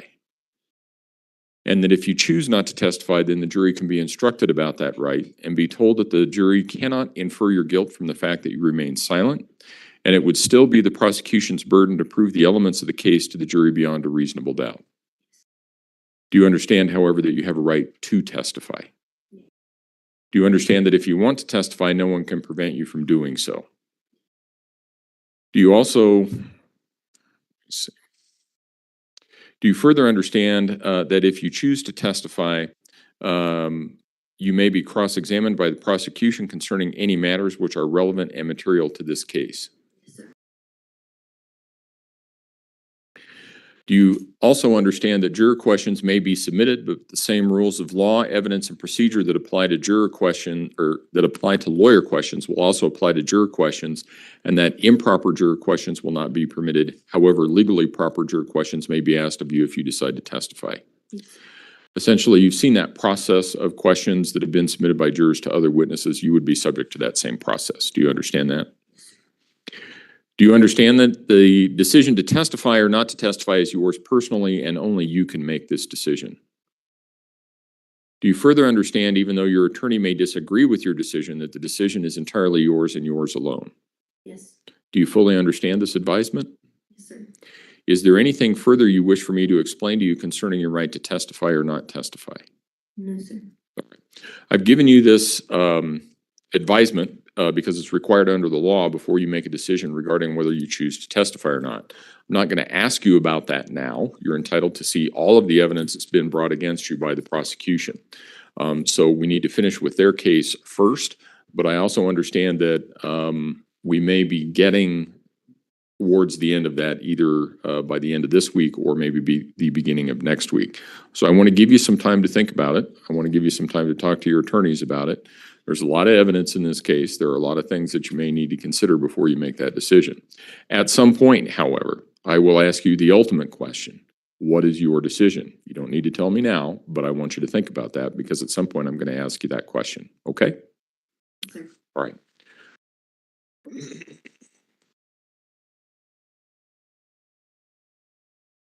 I muted those again. Okay. You tested them, right? Just tap, yeah, okay. All right, just wanted to make sure. No, I turned them off, so they should be okay. All right, is there anything that we need to address outside the presence of the jury at this point in time, prosecution? Just logistically, Your Honor, can we leave stuff here? Do you have stuff happening tomorrow? Who is that?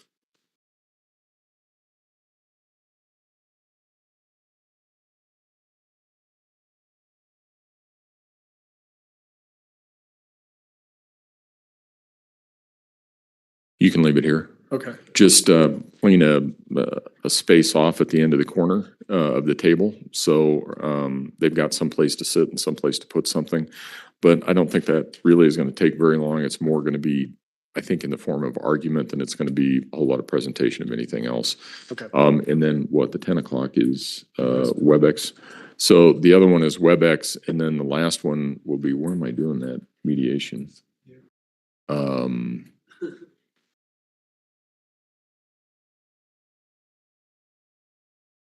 Yeah, and I'll be here the whole time. So yeah, no, you can leave it all here. Okay. The only issue I want to disclose to you, the only issue is tomorrow afternoon I'm doing a mediation for somebody on something. Okay. And it's a criminal case. But you know how those work, and I'll be here is he in custody? So he's not in custody, but I'll be here. There will be an attorney with him and stuff. So I think everything will be okay. Okay. So Thank you. All right. All right, then we'll see everybody on Friday morning. Do you anticipate that you're going to be done on Friday? Well, it will totally depend on length of probably direct and cross, mostly of Dr. Torres. We've Right. got one witness after that. I gave the exhibits that we're going to use through that witness to Mr. Tellini. I think it was yesterday I gave you those. Okay. It'll depend on just That's how fine. that goes. I would anticipate latest, probably Monday sometime. Okay. And so if necessary, are we taking Dr. Lewis out of order? She's flying in Saturday night, but she's not flying out till Wednesday. Oh, we ought to be good then. Yeah. Okay. Okay. All right. All right. If we have some downtime on Friday, it's not going to be that big a deal. We will talk about jury instructions and see where we are going and go from there. Okay. Court will be in recess. Thank you.